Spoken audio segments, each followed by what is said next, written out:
àlàáfíà ó jẹ́ ìpínlẹ̀ tí security wa ti fẹsẹ̀ múlẹ̀ dáadáa tó sí wàhálà tó sí rògbòdìyàn but tó bá ti rí pé igbó wà láàrin ilé láàrin orí ilẹ̀ ẹni tó ní ilẹ̀ kó wá san igbó ẹ̀ kó kílẹ̀ kúrò wọn kì í ṣe torí pé àwọn gànfẹ́ nìkan gan náà torí ejò nǹkan kan afàyàfà tó lè ṣe ìjàmbá fáwọn tí ilé tó àlẹ́gbẹ̀ẹ́ ibi tí igbó yìí wà so wàá rọ àwọn tó nílé àwọn tó nílẹ̀ yẹn pé kán wá yàn wá kán wá jù kán dẹ̀ kílẹ̀ kúrò. ẹ ṣe àdúpẹ́ iṣẹ́ abániwálé abánigbalé abániwálé ṣiṣẹ́ tó ṣe fi lọ́mọ lọ́wọ́ ni.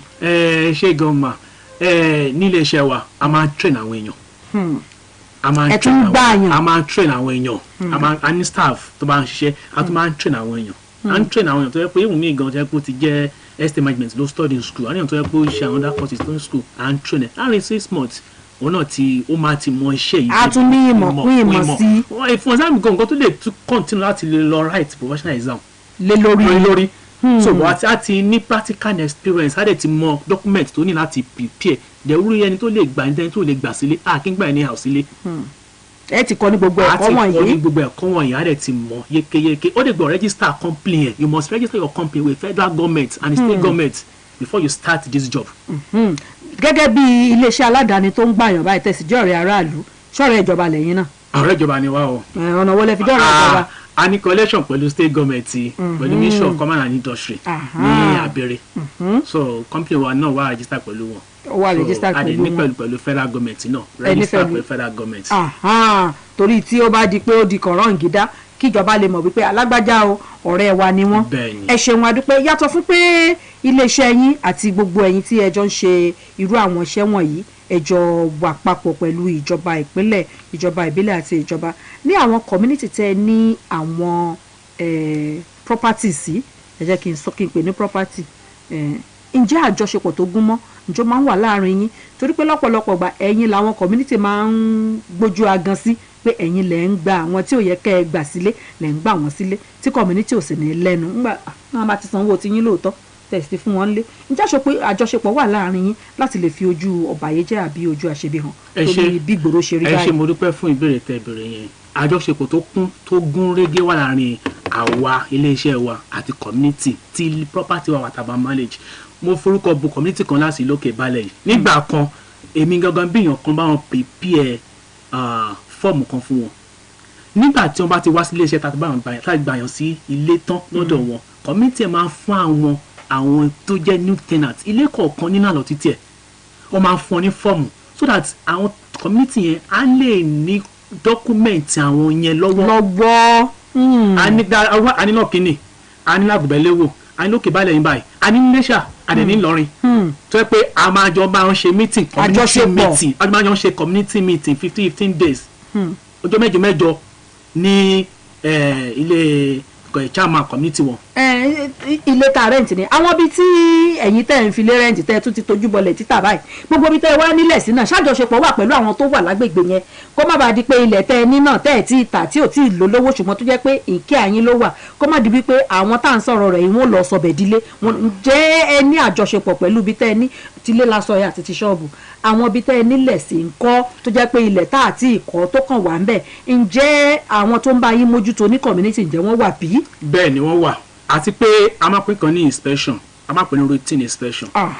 lórí iṣẹ́ wa real estate la pè real estate tó pín sí ọ̀nà ẹ̀ka pé kékeré kan la fi ní rent nǹkan tá a ṣe lọ́dọ̀ wa ni pé à ń báyọ̀ talẹ̀ àdẹ̀ ń talẹ̀ the real estate now àbáṣepọ̀ àjọṣepọ̀ tó wà ní pé a máa ń lọ síbi tí ilẹ̀wẹ̀ wà lóòrèkóòrè ìwé tó bá bá agan pẹ̀fẹ́ talẹ̀ ń sìn a máa padà lọ láti lọ ṣe findings pé lóòótọ́ sẹ́ni tó nílẹ̀ yìí tó sọ fún akúnbẹ̀tà sóògùn ló nílẹ̀ so àwọn tó wà community ti máa mọ̀ wá a máa lọ bẹ̀rẹ̀ ọ́fíìsì ti pé ó dà ẹ káàsán o àwa ní o ẹ̀pẹ̀lẹ̀ ọjọ́ mẹ́ta o ọmọ pé a ti dé so bàbá mi wà pé dígbó àbáwọn clear gbó yẹn àdé máa mójútó títí yóò máa di pé máa ríyàn tó máa rà. ẹ ṣeun àdúpẹ́ bí mo bá fẹ́ ralẹ̀ ní ìsìn tí mo bá wá bá yín ṣe ìṣẹ̀lẹ̀ gbájú ẹ̀ lẹ́tà fún mi. àwọn náà ní jẹ́ talẹ̀ gbájú ẹ̀ anílẹ̀ káàkiri anílẹ̀ sí bọ̀rẹ̀dùn anílẹ̀ sí ọ̀kínní anílẹ̀ sí kókà adẹ̀nílẹ̀ sí kájọlá. tó sì jẹ́ pé àjọṣepọ̀ tó gún mọ́ ń bẹ láàrin ẹ̀yin àtàwọn tó ní gbogbo ibi tẹ́ ẹ ní àwọn nǹkan wọ̀nyí. state dada state tó wà lọ́wọ́lọ́wọ́. ìpolówó ọjà lẹ́sẹ̀ yẹn sanwó ìpolówó ọjà ẹ̀yẹ wọn lé ó dàbí ká mọ̀ lọ lórí ètò ọ̀rẹ́ aráàlú fún tòní ẹ̀ rí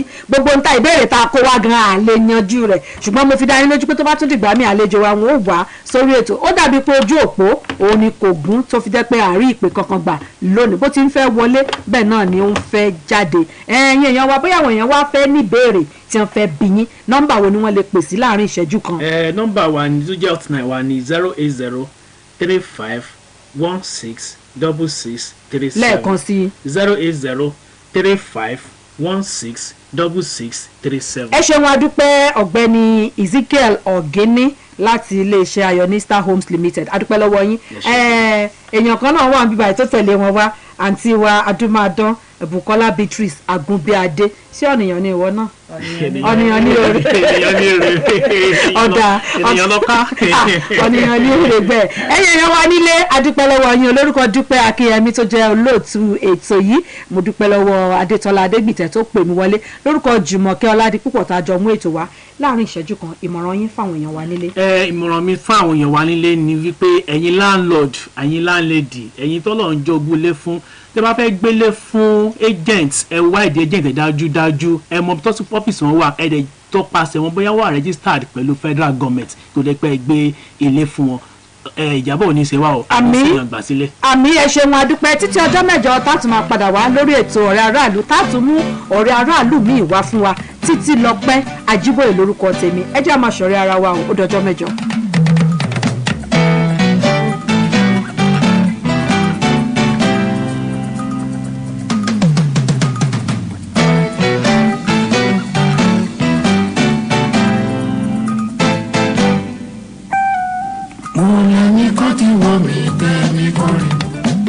Onìkan ló lù bẹ̀wò ayé mi àti lọ àti bọ̀ mi lọ́wọ́ èlò wa bí mo ṣe búburú tàbí mo ṣe rere ẹ̀rí ọkàn mi máa lọ fẹ́ lẹ́yìn lọ ẹ̀rí ọkàn mi jọ̀wọ́ dá mi láre.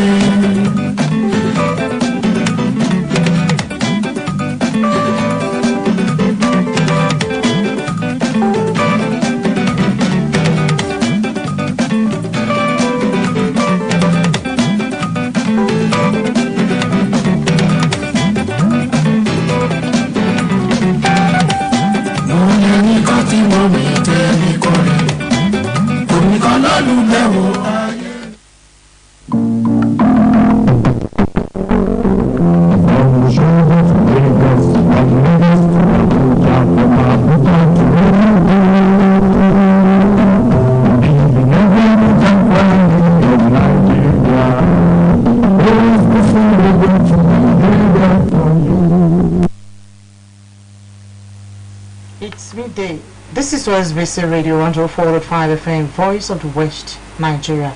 Temitope Olayiwola is on the world at home.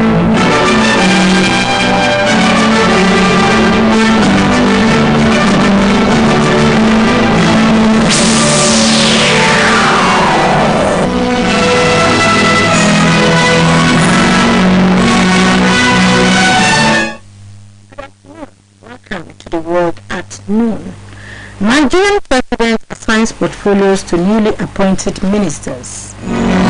Burkina Faso appoints president. British Museum dismisses staff over missing gold. Heavy rain in Germany leads to flight cancellations.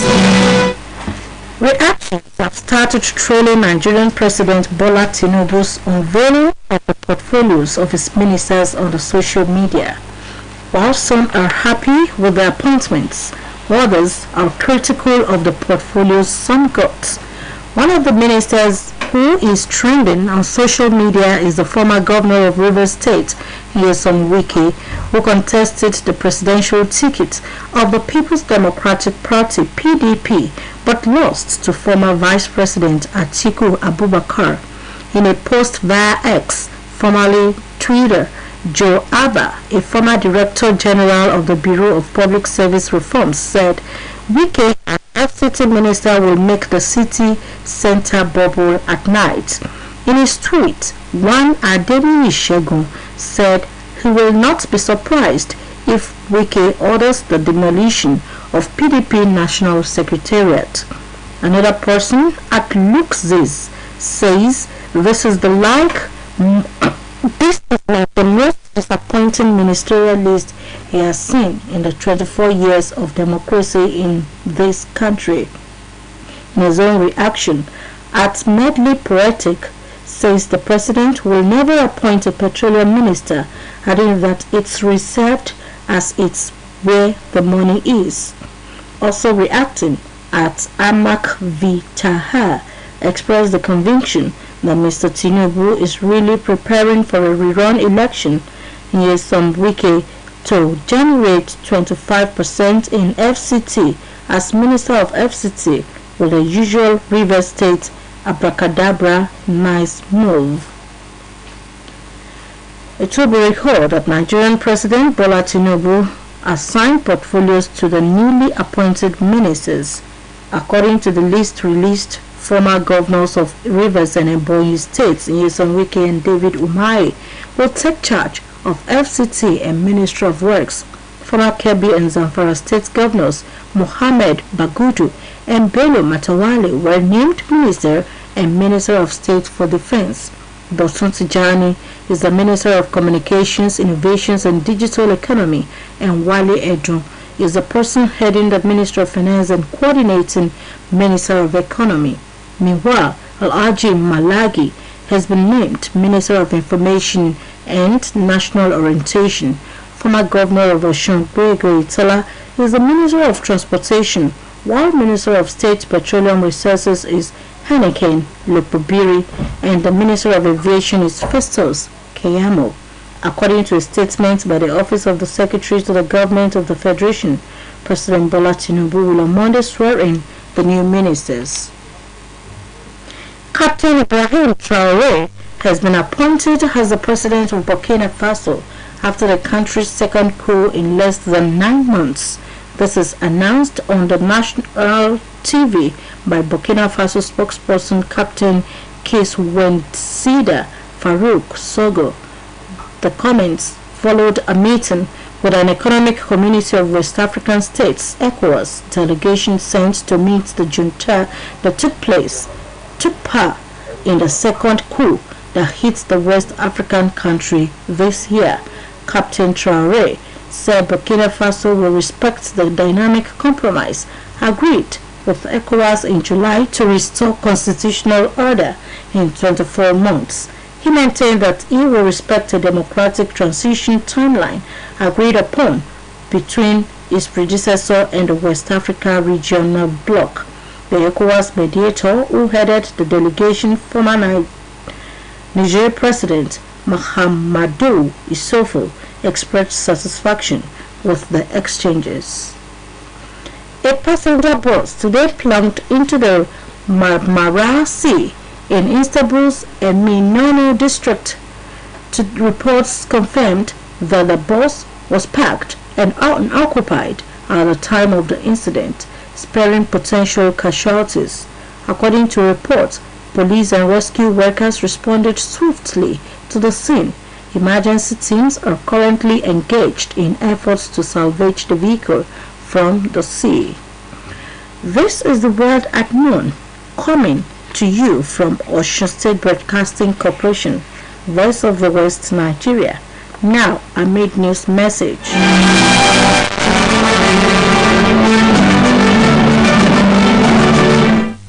Gratitude is the ability to express life as a gift.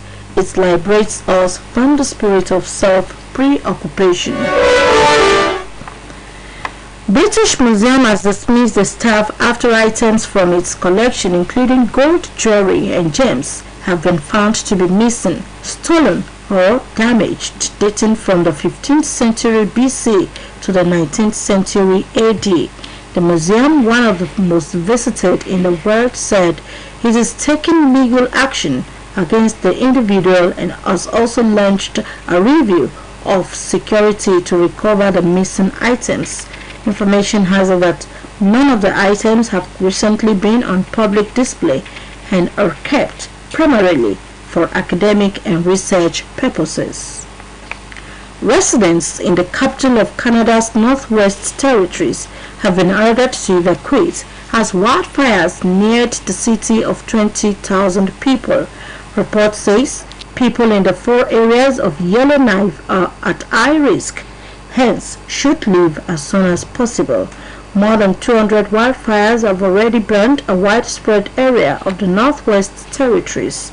The region's fire information officer, Mr. Mike Westwick, said 8 communities totaling 6,800 people, or 15% of the Northwest Territories population have already been evacuated. In January, heavy rain has caused flooding and led to dozens of flight cancellations of the country's busiest and a major European hub at Frankfurt Airport. Reports hazard that the airport website showed about 70 flights have been cancelled when flying is ordinarily halted for the night, while 23 flights headed for Frankfurt are diverted to other airports. Meanwhile, downpours in parts of southwestern and central Germany led to flooded basements and streets in Gelsenkirchen in the western Ruhr district. The fire service said people were rescued from their cars, where several highway underpasses were underwater. And here again are the highlights of the world at noon. In Nigeria, President Bola Tinubu has assigned portfolios to the newly appointed ministers. They will be sworn in on Monday. Captain Ibrahim Traore has been appointed as the president of Burkina Faso after the country's second coup in less than 9 months. British Museum has dismissed its staff after items from its collection, including gold, jewelry and gems, were discovered missing, stolen or damaged, dating from the 15th century BC to the 19th century AD. We also told you that in Germany, heavy rain has caused flooding and led to dozens of flight cancellations of the country's busiest and a major European hub at Frankfurt Airport. That was the world at noon, edited by Olushola Egbedofo and delivered by Temitope Olajuwola. Today's news talk written by Opeyemi Salam of the Directorate of Corporate Affairs and Business Ventures assures the teeming OSBC audience, sponsors, clients, and a public of highly improved quality service that centers on the 3 key objectives of the media, which are to inform, educate, and entertain. The journey of 1,000 miles begins with one step. On the 27th August 1991, Osun State was created out of the old Oyo State by the then military President General Ibrahim Badamasi Babangida. Unexpectedly, civil servants of Osun origin, particularly those working with the Broadcasting Corporation of Oyo State, BCOS, were forced out of the media establishment in Ibadan. Almost immediately, this propelled the indigents of Osun State within a short period of 3 months, with commendable ingenuity, ensured that Osun Radio hit the airwaves on the 25th November 1991 at Okeitase, Ile-Ife. The studio had served as the booster station to the Okemapo studio in Ibadan, with Mr. John Fademi as the pioneer general manager. The television arm of Osun State Broadcasting Corporation was established to mark the first anniversary of the creation of Osun State on the 27th of August 1992 by the first executive civilian governor of the state, Alhaji Isiaka Adeleke, as the state will be marking its 32nd anniversary of its creation, with remarkable achievements in various sectors of education, health, economy, agriculture, infrastructure, and the media. Osun State Broadcasting Corporation, which started only with just one radio station, has grown in leaps and bounds with the appellation Voice of the Southwest. OSBC today has in its fleet fleet, 3 radio and television stations spreading across the 3 senatorial districts of the state. Both OSBC Radio 104.5 FM and television channel 32 UHF are located in Osogbo, the state capital, Orisun 89.5 FM in Ile-Ife with 100% Yoruba content. New Dawn Television is located in Ibokun, while Reality Radio Vision services in Iwo. The success stories of the corporation would not have been possible without the ingenuity and commitment of experienced professionals and technocrats who at one time or the other steered the ship of OSBC. After the tenure of Mr. John Fademi, the management of OSBC was split into 2. Mr. Kayode Ajibade was in charge of the radio service, while Prince Wole Oyebamiji took charge as the general manager of OSBC TV in 1998. The 2 managements were merged, and Prince Tonya Adegbaibi emerged the general manager of the 2 OSBC stations. Prince Adeyeye Yedokun became the first director general of OSBC in 2003 and was in the saddle for 4 years. Engineer Samson Oyebanji came after him and was in charge of OSBC for 5 years. Next was Prince Adesoji Fadehun, who also spent 4 years as the Director General of the media conglomerates. Mr. Sonjo Ogwaje's tenure was a remarkable 3 months tenure, while Mr. Wale Idowu was in the saddle for about 2 years. Mrs. Adejumoke Akinjola was the first female Director General of OSBC for about 3 years. The incumbent Director General of OSBC is Mr. Rashid Falawami, and the first to add permanent secretary to the nomenclature of OSBC Director General. Without mincing words, succeeding administrations of the state have contributed their quota to the development of OSBC. Newstalk will not forget in a hurry the contribution of Ambassador Yemi Farounbi, who was the chairman OSBC board for about 10 years, to the growth and expansion of OSBC. It is known fact that the present administration of Senator Ademola Adeleke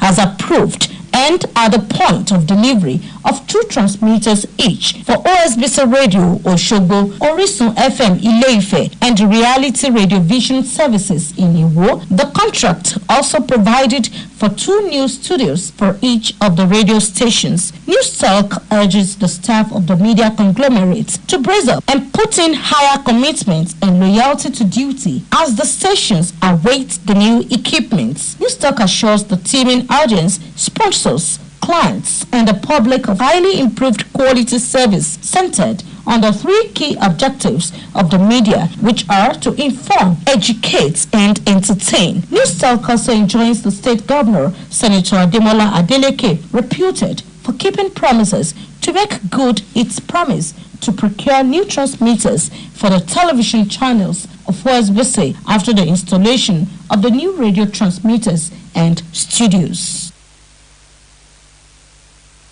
That news talk, written by Okpeyemi Salam of the Directorate of Corporate Affairs and Business Ventures, assured the teeming OSBC audience, sponsors, clients, and the public of highly improved quality service centered on the 3 key objectives of the media, which are to inform, educate, and entertain. For more about us, visit www.osbcng.org. Thanks for listening. Good afternoon.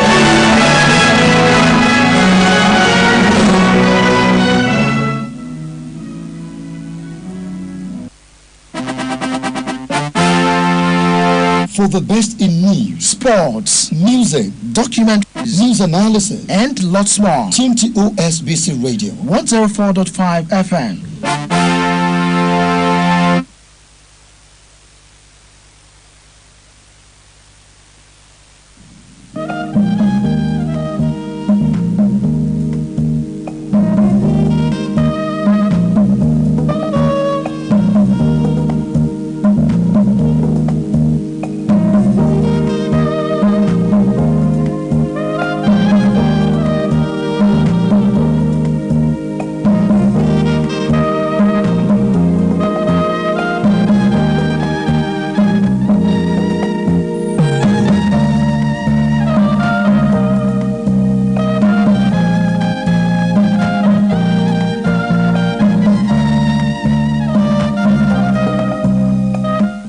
afternoon. This is OSBC Radio 104.5 FM, Voice of the West, Nigeria.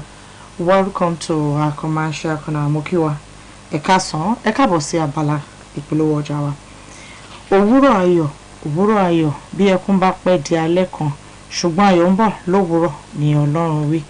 Ohun tó dára ń fẹ́ àdúrà, ohun tó kù díẹ̀ káàtó ń fẹ́ àdúrà.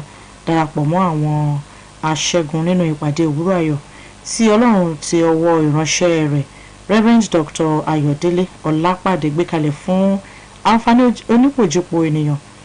Ìpàdé yìí máa ń wáyé ní Sátidé kẹta lóṣooṣù. Ìṣẹ̀dá rẹ̀ yóò yí padà nípa ọ̀rọ̀ Ọlọ́run àti àdúrà tó ń ṣí òkè nídìí.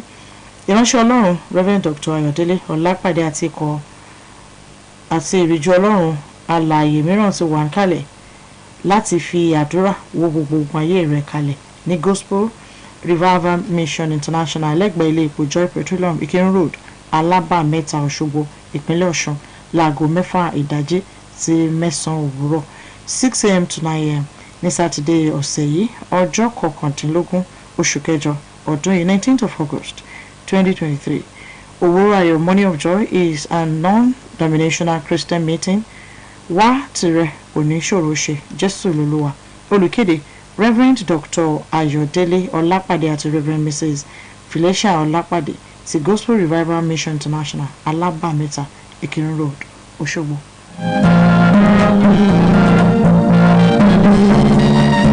ọmọdé ló ń ṣayẹyẹ My Celebration 2023.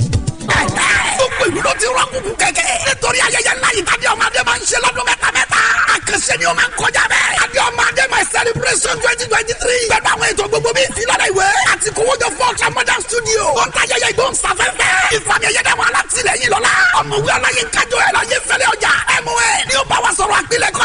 ọ̀pọ̀ olórin ló ń bọ̀. àwọn bíi táyé kẹ́hìndé adégbòdù. ìlàjà akíntúndé ọlọ́run sọ bẹ́ẹ̀. nílì samuel igiarue. bẹ́ẹ̀ka falọ́pẹ́ junior. jẹ́nilé ọlọ́run àti bẹ́ẹ̀ bẹ́ẹ̀ lọ. àwọn òṣèré oní tíátà ògbẹ́yìn. sunday ogúnjọ́ oṣù kẹjọ august 20 ọdún yìí ló máa wáyé o. atlantic event center. tó wà lẹ́gbẹ̀ẹ́ nexfat ring road ìlú òṣogbo láti ṣe. aago mọ́kànlá àárọ̀ láti bẹ̀rẹ̀. àwọn tó ṣàgbàtẹ́rù ètò yìí ní Fresh FM Nigeria. tẹ́mẹ̀tù tẹ̀. for brief events. ọ̀nàwálé plastic. ara hajj construction company. ayé sọ̀rọ̀ musical instrument. ankara táwọn onífẹ̀sà láti wọlé o. 4,000 naira péré lọ pàmẹ́rì. ó ti wà ní Fresh FM Òṣogbo. kẹ́mi lójú supermarket lẹ́dẹ̀. wádìí ọmọ adé celebration 2023. àjọṣe wà ní ẹgbẹ́ bẹ́ẹ̀.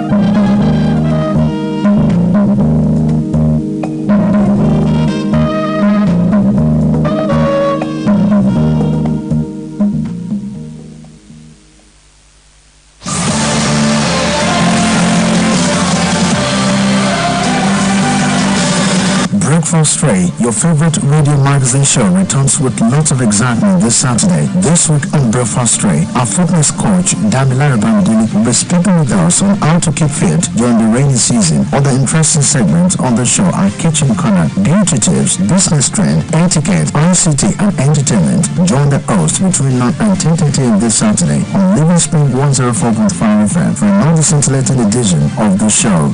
Breakfast Tray, your Saturday morning delight.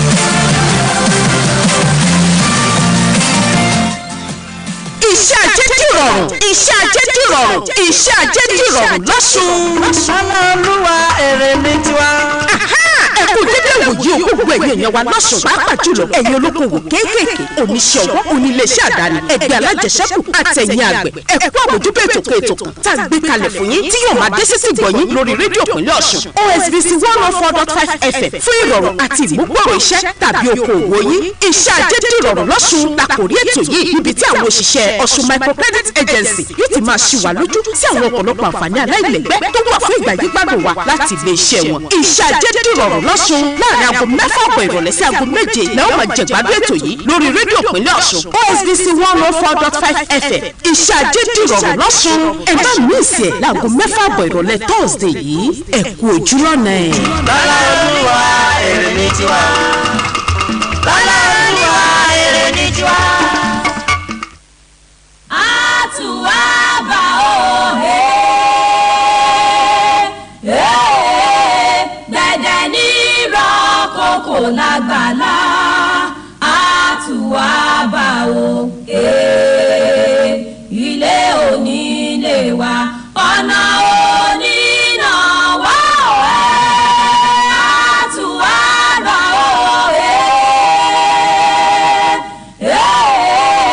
gbẹ̀dẹ̀ ní ìrọ̀kọ̀ kò lágbàlá àtúwábà ilé onílé wa ọ̀nà onínà wá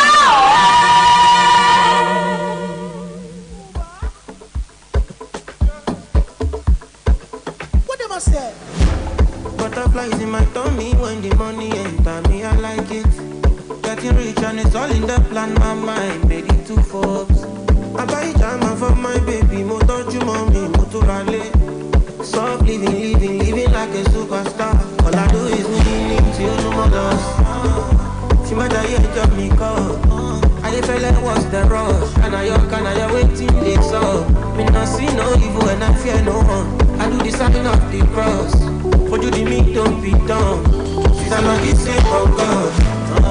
I'm on a new level, Bobo. I put it all on God. So when you see me smile, my brother, you for just show me love. Viviendo la vida loca, nobody take my joy. Better make way when you see your garaya. Easy money, Ogaraya. Too much money, Ogaraya. Easy money, Ogaraya. Too much money, Ogaraya. Them no believe in my come up. I run my city, I boss up. They go hold me, pay, I no want to. You can step to me, show the escort. Bell to his scatter, he go low. Make all the girls, they go low. Iṣẹ́ Olúwa kò sẹ́ni tó yé. Iṣẹ́ Olúwa ju ta fà lọ. All I do is winning tí ó ló máa lọ sí. Tí bá jayé jọ mi kọ́. Ayé fẹ́lẹ́ what's the rush? Kànáyọ̀ wetin dey sup? Me no see no evil and I fear no one. I do the sign of the cross. Fojú di mi don't be done. She's an audition for God. I'm on a new level, Bobo. I put it all on God. So when you see me smile, my brother, you for just show me love. Viviendo la vida loca, nobody take my joy. Better make way when you see your garaya. Easy money, Ogaraya. Too much money, Ogaraya. Easy money, Ogaraya. Too much money, Ogaraya.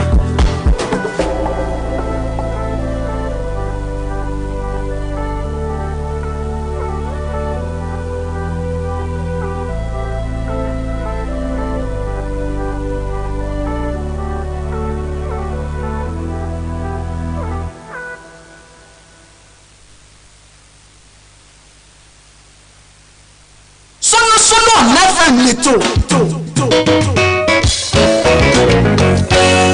ìtàn ládé bàbá gbọ́mi kọ̀ọ̀kan ládé bàbá gbọ́dọ̀ Sólúsólú ọ̀nẹ́fẹ̀m lètò tọmọdé tàgbà tọkùnrin tóbìnrin ẹkú àmójúbà ẹ̀ Sólúsólú ọ̀nẹ́fẹ̀m tó ń ti gbádùn tó sọdọ́ gá yàtọ̀ abala méjì lè tó kọ́ra abala àkọ́kọ́ la pè ní fàájì láti máa dára wá múdò pẹ̀lú orí àtẹ̀fẹ̀ tó ń dẹ́rìn pòṣónú abala kejì la pè ní ọ̀rọ̀ kàǹkà láti jọ máa fi ti gbéyàwó ọ̀rọ̀ ìsítí nígbà tí Abímbọ́lá Ọlásùnkànmí Sólúsólú pìrìsẹ́ńtà bá ń fi òbèlè túkọ̀ ètò ní OSBC rédíò 104.5 FM ilé àwíyé òkè balẹ̀ lọ́sọ̀gbọ̀ ní gbogbo ọjọ́ Thursday aago 8:30 ni tó máa gbéra sọ títí di aago 9 alẹ́ láti polówó ọjà yín lórí ètò Sólúsólú ọ̀nẹ́fẹ̀ ẹ pè Sólúsólú sórí 08033774464 Sólúsólú ọ̀nẹ́fẹ̀ ní Thursday ọ̀sẹ̀ yìí ẹ gbọ́ ìgbádùn yín yóò tún lẹ́kọ̀ọ́ sí i.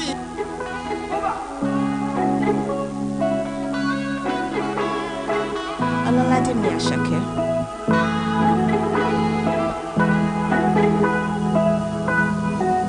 Ọmọ yìí kò kàkú. Ọ̀fẹ́ ló bí Dangote, ó ní láti jagun. Ìgbádùn ayé pọ̀ lẹ́yìn ìpọ́njú. Má bẹ̀rù rọ́jú. Sun's gonna shine on everything you do. Ọmọ náà wò lè wákú. Àbútí gbé bákú.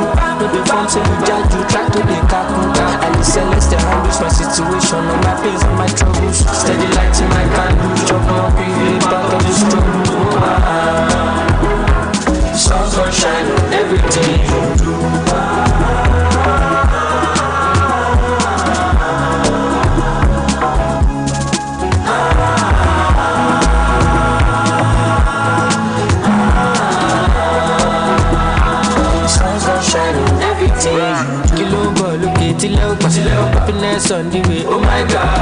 light up my fire lólókè Mr. Money èmi ọmọ lóore ṣéèkì wọ́n máa rí ṣéèkì ìdánté wí àdánsí dédé àbìdí ló bá mi ló bí àyà túwé jáwó sókè àmì dámú ṣe àìsàn mi àná bí bọ̀lọ̀ bọ́ọ̀lọ̀ jámọ́lọ́mọ mi ló bí sọ̀dọ̀ mo ní irú ẹ̀ lé jẹ́ ká sọ̀rọ̀ ìpàdé nìkan mọ̀ gbé súnmọ́ mi jọ̀wọ́ 24 karat sati, baby jazzy, I be classic, lumatic. Bad boy from starting, I'm Miami, ilé for Illuminati. Ọmọ yìí kò kaku, wọ́n fẹ́ ló bí Dangote, ó ní láti jagun.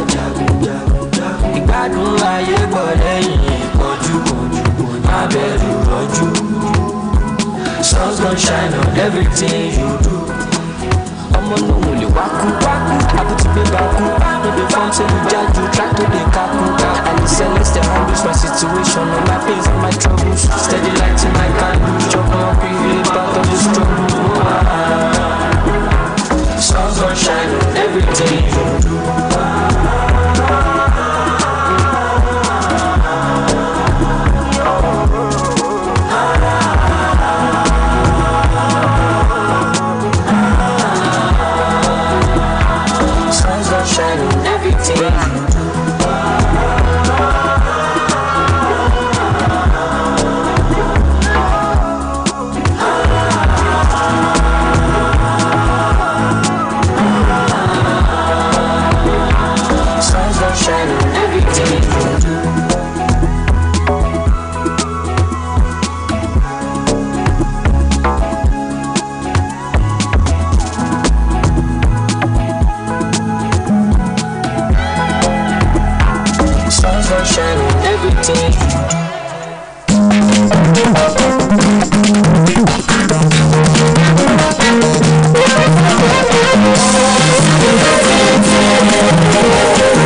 Mọ́tò mọ́kànjú tún ló ràn igba rẹ̀ ò tó sè lọ́bẹ̀ ẹ̀mí kan ṣoṣo gírò lọ́mọ ẹ̀ dání.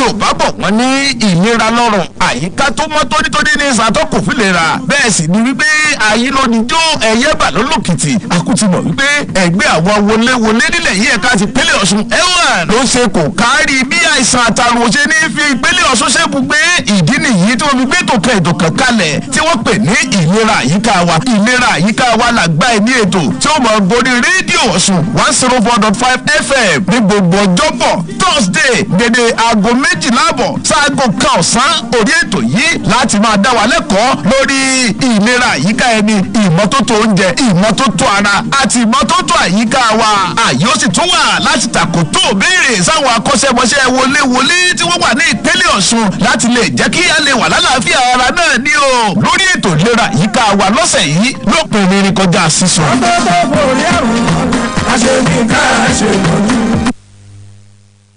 àtúnkìyí o gbogbo ibi tí ẹ ti ń gbọ́ ìkànnì rédíò OSBC a kí yín káàbọ̀ sórí àkọ́tún ètò ìlera àyíká wa ètò yìí léyìí tí àgbáríjọ ẹgbẹ́ àwọn wọléwọlé ìpínlẹ̀ Ọ̀ṣun tá a mọ̀ sí elwan ṣe agbátẹrù rẹ̀ torí wípé ìlera ara yín àti ìmọ́tótó yín ló jẹ́ ẹgbẹ́ ọ̀hún lógún ètò yìí náà ni wọ́n sì gbé kalẹ̀ láti máa fi kàn sí ẹ̀yin aráalé nípa ṣíṣí ara wa létí ká mọ lára wa lóye ká sì mọ gbára wa mọ̀ràn kódà á tún láǹfààní láti mọ béèrè lórí àwọn nǹkan tó bá ṣókùnkùn léyìí tí ò yíya nípa ọ̀rọ̀ iṣẹ́ wọléwọlé àbí ọ̀rọ̀ ìmọ́tótó àyíká ẹni. lórúkọ ààrẹ ẹgbẹ́ wọléwọlé nípínlẹ̀ Ọ̀ṣun sanitarian Olúfẹ́mi Ọlá àti gbogbo àwọn ọmọ ìgbìmọ̀ aláṣẹ ẹgbẹ́ náà ó là tún kí yín káàbọ̀ sórí àkọ́tún ètò ìlera àyíká wa. Abíọ́dún Babádíyà lórúkọ tèmi gẹ́gẹ́ bẹ́ẹ̀ ti mọ̀ pé lọ́sọ̀ọ̀sẹ̀ òun la máa mú àwọn tí wọ́n jẹ́ akọ́ṣẹ́mọṣẹ́ nípa ọ̀rọ̀ ìmọ́tótó wá sí orí ètò. bẹ́ẹ̀ náà ló tún rí lọ́sẹ̀ yìí torí pé àwọn akọ́ṣẹ́mọṣẹ́ tí wọ́n jẹ́ akọ́ṣẹ́mọṣẹ́ wọléwọlé ní ìpínlẹ̀ Ọ̀ṣun wọ́n ti bá wa wà lórí ètò náà lọ́sàn-án tòní láti tún ṣí wa létí làálọ́yẹ̀ láti tún sọ àwọn bíi tí a fẹ́ fi ojú ọ̀rọ̀ sọ lórí ètò lọ́sàn-án tòní. mo sì mọ̀ dájú sáká pé ààrẹ kọ̀ọ̀kan tàbómi ìtúnkọ́ torí gẹ́gẹ́ bí mo ti máa ń sọ pé èyí dàgbà kọjá ní téèyàn ò bá mọ̀ àwọn nǹkan kan tún lè wà tí àmọ̀ tẹ́lẹ̀ àmọ́ tó jẹ́ pé nípa àgbékalẹ̀ ètò yìí á tún kẹ́kọ̀ọ́ láti ara rẹ̀. a kí yín káàbọ̀ lẹ́ẹ̀kan sí o. àwọn akọ́ṣẹ́mọṣẹ́ ìwọléwọlé tí wọ́n wà lórí ètò ní ọ̀sán yìí tí wọ́n tún ṣí alétí lórí àwọn odùlé ètò yọ lójú ọpọ́n ètò lọ́sàn-án ti tòní.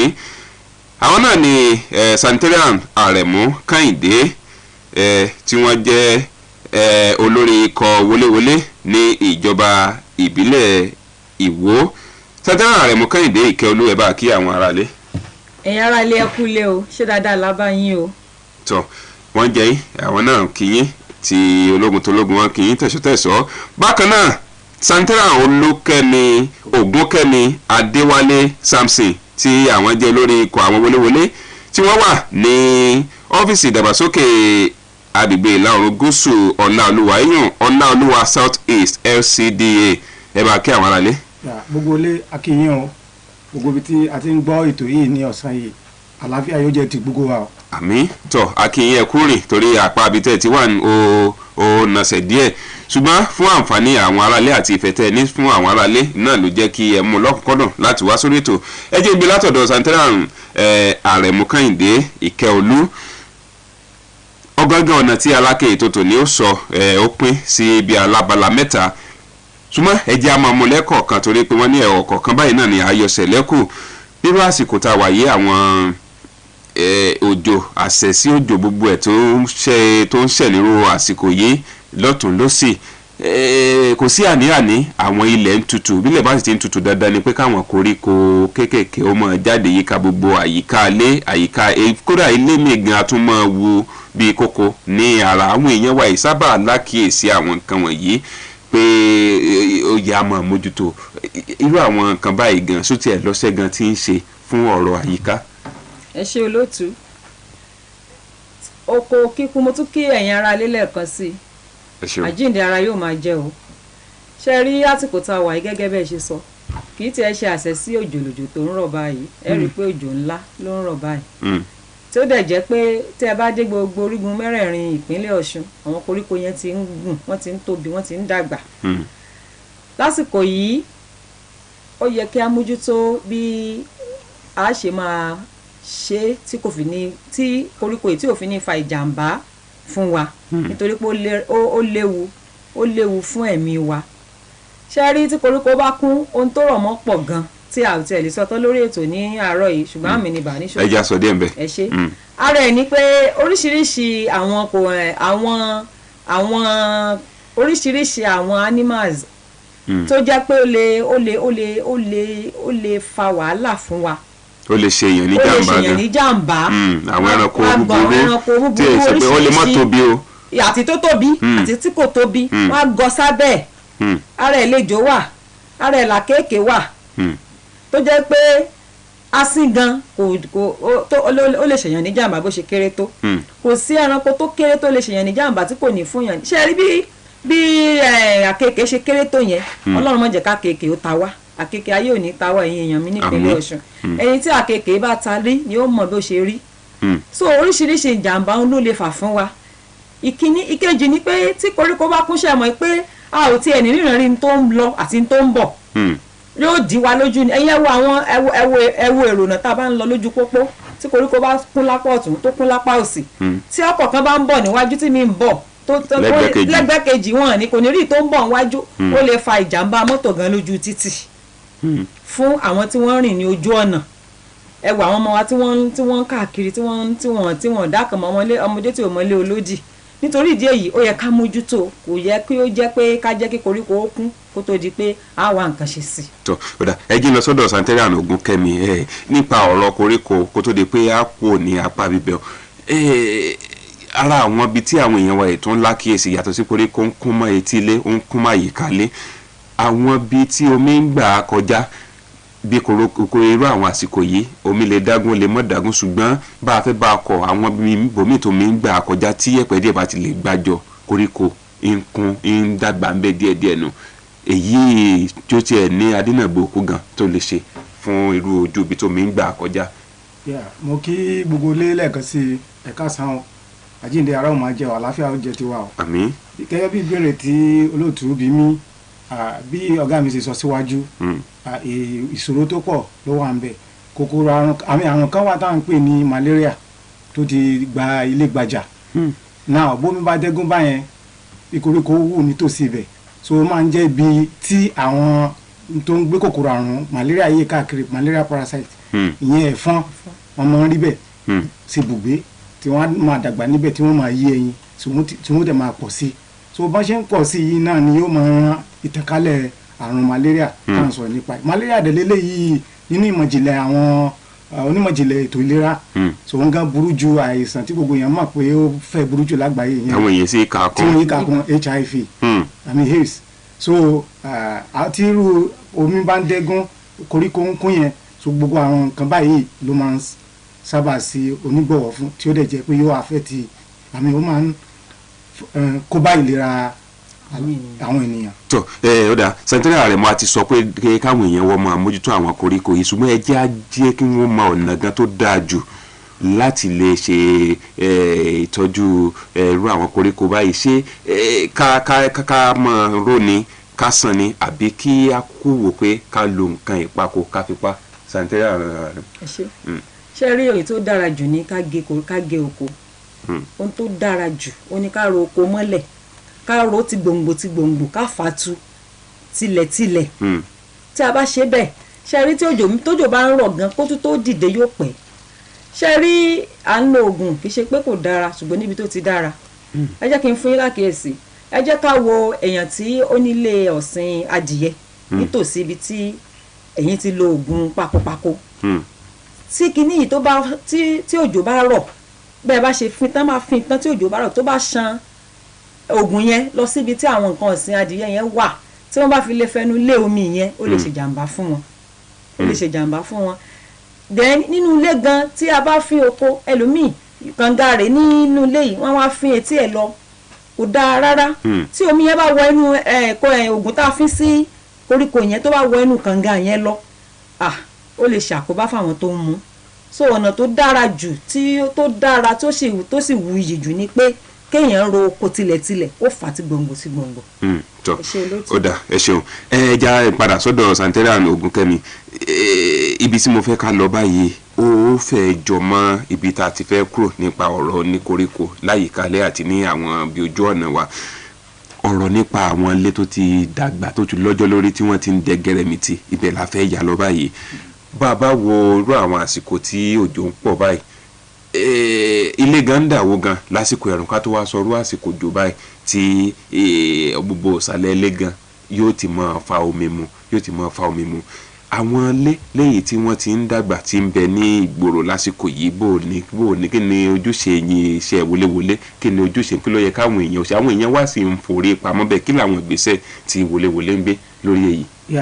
ẹ̀sìn wọn lóòtú ìgbésẹ̀ takuntakun ni wọléwọlé lápapọ̀ là ń gbé lórí eléyìí ó sì ti di àṣà wa pàápàá nígbà tí òjò bá ń rọ̀ tá a bá wà lákòókò òjò báyìí because báwọn bàbá wa àbí àwọn àgbàlagbà ṣe sọ ilé àlàpà là ń sọ̀rọ̀ nípa rẹ̀ kì í sí ìdájọ́ tí wọ́n fi wó so àwa mú ní gẹ́gẹ́ bí iṣẹ́ lọ́kùnkúndùn so tẹ́ bá ti ráwọn yẹn wa nígboro nǹkan àkọ́kọ́ ìyẹn wà lára àwọn sẹ́ẹ̀tì nǹkan àkọ́kọ́ tí a máa mójútó ibi tá a bá ti rí i pé ilé ó jẹ́ ẹ̀bìtì so a báwọn aráàbẹ̀ sọ̀rọ̀ bóyá páànù rẹ̀ ló yẹ kán tú tàbí kán kó níbẹ̀ pátápátá a máa ń ṣàlàyé fún wọn so a dẹ̀ máa ń fún wọn ní gbèdéke a máa ó ní nǹkan kan tá à ń pè ní abatement notice tá a máa ń fún wọn nítorí tá a bá sọ fún wọn ẹ mọ̀ pé àwọn èèyàn wa kọ̀lọ̀rọ̀ sí pọ̀ nínú àwọn èèyàn tí wọn sì ní mọ̀ pé fún àǹfààní àti àlàáfíà ara wọn òní ìjọba ń jà fún so ẹ̀rí máa jẹ́ mi ìṣó òní ìwé ìwà wà fún tá a máa fi ń fún wọn so a máa ń dẹ̀ ń kọ́ síbẹ̀ pé lójú ẹsẹ̀ afẹ́ká kúrò ní ibẹ̀ so tìtorí àlàpà ńkọ́ kò ní dá ọjọ́ tí yóò wò a sì gbàdúrà pé kí ẹ̀mí kankan kó bọ́ ó bá lè díẹ̀ nísìn gbogbo àwa nígbàgbọ́ pẹ̀lú ẹ̀kọ́ tó fi kọ́ wa níbi iṣẹ́ wa pé yóò padà dé náà ni so ẹni tó bá sì wà láyé òun náà ni ó. kódà a máa ń sọ fún wọn pé tí wọ́n bá kúrò tán kí wọ́n wò torí pé tí wọ́n bá kúrò tí wọ́n bá wò àwọn tó bá wà kódà kí àlàpà pa ẹran lásán wọléwọlé ni wọ́n mọ̀ pa. ibi oníwíwò nǹkan náà mo fẹ́ lọ sanitary àwọn kẹmẹ yìí náà mo sì fẹ́ kẹ́ ẹ dáhùn rẹ̀ ebe bá ti dé ilé ẹ̀dọ́ ẹlòmíì wípé tọ ilé tó ń gbé ilé àlàpà ni o àsìfẹ́ kókó mẹ́ yóò wọ ọmọ yín lọ níbi ẹni pé yóò ẹlòmíì ó máa sọ fún yín pé ṣé ẹ ti nílé mi tẹ́ ẹ kọ́ fún un ní ọwọ́ wọlé fi máa ń jẹlé kí n tó wá sọ́dọ̀ sanitary rẹ̀ mu. bí mo ṣe sọ síwájú lẹ́ẹ̀kan bàbá ọwọ́ tá a máa fi ń jẹ́ nítubí ìnùbí náà ni àfi máa ń bára wa sọ̀rọ̀ so tó bá di pé yìí wá ṣiṣẹ́ tòfin máa ń wọ̀ ẹ gbọ́wọ́ òfin wọ̀ báwọn agbọ́wọ́ òfin wọ̀ so ìwé tá a ti sáfìyé tá a fún wọn gẹ́gẹ́ bí wọ́ọ̀nì tàbí pé afẹ́kẹ́ kúròmẹ̀ tí wọn ò gbọ́ yẹn àwa ó gbégbèsè síwájú tó di pé yóò di ọ̀rọ̀ kóòtù so that tí wọ́n bá kọ̀ jálẹ̀ tí kankan bá wá ṣẹlẹ̀ tí kò ní jẹ́ ẹbí yẹn ò ní wá sórí tiwa àti òṣìṣẹ́ ìjọba tàbí ìjọba. tó o dà sanitary ààrẹ mọ ẹ̀yẹn dáhùn eléyìí torí bí a bá ti sọ bí ẹ bá ní kéyìn òkú ń bẹ tó ti wábì kan lọ forí pamọ́ sí iṣẹ́ wíwo ojúṣe ta ni.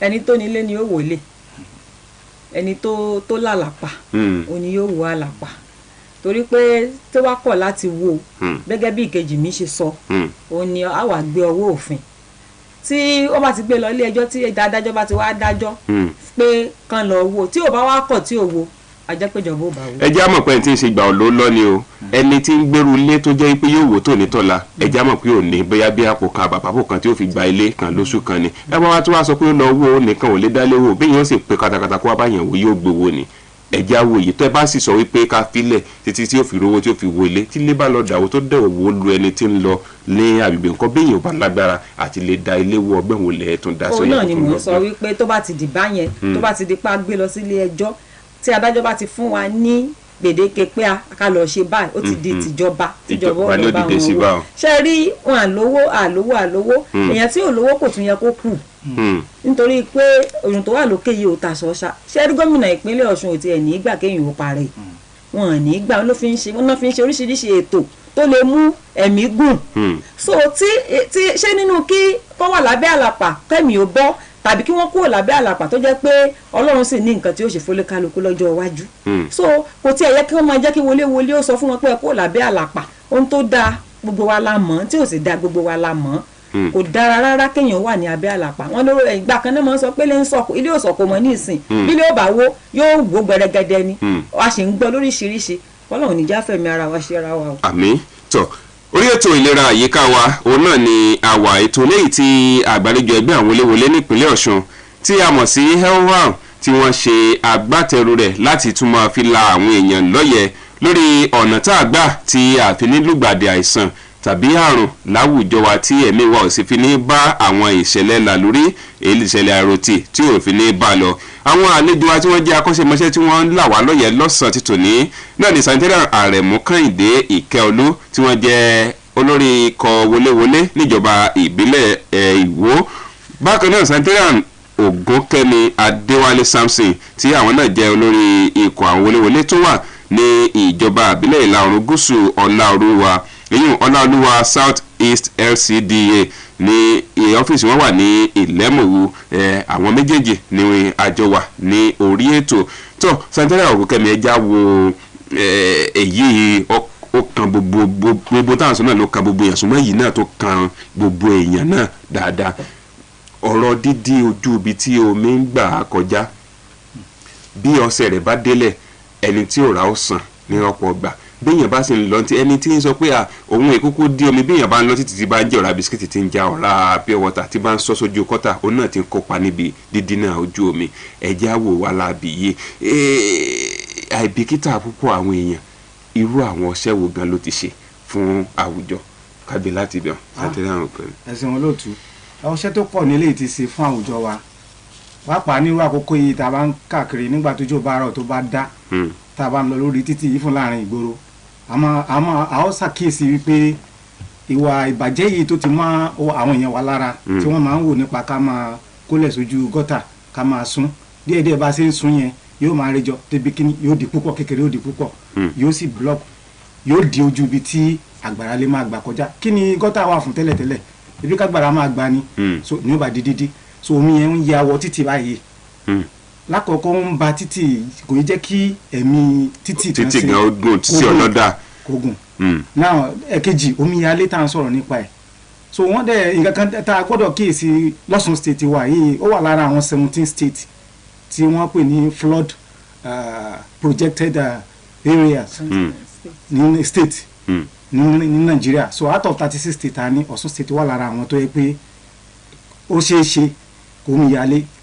kó dààmú so lábẹ́ eléyìí a dúpẹ́ fún gómìnà wa gbogbo wa tá a bá káàkiri nílùú tá a wà irú òwò tá a wà tí wọ́n á sì ní Holland gbogbo àwọn tó jẹ́ odò tí máa ya tẹ́lẹ̀tẹ́lẹ̀ tí máa kún lákòójú ojú gọ́tà tí máa so gbogbo ẹ̀ náà ti bá wa náà ti là ọlọ́ọ̀bá aláàánú kó bá wa túbọ̀ ràn wọ́n lọ́wọ́ so ewu tó pọ̀ àti ìjàmbá tó pọ̀ lélẹ́yìí mú dání so mo máa fi àkókò èrò àwọn èèyàn wa ká òjò máa rọ̀ ká gbé apẹ̀rẹ̀ ìdọ̀tí wa tá a rejọ́ nulẹ̀ ká lọ́ máa dáwì sí ojú gọ́tà ká dáwọ́ rẹ̀ dúró kò dá o ewu yìí tó bá ṣẹlẹ̀ tán ìgbésẹ̀ nìkan ni ó kàn o.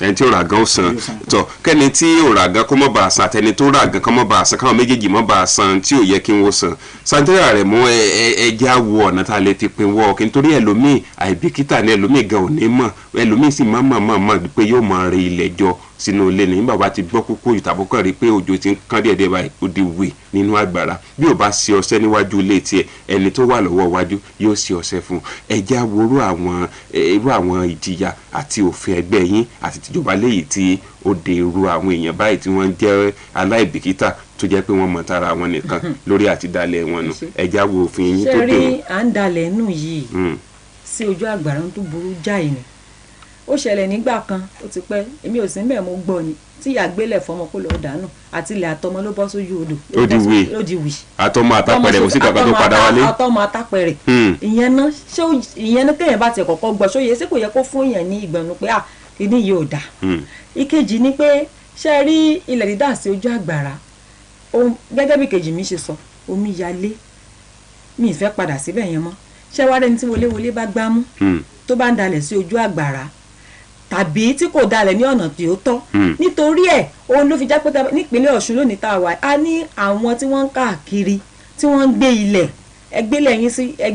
ẹgbẹ́ gorodóòmù síwájú ilé ẹ fún wọn lówó táṣẹ́rẹ́ ní ìtí ìjọba sì fọwọ́ sí ẹ fún wọn lówó táṣẹ́rẹ́ bóyá lẹ́ẹ̀kan lọ́sẹ̀ méjì bóyá ẹ̀ẹ̀mejì lóṣù ni wọ́n mọ̀ wá tí wọ́n mọ̀ bá yín gbé ilẹ̀ ẹ gbé ilẹ̀ yẹn wọ́n gbé lọ síbi tí wọ́n pè ní final disposal site tí wọ́n lọ dà sí níbi tí tó yẹ pé bẹ́ẹ̀ ni gbogbo ilẹ̀ tí wọ́n ti ń ṣe ilẹ̀ lọ́jọ́ tó mọ bí wọ́n ti ń ṣe tó sì tún ṣàǹfààní nígbà tí wọ́n bá gbé débẹ̀ tán.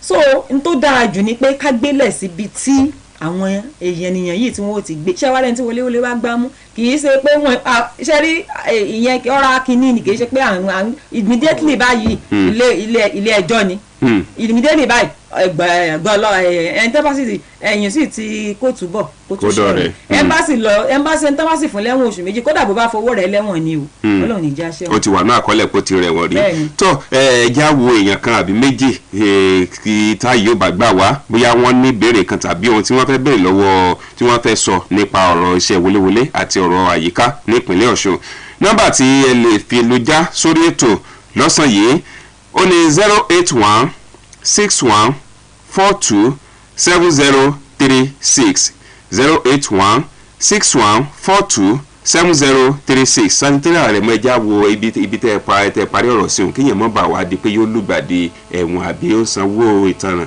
ọ̀rọ̀ pípalẹ̀ ìdọ̀tí mọ́ ẹlòmíì ní àwọn ìpínlẹ̀ fẹ́ bá àwọn aládàáni tí wọ́n ń kólẹ̀ àwọn fẹ́ bá wọn ní àjọṣepọ̀ ṣùgbọ́n wọ́n láwọn ìlú kọ̀ọ̀kan wà tí wọn ò sí wọ́n láwọn ìlú ńláńlá nìkan ni àwọn ti ń rí wọn bí àwọn ṣùgbọ́n àwọn ìlú kéékèèké wọn ni wọn ò débẹ̀ gbọ́ sí kò sí gbogbo ìjọba àbílẹ̀ làwọn tí wọ́n jẹ́ aládàáni yìí ni wọ́n wà ní. kò síbi tí wọ́n ti sí o ní ìpínlẹ̀ Ọ̀ṣun ṣé wàá ríbi tí wọ́n ti sí ẹ jẹ́ kí irú ẹni bẹ́ẹ̀ kí ó lọ sí ilé ọ́fíìsì wọléwọlé tó wà níjọba àbílẹ̀ tó wà kó wá ṣàlàyé ń bẹ̀ pé nǹkan báyìí o òun fẹ́ wọ́n mọ ọ̀nà tí wọ́n bá gbà láti ṣe bẹ́ẹ̀ then ìkejì ni pé lọ́wọ́lọ́wọ́ gan báyìí gómìnà ìpínlẹ̀ Ọ̀ṣun ọlọ́lájú lọ tí mo fi tọ̀wọ̀tọ̀wọ̀ dárúkọ wọn Senator Jackson Adeleke wọ́n ń ti gudugudu méje yàyà mẹ́fà nítorí ọ̀rọ̀ pàǹkó ilẹ̀ yìí. ẹ dákun mo fowó àtọmọdé lẹ́nu ẹja gbẹpẹ ni ẹ káàsán o.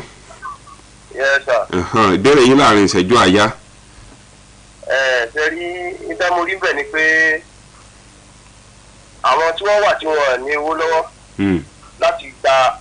láti lọ kókó nínú ilé agboolé yẹn àwọn tí wọ́n ń gbé agboolé kò kí n ṣe pé àwọn ní owó lọ́wọ́ ẹlòmíì ò ní nǹkan kọ́ lọ́wọ́ nínú wọn ti pé lápò lágboolé tó ń gbé yẹn nítorí mi lérò kí ẹ kíjọba fi fún wọn ni pé tí wọ́n fẹ́ wọlé yẹn kíjọba máa fún wọn ní nǹkan tó yáwó ẹ lọ gbalé mi síbi báyìí nítorí mi lérò sí mi nìyẹn ọlọ́wà kọ́ wa.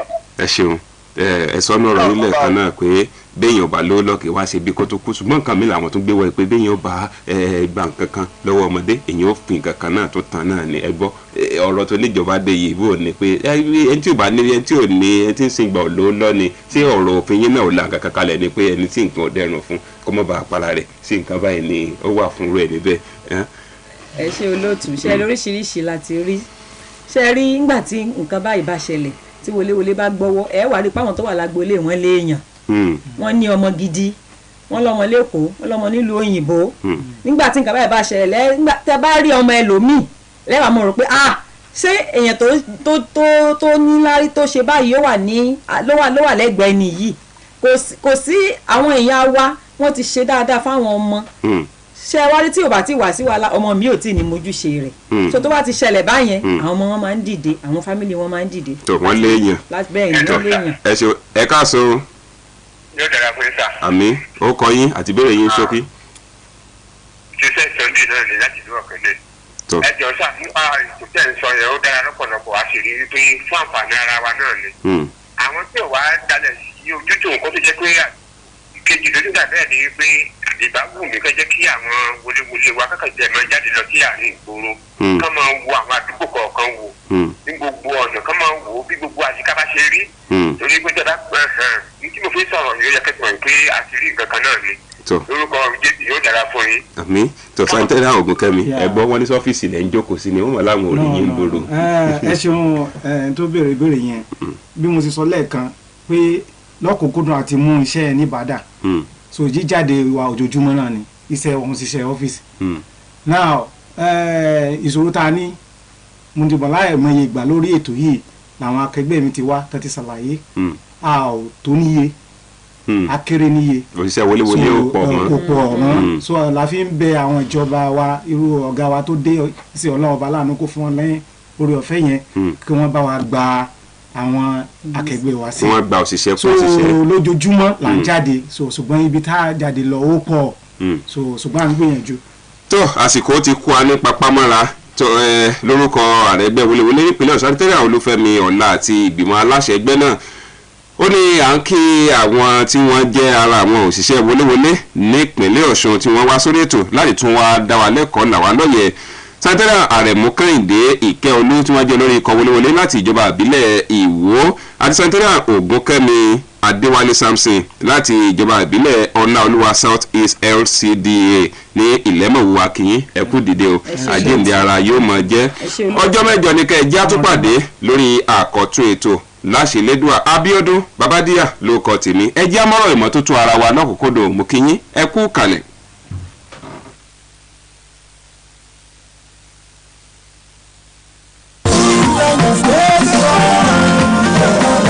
Yorùbá bọ̀ wọ́n ní ìlera lọ́rọ̀ àyíká tó mọ́ tónítóní ní ìsàtọ́kùn fìlera bẹ́ẹ̀ sì ni wípé ayílónijó ẹ̀yẹ́bà lólùkìtì àkútì mọ̀ wípé ẹgbẹ́ àwọn wọléwọlé nílẹ̀ yìí ẹ̀ka ti ìpínlẹ̀ Ọ̀ṣun ẹ̀wọ̀n ló ṣe kò kárí bí àìsàn àtàrùn ṣe ní fi ìpínlẹ̀ Ọ̀ṣun ṣe bùgbé ìdí nìyí tí wọ́n fi gbé ètò kan kalẹ̀ tí wọ́n pè ní ìlera àyíká wa làgbá ẹ̀ ní ètò tí ó mọ̀ gorí rédíò Ọ̀ṣun 104.5 FM ní gbogbo ọjọ́bọ̀ Thursday dédé aago 12:00 sáago kan ọ̀sán orí ètò yìí láti máa dá wa lẹ́kọ̀ọ́ lórí ìlera àyíká ẹni ìmọ́tótó oúnjẹ ìmọ́tótó ara àti ìmọ́tótó àyíká wa àyè ó sì tún wà láti tàkótó béèrè sáwọn akọ́ṣẹ́mọṣẹ́ wọléwọlé tí wọ́n wà ní ìpínlẹ̀ Ọ̀ṣun láti lè jẹ́ kí a lè wà lálàáfíà ara náà ní o lórí ètò ìlera àyíká wa lọ́sẹ̀ yìí lópin ìrìn kọjá sísọ. ọ̀dọ́dọ́ borí àrùn mọ́lẹ̀ láṣẹ ní ká ṣe lọ́dún.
ọ̀kan ṣoṣo àjàǹgbá tí mo bá kìjikìji 104.5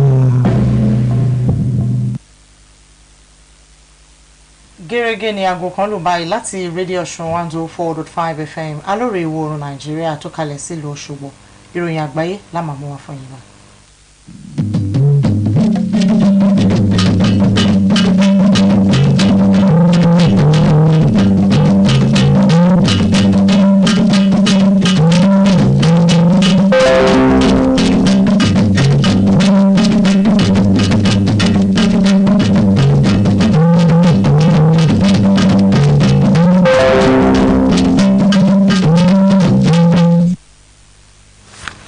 ẹ̀kásán ìròyìn àgbáyé ṣáájú agbọ́ kókó tó wà nínú ìròyìn ọ̀hún àwọn ọmọ ogun mẹ́rìndínlógójì ló dèrò ọ̀run nípínlẹ̀ Niger orílẹ̀-èdè Burkina Faso ti yan ààrẹ wọn ibùdó tí wọ́n ń kó nǹkan ìṣẹ̀ǹbáyé sí ní Britain ti dá ọ̀kan lára àwọn òṣìṣẹ́ rẹ̀ dúró látàrí bí góòdì ti ṣe di àwátì níbẹ̀ òjò ńlá tó rọ̀ lórílẹ̀‐èdè Germany ti ṣokùnfà ìdíwọ́ fún fífò bàálù ìròyìn rẹ̀ lẹ́kùnrẹ́rẹ́ ó ní iléeṣẹ́ ọmọ ogun aláàbò orílẹ̀‐èdè Nàìjíríà ti sọ di mímọ̀ pé àwọn sọ́jà mẹ́rìndínlógójì ló di ìrọ̀rùn nípínlẹ̀ Niger lákòókò tó lọ ṣe àbẹ̀wò síbi tí àwọn ọmọ ogun ọ̀hún ti ṣubú lójú ìjà àti ibi tí ọkọ̀ òfurufú tó já lọ́jọ́ kẹrìnlá oṣù tá a wà nínú rẹ̀ yìí ni ó ti sọ eléyìí di mímọ̀ olùdarí ètò ìròyìn níléeṣẹ́ ọmọ ogun ọ̀gágun Edward Buba ló sọ eléyìí lásìkò ìpàdé ẹlẹ́ẹ̀mejì lọ́sẹ̀ nígbà tó ń sọ̀rọ̀ lórí okùnfà ọkọ̀ òfurufú tó já ọ̀gágun Buba sọ pé ìwádìí ti ń lọ láti mọ okùnfà rẹ̀ tó sì rọ àwọn èèyàn láti má ṣe kọbi ara sí i. ààyè sọ̀rọ̀ pé ó lọ́wọ́ ẹ̀kọ́ onísùnmọ̀mí nínú pẹ̀lú bí bàálù ọ̀hún ṣe já. àrùn ti pé ikọ̀ lọ̀tẹ̀ ló farasoko fún àwọn ọmọ ogun ní agbègbè Singari nípínlẹ̀ Niger tí ọ̀pọ̀ àwọn ọmọ ogun sì ti bẹ̀ ṣubú lójú ìjà. ẹ̀wẹ̀ lórílẹ̀‐èdè Nàìjíríà ààrẹ Bọ́lá Tinubu ti fi àwọn mínísítà sí ipò tí kálukú wọn yóò wà gẹ́gẹ́ bí àtẹ̀jáde náà ti ṣe fi yé ni. gómìnà ìpínlẹ̀ Rivers tẹ́lẹ̀ ọ̀gbẹ́ni Nyesom Wike ni ó jẹ́ mínísítà fólùlù ilẹ̀ yìí nígbà tí gómìnà ìpínlẹ̀ Borno tẹ́lẹ̀ ọ̀gbẹ́ni David Umahi sì jẹ́ mínísítà fọ́rọ̀ iṣẹ́ òde. gómìnà ìpínlẹ̀ Kebbi tẹ́lẹ̀ ọ̀gbẹ́ni Muhammed Bagudu ni ó jẹ́ ní òun àti ojúgbà rẹ̀ ọ̀gbẹ́ni Bello Matawalle jẹ́ mínísítà fọ́rọ̀ ààbò abẹ́lé. Bọ̀sùn Tìjàní ló jẹ́ mínísítà fẹ́tò ìbáraẹnisọ̀rọ̀ ọgbọ́n àtinúdá àti ètò ọrọ̀ ajé nígbà tí Wálé Ẹdún sì jẹ́ olórí iléeṣẹ́ tó wà fún ètò ìṣúná àti àbójútó ọrọ̀ ajé. wàyí o Alhaji Malage ni wọ́n dárúkọ rẹ̀ gẹ́gẹ́ bí mínísítà fẹ́tò ìbáraẹnisọ̀rọ̀. gómìnà ìpínlẹ̀ Ọ̀ṣun tẹ́lẹ̀ ọ̀gbẹ́ni Gbóyèga Oyètọ́lá ló jẹ́ mínísítà fẹ́tò ìgbòkègbodò ọkọ̀ nígbà tí Ẹnikin Napobire sì jẹ́ mínísítà fọ́rọ̀ epo petrol. ọ̀gbẹ́ni Festus Keyamo ni ó jẹ́ mínísítà fẹ́tò ìrìnnà òfurufú gẹ́gẹ́ bí àtẹ̀jáde tó wá láti ọ́fíìsì akọ̀wé ìjọba orílẹ̀-èdè yìí fi yé ni pé lọ́jọ́ ajé ni ààrẹ Tinubu yóò ṣe ìbúra fáwọn mínísítà tuntun. ní báyìí àwọn èèyàn ti ń sọ onírúurú ìhàsí bí ààrẹ Bọ́lá Tinubu ti ṣe fi kálukú àwọn mínísítà ọ̀hún sí iléeṣẹ́ tí kó àwọn yóò máa bójútó nígbà tí inú àwọn èèyàn kan sì dùn sí ìyànsípò ibi tí wọ́n fi wọ́n sí ọ̀hún. àwọn míín sì ń ṣe ní ibi tí wọ́n fi wọ́n sì ń ṣe wọ́n ní àhín. ọ̀kan lára àwọn mínísítà ọ̀hún tí ó gbajúgbajà lórí ìtàkùn ayélujára ti ṣe gómìnà ìpínlẹ̀ Rivers tẹ́lẹ̀ ọ̀gbẹ́ni Nyesom Wike ẹni tí ó díje fún ipò ààrẹ lábẹ́ àṣẹ ẹgbẹ́ òṣèlú PDP ṣùgbọ́n tó fìdí rẹmi sọ́wọ́ igbákejì ààrẹ ilẹ̀ yìí tẹ́lẹ̀ Alhaji Atiku Abubakar náà sọ ìhà tẹ̀ lórí ìtàkùn nínú ìtàkùn abẹ́yẹfò ọ̀gbẹ́ni Joe Harper tó jẹ́ olùdarí ètò ọ̀rọ̀ tó kan àwọn aráàlú àti àtúntò nílẹ̀ yìí sọ pé ọ̀gbẹ́ni Wike ní ìyànsípò rẹ̀ gẹ́gẹ́ bí mínísítà fólùlù ilẹ̀ yìí yóò buyì kún ìlú náà. ọ̀gágun Ibrahim Traoré ti di ààrẹ orílẹ̀-èdè Burkina Faso lẹ́yìn oṣù mẹ́sàn-án ìdìtẹ̀gbàjọba ẹlẹ́ẹ̀kejì. agbẹnusọ fún orílẹ̀-èdè Burkina Faso ọ̀gágun Farouk Sagbe ló ṣe léyìí lórí ẹ̀rọ móhùnmáwòrán ilẹ̀ ọ̀hún kan. ọ̀rọ̀ náà ló wáyé lẹ́yìn ìpàdé kan pẹ̀lú àjọ ECOWAS tí wọ́n rán láti lọ ṣe ìpàdé pẹ̀lú ikọ̀ hútà tó gba ìpìdá ìṣàkóso ní orílẹ̀-èdè Niger. ọ̀gágun ìrora Traoré sọ pé orílẹ̀-èdè Burkina Faso ni kò ní tasẹ̀ àgẹ̀rẹ̀ sí àdéhùn tí wọ́n dìjọ fẹnu kò lé lórí. láàárọ̀ òní ni ọkùnrin kan ṣàdédé páàkì ọkọ̀ tó sì bọ́ sínú òkun Maramara ní Istanbul. òyìn fi yé ni pé àwọn ọlọ́pàá àti padòlà ni wọ́n tètè lọ síbi ìṣẹ̀lẹ̀ ọ̀hún láti lọ dóòlà ẹni tá à ń wí yìí. ìròyìn àgbáyé ló ń dé sí ti gbẹ̀yìn láti rédíò Ọ̀ṣun alóòrè ìwọ̀ oòrùn Nàìjíríà. níbà ẹgbẹ́ mọ̀ràn ta ni fún yín fífi ìmoore hàn jẹ́ ohun tó dára nítorí náà kọ́ bí a ṣe fi ìmọrírì hàn nígbà gbogbo. ibùdó tí wọ́n ń kó nǹkan ìṣẹ̀ǹbáyé sí ní Britain ti lé òṣìṣẹ́ rẹ̀ kan lẹ́yìn tí àwọn ohun èlò kan di àwátì nínú èyí tá a ti rí ẹgbàá góòdì àtàwọn nǹkan míì. ibùdó kó nǹkan ìṣẹ̀ǹbáyé sí ọ̀hún ló jẹ́ ọ̀kan lára ibùdó pàtàkì lágbàáyé tí wọ́n sì sọ pé ìgbésẹ̀ òfin ni wọn yóò gbé tako ẹnikẹ́ni tó bá hùwà àìtọ́ àti ṣíṣe àgbékalẹ̀ ẹ̀kọ́ aláàbò tí yóò bá wọn ṣàwárí ohun tí ó di àwátì ọ̀hún. ìwádìí fi hàn pé àwọn ohun èlò náà ló wà ní ìpamọ́ fún iṣẹ́ ìwádìí. àwọn olùgbé olúùlú ilẹ̀ Canada lápá ìwọ̀ oòrùn àríwá ní ìjọba ilẹ̀ náà ti pàṣẹ fún láti kó àṣà wọn kúrò látàrí bí ìjàmbá iná ti ṣe súnmọ́ ìlú tó ní àwọn èèyàn bíi ẹgbẹ̀rún tó ní nǹkan bíi ẹgbẹ̀rún lọ́nà ogún. Ìròyìn fi yé ni pé àwọn èèyàn náà láwọn agbègbè mẹ́rin kan nílẹ̀ ọ̀hún ló wà nínú ewu ìjàmbá iná báyìí. Ó lé ní 200 ìjàmbá ọṣẹ iná tó ti ṣẹ́yọ lápá ìwọ̀ oòrùn àríwá ilẹ̀ Canada. Ìwádìí láti ọ̀dọ̀ òṣìṣẹ́ ètò ìbáraẹnisọ̀rọ̀ lẹ́kùn náà ọ̀gbẹ́ni Mike Westwick fi yé ni pé àwọn agbègbè bíi 8 pẹ̀lú ó dín díẹ̀ ní ẹgbẹ̀rún 7 ni wọ́n ti kó kúrò. Lórílẹ̀‐èdè Germany òjò ńlá tó rọ̀ ti fa ìṣẹ̀lẹ̀ omíyalé tó ṣokùnfà kí wọ́n mú òpin dé bá fífò bàálù láwọn pápákọ̀ òfurufú ilẹ̀ ọ̀hún. Òyìn fi yé ni pé ọ̀pọ̀ ìtàkùn pápákọ̀ òfurufú ọ̀hún ló jẹ́ kó fi hàn pé nǹkan bíi 70 àwọn ọkọ̀ òfurufú ni wọ́n fagilé ètò ìrìnnà wọn nígbà tí àwọn tó sì fẹ́ bà ni wọ́n lọ sí orílẹ̀-èdè míì láti lọ bà. Wàyí òjò ńlá láwọn apá ìwọ̀ oòrùn gúúsù àti àárín gbùngbùn Germany ló ṣokùnfà bí omi ṣe wọ́ sáwọn ojú pópó kan. Lẹ́ẹ̀kan sí ẹgbẹ́ kókó inú ìròyìn yìí. Lórílẹ̀‐èdè Nàìjíríà olú-iléeṣẹ́ ọmọ ogun aláàbò ti sọ di mímọ̀ pé nǹkan bíi àwọn sójà 36 ni wọ́n dèrò ọ̀run nípínlẹ̀ Niger.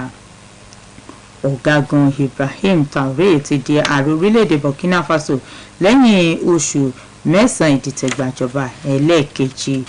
Ibùdó tí wọ́n ń pè nǹkan ìṣẹ̀báyé sí ní Britain ti lé òṣìṣẹ́ rẹ̀ kan lẹ́yìn tí àwọn ohun èlò kan di àwátì níbi tá a ti rí ẹ̀gbà onígòdì àtàwọn nǹkan míì.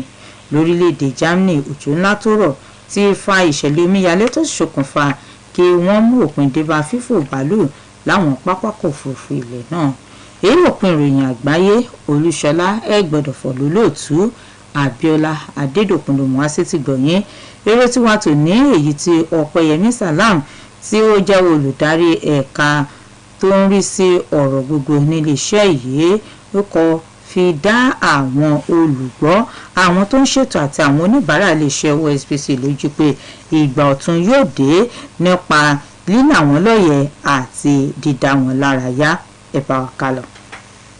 okùn ní gògògùn kó bá níbi tí a ti fà wá ọjọ́ 27 oṣù kẹjọ ọdún 1991 ó ní ìjọba ológun lábẹ́ ìdarí ọ̀gágun Ibrahim Badamasi Babangida dá ìpínlẹ̀ Ọ̀ṣun sílẹ̀. Èyí gan ló mú kó pọn dandan fún àwọn òṣìṣẹ́ tó jẹ́ ọmọ bíbí ìpínlẹ̀ Ọ̀ṣun lábẹ́ ìpínlẹ̀ Ọ̀yọ́ nígbà náà láti forí lé ìpínlẹ̀ kó àwọn pàápàá jùlọ àwọn òṣìṣẹ́ nílé iṣẹ́ ìgbóhùnsáfẹ́fẹ́ ìpínlẹ̀ Ọ̀yọ́ tí a mọ̀ sí BCOS nígbà náà, èyí tí ó mú kí wọ́n padà sí ìpínlẹ̀ Ọ̀ṣun tuntun tí wọ́n ṣẹ̀ dá sílẹ̀ lẹ́yìn ọ̀sọ́kà. Dídé tí wọ́n dé sí ìpínlẹ̀ Ọ̀ṣun, iléeṣẹ́ rédíò ló kọ́kọ́ bẹ̀rẹ̀ ní ọjọ́ 25 oṣù kọkànlá ọdún 1991 lókè tasẹ̀ nílé Ifẹ̀ tí yàrá àkóròyìnjọ rẹ̀ sì wà ní ìtakọ̀gùn nílùú Òṣogbo lábẹ́ ìdarí ọmọọba John Fademi. Lẹ́yìn oṣù kọkànlá rẹ̀ níléeṣẹ́ tẹlifíṣàn gbéra sọ, èyí tí wọ́n dá sílẹ̀ láti ṣe àjọ̀dún ọdún àkọ́kọ́ tí wọ́n dá ìpínlẹ̀ Ọ̀ṣun sílẹ̀ lọ́jọ́ 27 oṣù kẹjọ ọdún 1992 tó sì gbé iléeṣẹ́ tẹlifíṣàn yìí sílùú Ìbòkun lábẹ́ ìdarí gómìnà alágbádá àkọ́kọ́ sẹ́nitọ̀ Isiaka Adétúnjì Adélékè. Níbi ìpínlẹ̀ Ọ̀ṣun ṣe ń fojú sọ́nà sí àjọ̀dún ọdún 22 onírúurú àṣeyọrí ló ti bu ìpínlẹ̀ Ọ̀ṣun bọ̀ lẹ́ka ètò ẹ̀kọ́,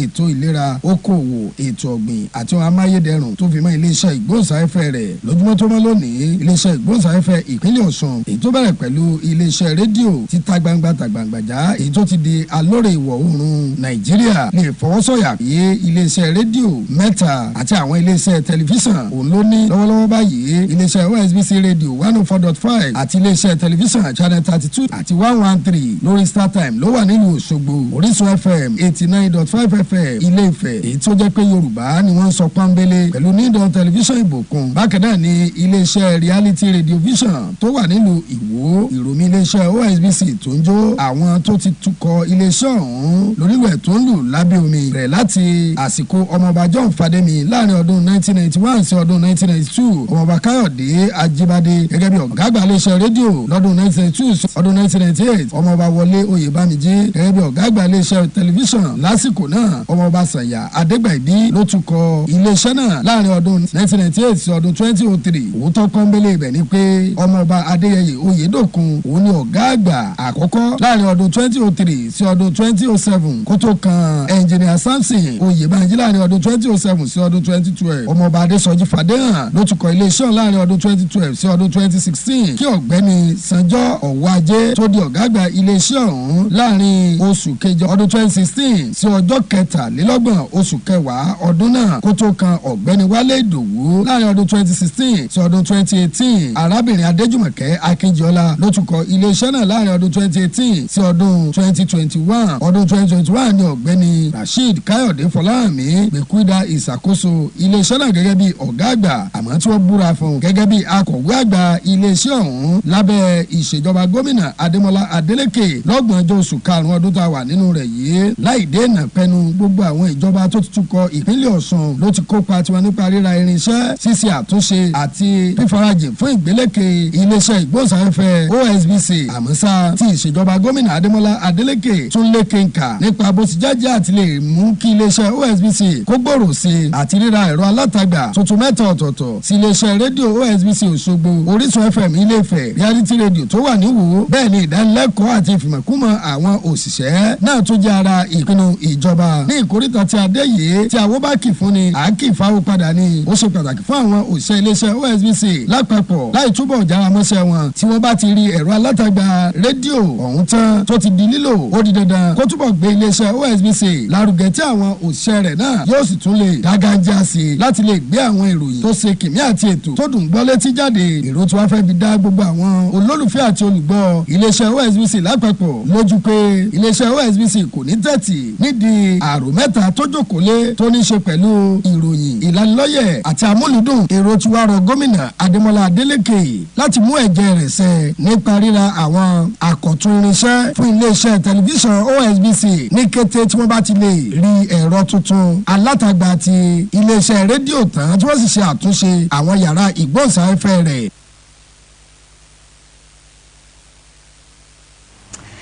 èrò tiwa tẹ́ gbọ́ tán èyí tí ọpẹ́yẹmí salam tó jẹ́ olùdarí ẹ̀ka tó ń rí sí ọ̀rọ̀ iléeṣẹ́ OSBC kọ ló ké sí àwọn olùgbọ́ àwọn tó ń ṣètò àti àwọn tí ó ń ṣe agbátẹrù àtàwọn oníbàárà iléeṣẹ́ OSBC pé ìgbà ọ̀tun àti ṣe yémú iléeṣẹ́ yìí ló dé tán nípa àti lè máa bù wọ́n ní ohun tó yẹ kí wọ́n gbọ́gbọ́ àti láti lè máa dára wọn lárayá ṣìjùwádé adésínà ló ti tó sì ká lédè yorùbá láti mọ̀ lẹ́kùnrẹ́rẹ́ nípa ètò àtàwọn nípa ìròyìn àtàwọn ètò tó ń lọ nílé iṣẹ́ yìí kàn sórí ìtàkùn www.osbcng.org mo kí wa pé àkó kalẹ̀.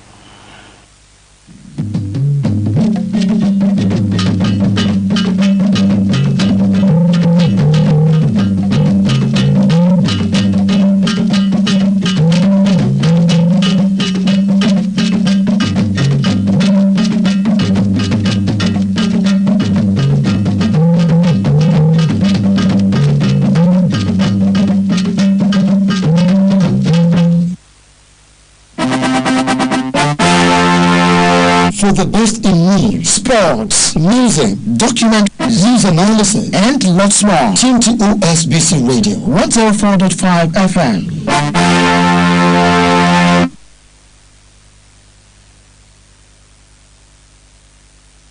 Still listening to OSBC Radio 104.5 FM, Voice of the West, Nigeria. Time to join Muhyiddin Adeleke on platform.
afternoon and welcome on board this week's edition of your program platform. It's a weekly issues-based current affairs program on this channel, 104.5 FM, Voice of the West.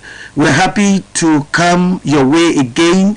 We do so every week in, week out. We come your way to talk about matters that are germane to the socio-economic and political development of our nation, Nigeria.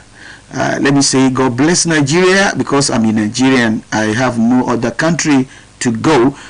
And today, what we are going to talk about is about the future of the country.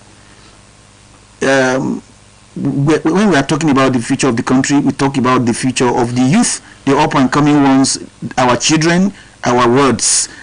How are they faring in their various schooling? Talking about the secondary school education, talk about even tertiary. But today our focus is on the school certificate examination, vis-a-vis the attention being given to the boy child. All along we have been clamoring for inclusivity as far as a girl child is concerned. Much attention had been paid to the girl child. They are really coming up now. Our daughters are coming up. When you go to higher institutions and you check the graduating list, you see many of them being the best graduating students. So they have always mounted the podium to claim one prize or the other, to the admiration of many people, including our guests in the studios. Yes, let me unveil my guest, a female, and you should expect that. Citizen Lola Way is the Executive Director of Echo Center for Transformation and Empowerment Initiative. She came early enough, and so we are together in the studios to do justice to the discourse today. So let me welcome you formally on platform. Good afternoon, everybody at home. Thanks for having me on the platform. Yes, I'm your regular host. My name is Muhyiddin Adeleke. Together we are going to do it, and let me just tell you at the outset that in the course of this program, we are going to be joined via telephone by the Chief Examiner English for WAEC, West Africa Examination Council, Bisi Olanipekun. In the next couple of minutes, I'll put a call through to him for him to join us on the program and shed more light on some of the variables we are going to consider on the program today. Yes, we are set to go. Let's take a look at the outcome of the 2023 West Africa School Certificate Examination as far as Nigeria is concerned. 1,613,733 sat the examinations from Nigeria, and out of that figure, I want to tell you without much ado that 1,361,608 candidates, representing 84.38%, obtained credits and above in a minimum of any 5 subjects. So 79.81% obtained credits and above in a minimum of 5 subjects. Then let's take a look at this performance, and what I have been told, the information available to us is that of the lot, men, or I say boys, did not perform up to the percentage of the girls, because they obtained 52.1% or so, whereas that of boys is 49 or thereabout. Let's take a look at that. what can you make out of this? What can you make out of the improved performance of the girl child? What does this portend, and what do you think have been the factors responsible for the impressive performance of the girl child these days? Okay. Thank you for the opportunity to be here to discuss this issue, because it's one of the issues that have been bothering me for some time now, that I've been thinking about how to go about it. The improvement in the performance of the girl child academically is not a surprise. It is as a result of the attention that is being given to the girl child in order to correct the imbalanced state of gender equality in Nigeria and indeed in the world, that has resulted in NGOs, organizations, and gender advocates paying attention to the girl child, encouraging and teaching them how to acquire leadership skills and also improve academically, which has resulted into the improved performance that we have seen.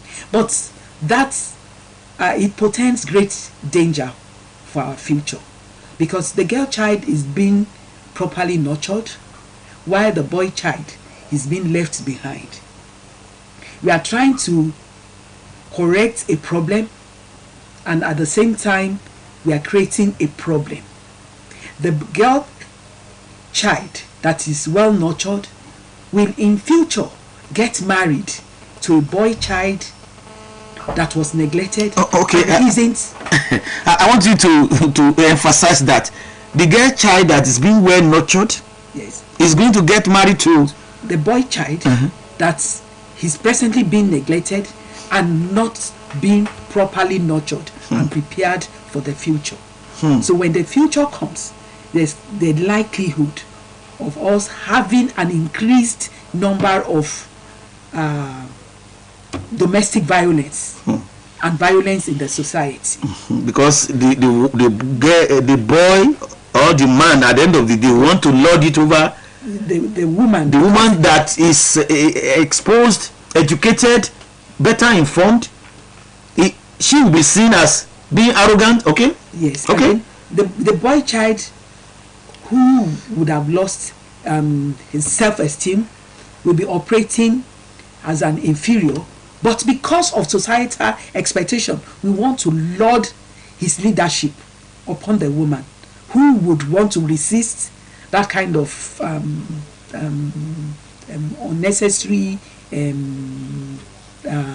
who would see the man as a bully, as a narcissist, okay, and as an abuser. Okay, so the society will not be better off. Okay, let's take a look at you see, with the look of things, the statistics I was trying to reel out the other time indicates that 47.9% of those who made 5 credits, or will I say who obtained credits and above in a minimum of 5 subjects, including English language and mathematics, of those, that is 1,287,920 candidates. So the 79.81 of them, 81% obtained credits and above in a minimum of 5 subjects, including English language and mathematics. And of the lots, 47.9% were male candidates, whereas 52.1%, that is 671,000, were females. So that goes without saying that boys were 47.9%, girls were 52.1%. So you are saying the development is a welcome. It's a welcome one. It's a welcome development. Positive result. Okay. And you are trying to tell us that it has implications. Serious, yes. Okay, serious implications. Yes, because it means that fewer boys than girls are likely to gain admission into the tertiary institution. Okay, with these results. Yes, as a result of the attention and support and encouragement that the girl child has received from both the NGOs, gender advocates, and religious organizations, and other people in the society who believe, we all believe that yes, the girl child has been the has been operating from a disadvantaged position. Okay, but in order to correct, apart from, let us take it one after the other. Apart from the attention, sustained campaign that the girl child, the advocates for the girl child education had mounted over the years, what other factors could have been responsible for the non-impressive performance of the boy child? Okay, we live in a patriarchal society where it is erroneously believed that the boy child is an automatic leader, and the boy child is preferred. Leader even at home? At home, everywhere. Okay. And that the boy child has a platform to operate from without challenges, and that the boy child is also does not even have emotional needs that has to be attended to at home and outside the home, at school, and even within the society as a whole. Okay. Whereas the girl child gets all the attention, all the emotional support that is required when they are faced with challenges. The boy child does not have that kind of attention, does not enjoy that kind of support. But don't you think that the boy child also, in most cases, is usually daring and want to undertake perilous expeditions? Because of the societal expectation that the boy child is strong, does not have emotional feelings that should require him breaking down, and that the boy child is physically strong enough. Okay, yes. Okay. That's what is said in Yoruba parlance. So the boy child doesn't cry. Is not expected to cry because the boy child is so strong, does not have emotional feelings that will require him breaking down emotionally, crying, and that is why we have more men committing suicide than women. We have more men committing crimes than women. Because of the kind of because women are not bold. They are seen as not being bold, so they can't confront challenges. They can't go on to attack and what have you. The girl child is not raised to be physically strong. Is not seen as being physically strong. Okay. Is therefore not seen as a violent person. Okay. Whereas the boy child is regarded has been strong, not minding the physical build of the boy child or the girl child. Either of the gender can be stronger than the other. Okay. At the same time, the pressure from the society that the boy must provide for the family. So even when a poor boy goes out with a rich girl, the poor boy is expected to foot the bill. Hey, I want to hear you clearly there. Are you now saying if the wife is richer, that the wife must also do something? By putting much on the table, because it is the societal imposed norm. Yeah. That the man should provide for the family. But in a situation where women are the breadwinners, what are you saying now? In our society where women are the breadwinners, the man is seen as a weakling and is treated as such. And these also have serious implications for the society. And that's why some men become violent.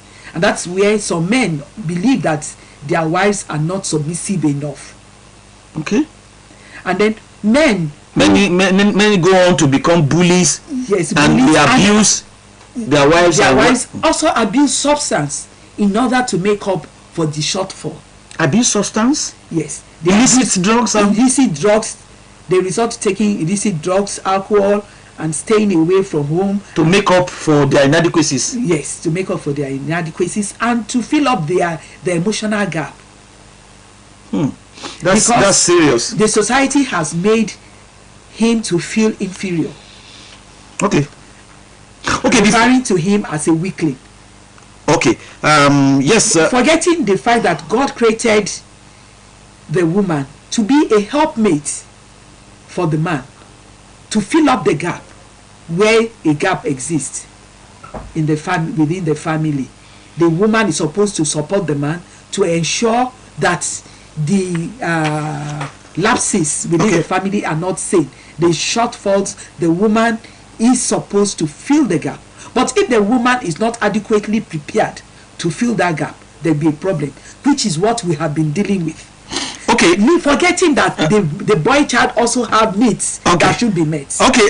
We are being joined in the studio by the chief examiner for English language for West Africa Examination Council in Osun, Pa Bisi Olanipekun. Thanks for joining us. Good afternoon. Thank you. Good afternoon. Okay. We have been able to observe from the release results of WAEC, that is 2023 WAEC, that was just result that was just released last week. What can you say about the outcome of the examination? We reckon with the statistics before us that 1,613,733 candidates sat the examination, whereas 1,361,608 candidates, representing 84.38% obtained credits and above in a minimum of any 5 subjects. What can you say about the outcome of the examination? Well, it is not a surprise what the results were. Realizing the performance and the performances of the candidates. I'm happy that we have such a high percentage of the successful examiners. I'm sorry, the candidates. Candidates. Thank you very much. The candidates. It's a good performance. If that is the situation, the result for Osun State, in other states in the country, especially the states whose papers were sent to Osun here for assessment, it's congratulations to Osun. If the performance is as high, I like it. Okay, let's take a look at these statistics. 47% of male candidates were captured in the category of those who obtain 5 credits, minimum credits, yes, in 5 subjects, who obtained credits in minimum of 5 subjects, and then 52% or so goes to the female. So are we saying that the boy child is no longer being focused? No. From what you have just released, the female students or candidates seem to be ahead of the male candidates. I'm sorry. Okay. From what is trending now in most higher institutions of learning, the best graduating students in the recent past have been females. But what can you make out of that too? in our institutions, best graduating students have been females. Yes, there are many things which can contribute to that type of results. We will look at certain things. The exposure of the students or the candidates, the social exposure, okay, the environment, okay, of the candidates, okay, the outlook of the candidate. I mean the male ones. The male ones are more exposed to outside things, social things. Distraction? Which can bring a distraction to them. Okay. We will realize that males pair up with their friends, go out to do all sorts of things than females. Okay. Females seem to be under the control of the parents. The parents. Okay. So by that they stay at home to look at their academics. Okay. The main ones with their peer groups. One, their social outlook. Two, their own personal thinkings or thoughts will make it more in favor of their learning. Okay. Than the female ones. Okay. What is the implication of the girl child having the best of education and at the expense of the boy child? More so, we are talking about the girls that are educated. They will be wives to the boys that could not make a headway at the end of the day. So what is the implication for the families?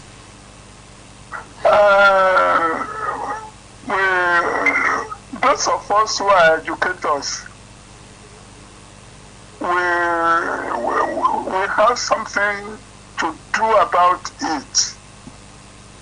One, if we have counselors in schools who go about counseling these candidates, I think there might be some hope. Some changes? But one thing is definitely sure. We need to appeal to the male students, or we need to re-examine, make them have a different reorientation as regards their social beings. Okay. We are not serious. I'm sorry to use that language. Okay, you have said it all. I really want to thank you for your time on the program today, Mr. BC Olanipekun, the Chief Examiner, English Language for West Africa School, West Africa Examination Council. Yes, I really appreciate you. And my guests want to say hello to you. Good afternoon, sir. What's the name again? Lola Way. Lola Way. Yes, sir. Citizen Lola Way is our guest in the studios. This is Way. Daddy, good afternoon, sir. Thank you very much. I'm happy. Okay. Yeah, thank you for your time. It's a pleasure. Yeah, that was Mr. BC Olanipekun. I agree with him that okay. The boy child has a lot of distractions. Okay. Which is as a result of preference for the male child. Okay. The male child is given too much freedom at home and in the society to do as he wishes. Have you ever witnessed a situation when the boy child will want to lord it over his siblings who are females, saying, yes, I'm the master, even when the parents are not around? I have. I happen to have younger ones that are male, and then I know the way they behave. They want me to see them as being men, even when they were boys. They wanted to be treated like men, and then the way the society has also raised the boy child is creating problems for the boy child. The boy child is seen as more valuable than the girl child, and that it is not the responsibility of the boy child to take part in house chores. So when the girl child is at home, learning to be useful within the house, and also being taught outside the house how to be a successful member of the society, how to become a superwoman. Nobody is paying attention to the boy child. Nobody is setting targets for the boy child. Nobody is encouraging the boy child. Nobody is mentoring the boy child to become a successful member of the society. Nobody is teaching the boy child how to live peacefully within the society. Nobody is teaching the boy child how to sit, how to talk, how to walk, what to wear and what not to wear. And if you refuse to teach them the right thing now, or even at home, somebody somewhere outside will teach them the wrong things. That is what is happening, and I'm happy that Baba Mr. Olanipekun mentioned the peer group pressure, the effect of peer group pressure on the boy child, which is also partly responsible for the performance of the male candidates at this last West African examination that we are looking at. The results at which that we are looking at the moment.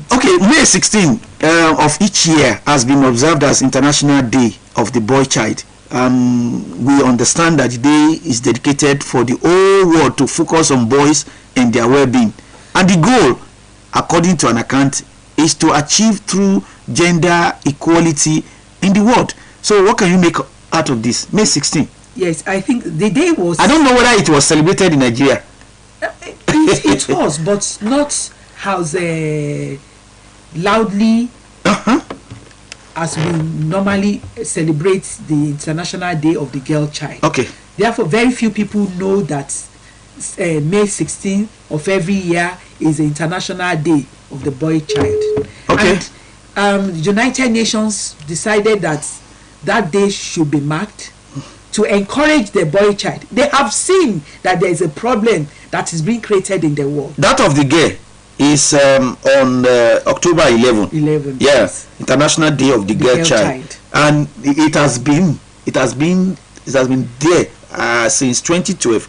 But that of boy child was just 2018. Yes, it's out of it is in response to the result of researches that are being carried out that has shown that there is a danger ahead. If the focus is much more to the detriment, if we do not focus on both gender, and that's why there is need for us to keep talking about gender equality and equity. The essence of talking about gender equality and equity is not to bring down the value of the male child, but to ensure that both go pari passu, and that we give both of them equal opportunity to excel. If the boy does not feel challenged by the girl child, there is likelihood of him relaxing and not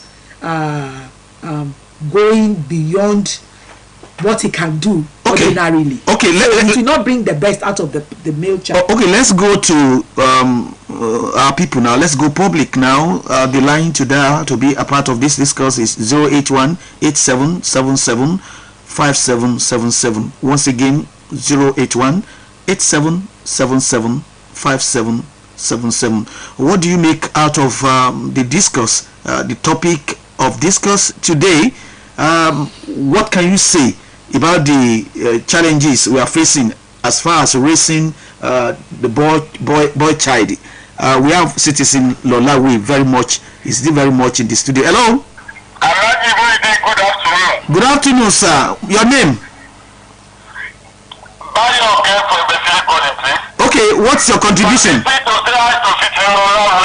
Good afternoon, sir. Good afternoon, Daddy. It's been quite some time. It's been quite some time, sir. Amen. Look, things are changing, please. Things are changing. People like myself have illiterate parents.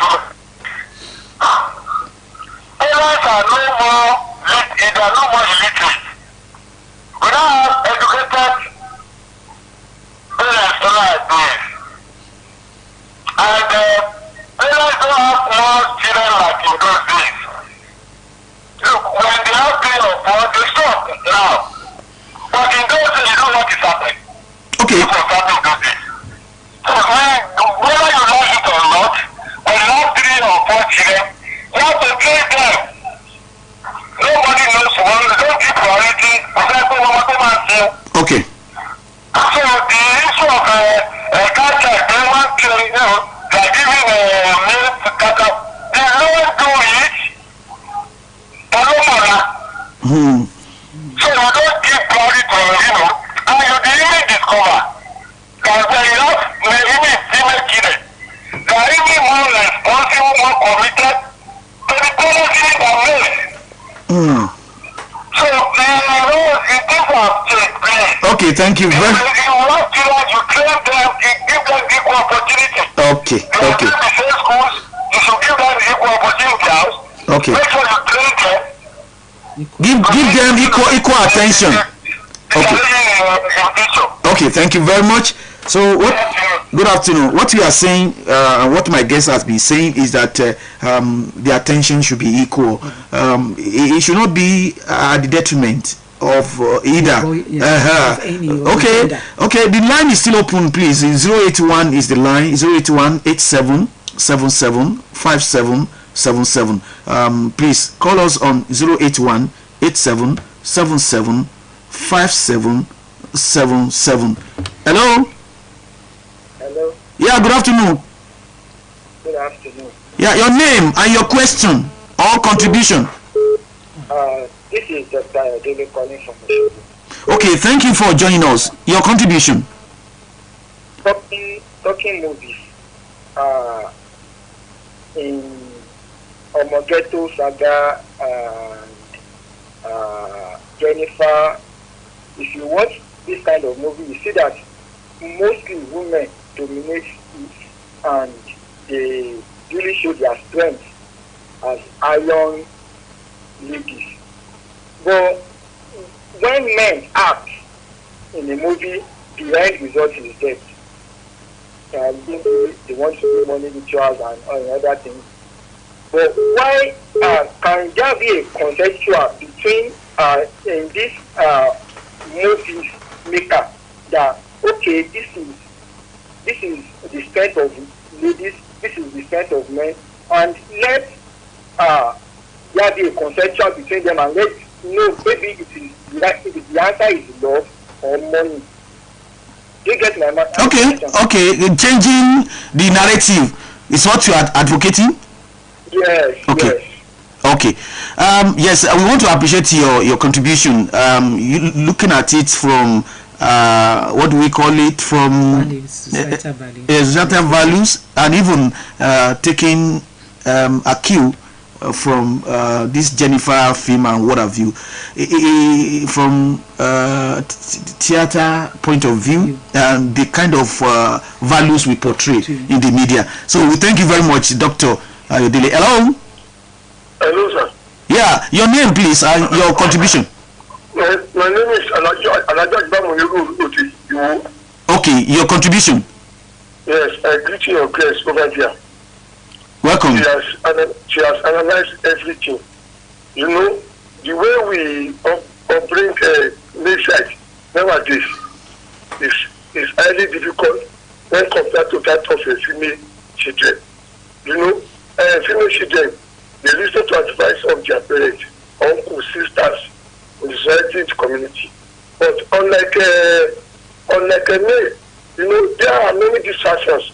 They go to football house to watch this so-called club. They follow their peer group. Before they get to, they follow Chelsea, Arsenal, everything. People at night, they watch the Champions League.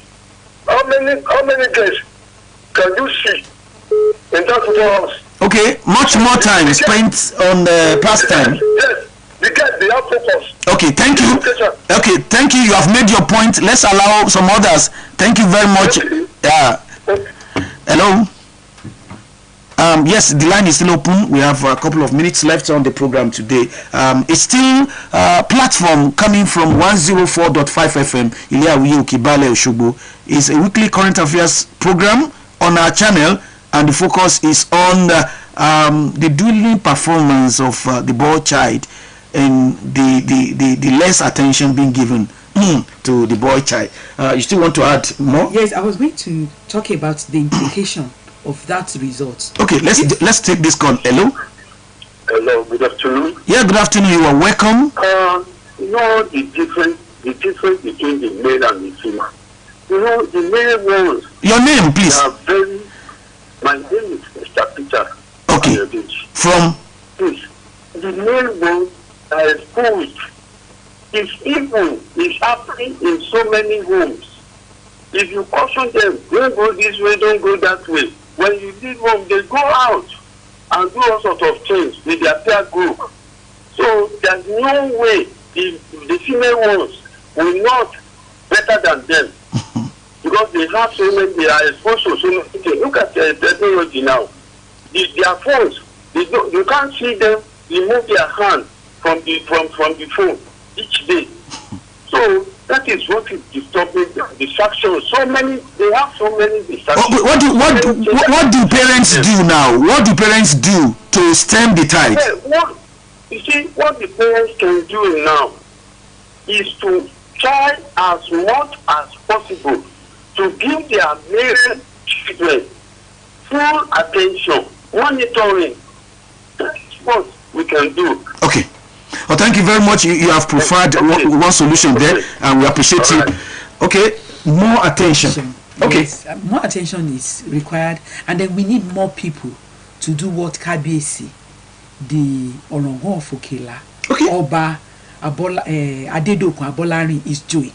Let me just say Oba Dugze. Because the KBC was my teacher at Oscars. Wow.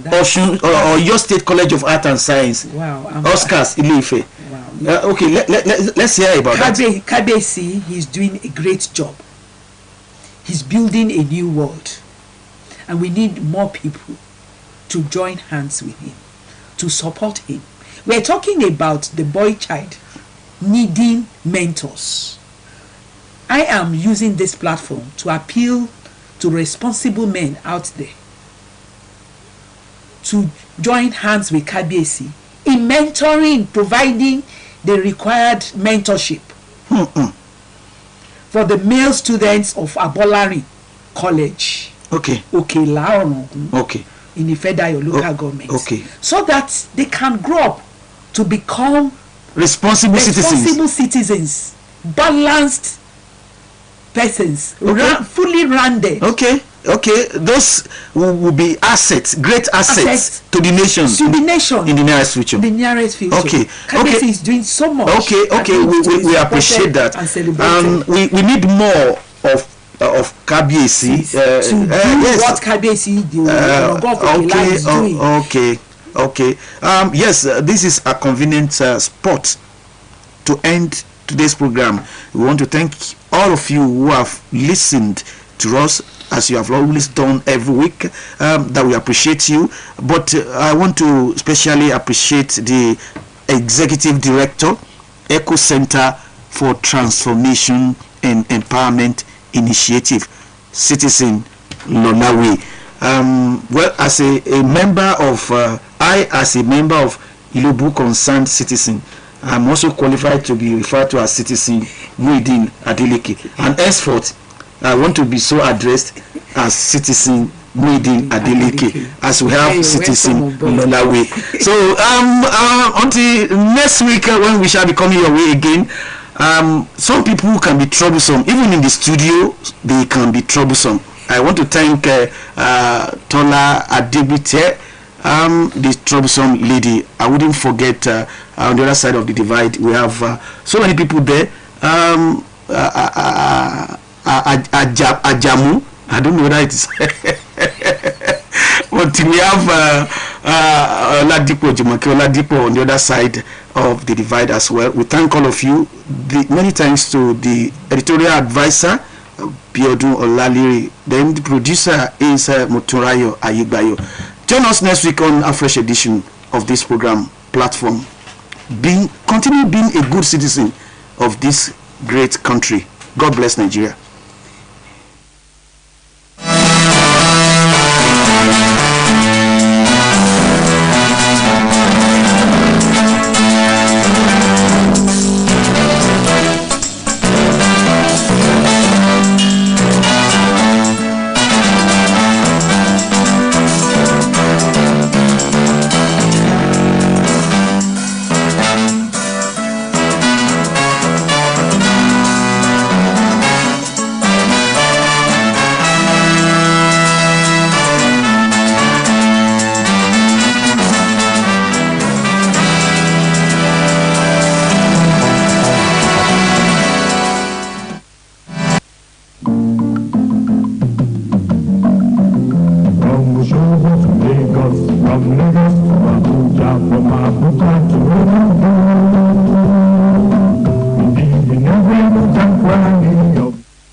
Kola ọ̀rẹ́ mi, wetin do you? Kunle, this fuel matter tire me. Shebi I tell you say I just buy TVS HLS Okada with Ajo money. Now I no dey worry again about fuel because TVS HLS Okada no dey chop fuel at all. With shikini fuel, I dey work plenty. Now I dey give Mama Risika better money for soup. TVS even dash me 1 full carton of spaghetti when I buy my TVS HLS Okada. Joy, dem say dey dash person spaghetti for this kind time. Dey there. On top say TVS HLS na baba for Okada. TVS go still sama you 1 free carton of spaghetti for every TVS HLS 125, HLS EX, even HLS KS Okada wey you buy from any of their dealer office this period.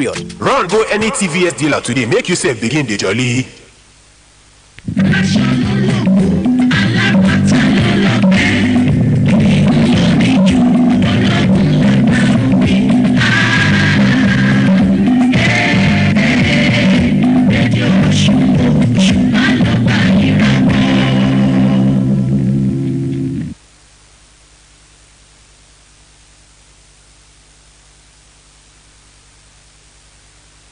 Gẹ́gẹ́ ní aago méjì ló báyìí láti rédíò Ọ̀ṣun 104.5 FM alórí ìwòrán Nàìjíríà tó kalẹ̀ sílùú Òṣogbo akọ́tún ètò lárinrin lámàmú ara.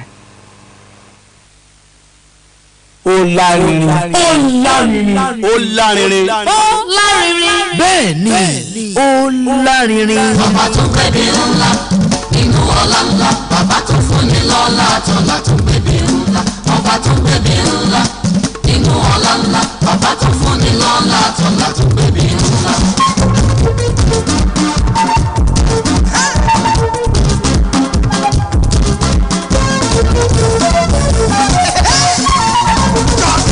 Bàbá tó dá mi sáyé, tó tún fún mi láyé, níbi tí kò ti sáyé láyé ni mo ṣàtìráyé.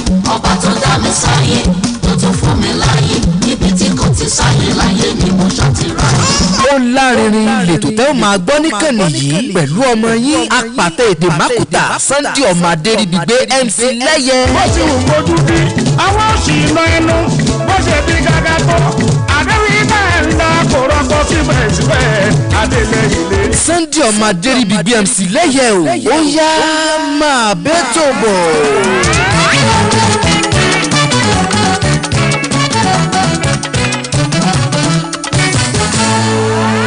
Táyé ti sọ pé kó sọnà o, bàbá ti lànà o.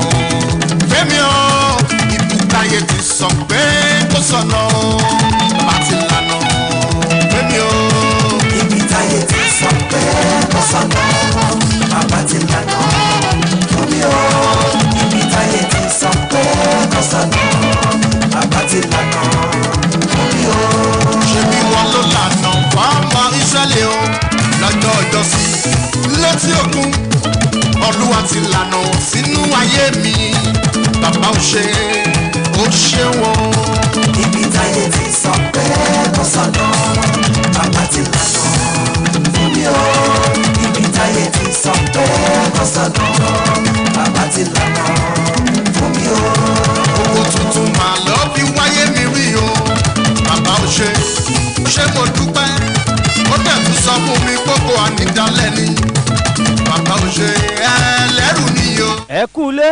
Táyé ti sọ pé kò sọ̀nà bàbá ti lànà fún mi o. Sunday ọmọ adẹ́rìbígbé mọ̀mọ́ tó ti ń kí fún tọ̀sán tèmi. ó dé lẹ́yọ ẹ̀yọ́ mo ti yọ bọ́ńbọ́ síkànnì 104.5 alóore ìwọ̀ oòrùn Nàìjíríà. ibi táyé bá sọ pé kò sọ́nà Ọlọ́run ti lànà fún mi níbẹ̀. ìfọkànbalẹ̀ ni mo fi wọ bí. ara ire màá ló fi wáyé mi rí o bàbá ò ṣe. ìrọ̀rùn ni mo bá gbogbo àwọn aráalé àti gbogbo àwọn tó ń gbọ́ mi. gbogbo ànídàlẹ́ ni. àtàwọn tá a jọ wọnú kulu yìí. tán ní MC lẹ́yẹ àjọ máa ṣe fún tọ̀sán tèmi ni mo ní ẹjẹ́ á lọ. let's go there. wọ́n náà máa follow ẹni.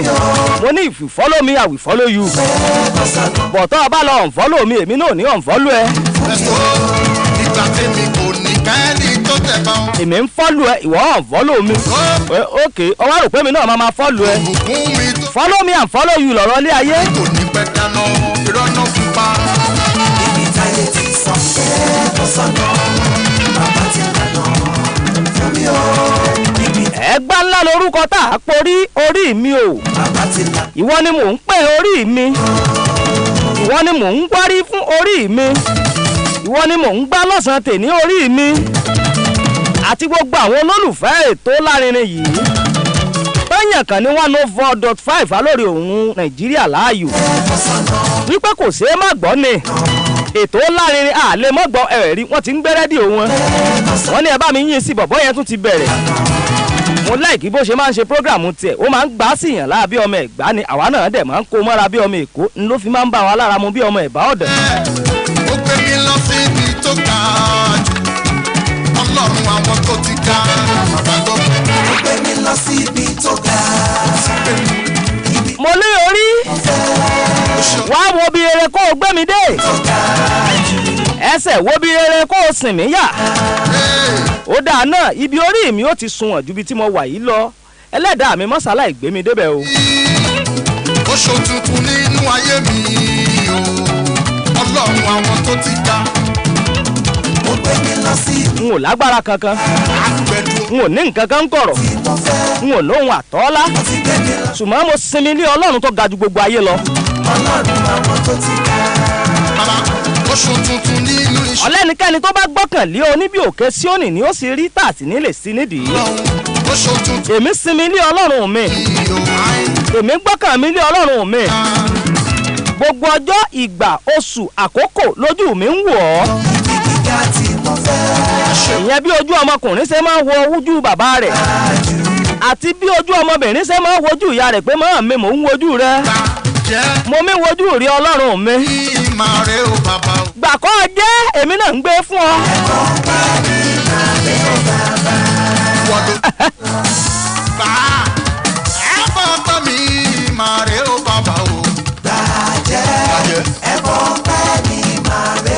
má sọ pé ò ní jó.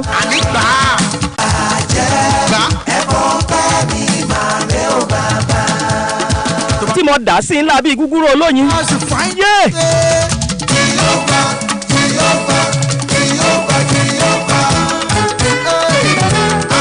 Ọlọ́run ń bẹ lára mi ààyè ni ò sí. tó bá jẹ́ pé ká dàálẹ̀ ká tún sá. Ọlọ́run èdè yé mi Ọlọ́run orin yé mi kódà mo morin mo mọ̀ lù kódà mo mọ̀ lù mo morin. mi ò gara. tẹ́ ẹ rọ̀rọ̀ tí mò ń sọ yìí ìpèdè mi àti ìgbékalẹ̀ rẹ̀ kábíyèsí Ọlọ́run ló fún mi.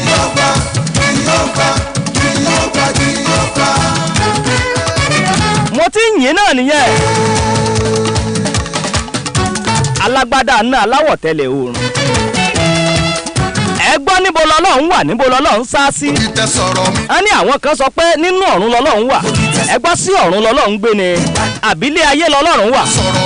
àdìtú rèé àwa kan ní ọlọ́run tí ń gbénú àwọn ọ̀run èmi ò gbà pé ọlọ́run ń gbénú ọ̀run ẹni mo ti ń sọ̀sọ́kúsọ. ẹ pé kí n mú díẹ̀ wá. bíbélì ló sọ fún mi nínú ìwé Genesis orí kìíní ẹsẹ̀ kìíní ẹni kí ló wí. ó ní ní àtètèkọ́ṣe ọlọ́run dá ọ̀run àti ayé ọlọ́run ṣẹ̀ dá ọ̀run àti ayé ni kọ́lọ́run tó wá dá ọ̀run àti ayé níbo lọ́lọ́run wà. ok exam nìyẹn ok ẹ̀yin náà mọ̀ wá ká. kábíyèsí ọlọ́run láyé ń wádìí rẹ̀ ká tó fẹ́ mọ ibi tó wà tí ò yé wọn. wọ́n ti wádìí ẹ̀ lọ sínú òkun rí wọn ọ̀bọ ńbẹ̀ iyemọja erinmilókun ní yọjú sí wọn àti àwọn ẹja ńlá ẹja tó lójú àti ẹja tí ò lójú ní yọjú sí wọn. wọ́n ní ẹja lọ́nú afẹ́fẹ́ jàre wọ́n lọ́nú afẹ́fẹ́ wọ́n wọ́lọ́hún wọ́n ṣe ń pàdé àwọn àlùjànnú olórí mẹ́jọ olórí mẹ́ẹ̀ẹ́dógún náà rọ́ padà wọ́n lọ́lọ́run ò sí ń bí jàre nígbà tó yá wọ́n ní kò sọ́ lọ́hún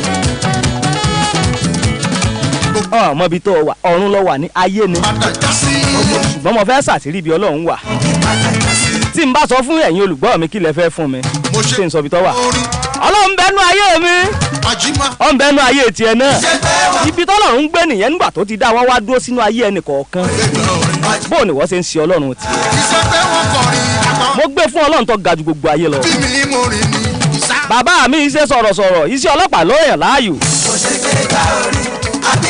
mọ́ mi gan-an rògbé ọ wá sórí rédíò sọ̀rọ̀ rí. èmi kọ́ ló kọrin bàbá mi ló kọrin ó sọ̀rọ̀. ṣùgbọ́n tẹ̀yàn bá ń gbọ́ tí mọ̀mọ́ mi bá ń bọ́ ẹ mọ̀ pé sọ̀rọ̀sọ̀rọ̀ àgbà ni mọ̀mọ́ mi èdè yíye dáadáa ọmọ bá ṣe máa gbé òwe kalẹ̀ kábíyèsí ọlọ́run. kí ló ṣe. yé bàbá sì wù mí mà ṣètò mi ilẹ̀ bẹ́ẹ̀. bàbá ká mi láàmú lè lu tòǹgbà tí ń fi parí ètò yìí lónìí. tùgbà yìí pọ̀ gan-an. àlùjọ yìí pọ̀ gidi gan-an. ó pọ̀ gidi gan-an. àlùjọ lè fẹ́. ọ̀pọ̀ nílẹ̀ jaburata o. jaburata. ọ̀nà tó bá wù mí mo lè gbé gbà. ọ̀pọ̀ nílẹ̀ jaburata. báwọn olólùfẹ́ ètò yìí ni abala méjì lètò yìí gbèrú abala gbọ́ yìí wò láti máa ń síra wa létí láti máa ń fi ọ̀rọ̀ ṣe òdùn ayé ara ẹni abala ẹ̀kejì lábala ẹni bí ẹni tá a ti máa ń gbàlejò tàbí sọ̀tà àwọn èèyàn tán ti yan yọ mo kí àwọn ọ̀gá lọ́gàá nílé iṣẹ́ tí mo wà yìí mo kí amójú ẹ̀rọ tí ń gbélẹ̀ tí sì ń gbé sókè mo kí akéde ètò tó pè mí wọlé èmi ọmọ yín náà ni o Sunday ọmọ adéríbigbé ọmọ ewu níwìn ìrìn ọmọ adálẹ̀gbé wùrọ̀ ọmọ adálẹ̀gbé sùn gángan ọmọ ewu filẹ̀ hàn mí fọ̀nà mi ewu tí ò jẹ́ fàbújá alẹ́ ìkiri ọmọ ẹnì kankan kankú lẹ́rìí ọmọ kankú òde ọmọ kankú ọ̀nà ìjìgbó lọ́nà. ó pọ̀ yẹ́yẹ́. 08102242174 08102242174 ní kẹ́ ẹ pé Sunday ọmọ adéríbigbé sí ẹkú kalẹ̀ tá a bá padà dé abala gbọ́ yìí wò ni à ń lọ. ìjọ Transfiguration and Mercy Evangelical Ministry tamet tó wà nọ́mbà 1 òkè arákùnrin ìkirè ń pè wá. hallelujah ni wọ́n máa kọ́. wípé ẹ wá ẹ jẹ́ kí a lọ sí ilé olúwa ìdí ni tí ìjọ Transfiguration and Mercy Evangelical Ministry tamet wá sí àwọn ètò gbogbo tó máa ń wáyé nínú ìjọ wọn. báwo ètò gbogbo náà ṣe lọ nìyí ní ọjọ́ Sunday aago 9 di aago 10 ní ilé ẹ̀kọ́ ọjọ́ ìsinmi ìyẹn Sunday school máa ń wáyé láti aago 10 di aago 12 ní ìsìn òwúrọ̀ máa ń bẹ̀rẹ̀ ìyẹn Sunday service gbogbo ọjọ́ ìṣẹ́gun Tuesday ní gbogbo ènìyàn yóò máa rí bàbá wa nínú olúwa fún ìdánilẹ́kọ̀ọ́ àti ẹ̀bẹ̀ àdúrà gbogbo ọjọ́ Wednesday aago 6 sí aago 7:30 ní wákàtí àánú ọjọ́ Thursday nípàdé àwọn obìnrin rere ní aago 5 sí aago 6 ìrọ̀lẹ́ ọjọ́ Friday ní àṣálẹ́ agbára láti aago 8 àṣálẹ́ di aago 9 àbọ̀ gbogbo Monday kejì nínú oṣù kẹtàkẹta ní marathon prayer máa wáyé nínú ìjọ Transfiguration and Mercy Evangelical Ministry tamet tó wà nọ́mbà 1 òkè àdàmé ọ̀ṣùgbọ́lẹ̀ ìkirè fún ẹ̀bẹ̀ àdúrà àti ìmọ̀ràn ẹ pè bàbá Pastor S.A. Akínníyì aka hallelujah sórí nọ́mbà yìí 08038727514 wá pàdé Jésù àkìrìṣòro nínú ìjọ Transfiguration and Mercy Evangelical Ministry tamet máa bọ̀ Jésù oníṣẹ́ tiẹ̀ ti ìwọlẹ̀ rí kàn.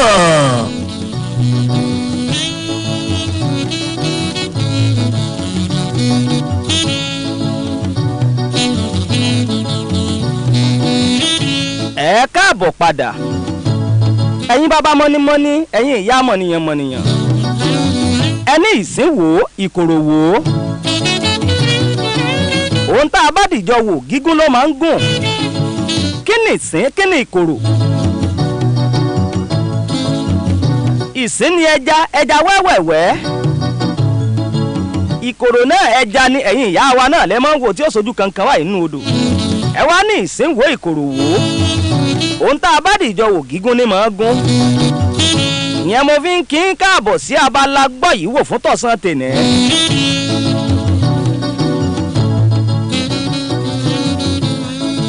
lẹ́nìí tí í ṣe ọjọ́ 17 ìyẹn nínú oṣù kẹjọ pẹ̀lú ọmọ yín tẹ́ ẹ fẹ́ràn tẹ́ ẹ sì máa gbọ́ yẹn náà ni tẹ́ ẹ lẹ́yìn láàyò ànímọ́ láìkí ẹ̀ ń fọ́lọ́ mi gbogbo olólùfẹ́ mi èmi náà ń fọ́lọ́ yín bẹ́ẹ̀ ṣe ń fọ́lọ́ mi mò ń fọ́lọ́ yín bẹ́ẹ̀ ṣe ń gbọ́ mi lèmi gan ń gbé fún yín pé ẹ ṣe tẹ̀ ń gbọ́ mi. ọ̀pọ̀lọpọ̀ iléeṣẹ́ rédíò ló sáwà báyìí tó jẹ́ wípé wọ́n ń gbòǹsáfẹ́fẹ́ ń bẹ̀ tó jẹ́ pé tẹ́ ẹ bá yín kẹ̀kẹ̀kẹ̀kẹ̀kẹ̀ kò sí bẹ́ẹ̀ ṣe yín rédíò yín sí ẹ̀ sàmọ́ gbóríṣiríṣi rédíò lọ ni ṣùgbọ́n náà mi dùn pé èèyàn kan ní 104.5 láàyò ẹ tún wá fẹ́ nítorí tèmi Sunday ọmọ adéríbigbé ọmọ ẹwú níwìn ní ọmọ adálẹ̀gbé wùrọ̀ ọmọ adálẹ̀gbé sùn gángan ẹwú filẹ̀ àmì fọ̀nà àmì ẹwú tí ò jẹ́ fàbùjá alẹ́ èkìrè hàn mẹ́nì kankan.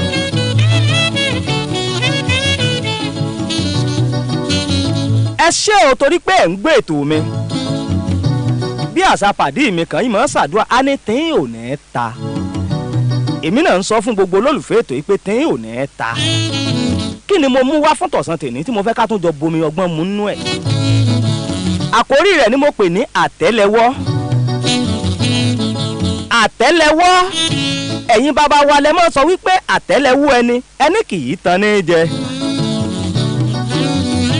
èmi wọ́n fẹ́ sọ fún ọ pé tó o bá yẹ àtẹ́lẹwọ́ rẹ wò ó bá nǹkan kan tá à ń pè ní ìlà àwọn bàbá wa tó ní àtẹ́wọ́ la bá ìlà a ò mẹ́ni tọkọ nígbà tí wọ́n wá mọ̀ wípé àtẹ́wọ́ lọ bá là ò mẹ́ni tọkọ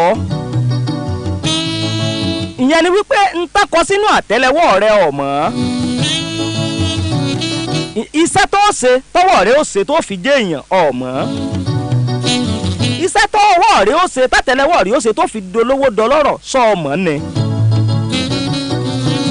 àtẹ́lẹwọ́ ẹni ni wọ́n sọ pé kì í tan ní jẹ ṣùgbọ́n kí ló dé lóde òní táwọn ènìyàn ò dúró de àtẹ́lẹwọ́ ẹni mọ́ pé tán ní kì í tan ní jẹ tá a wá ń ṣe bàlábùlùbùlù bàláàká ọ̀pọ̀lọpọ̀ wa láti wá ya gíràn fẹ́dírà báyìí lọ́wọ́lọ́wọ́ tá a wà yìí ẹ̀ tí ẹ̀ ṣe gíràn ló kà mọ́ gíràn fẹ́dírà ni.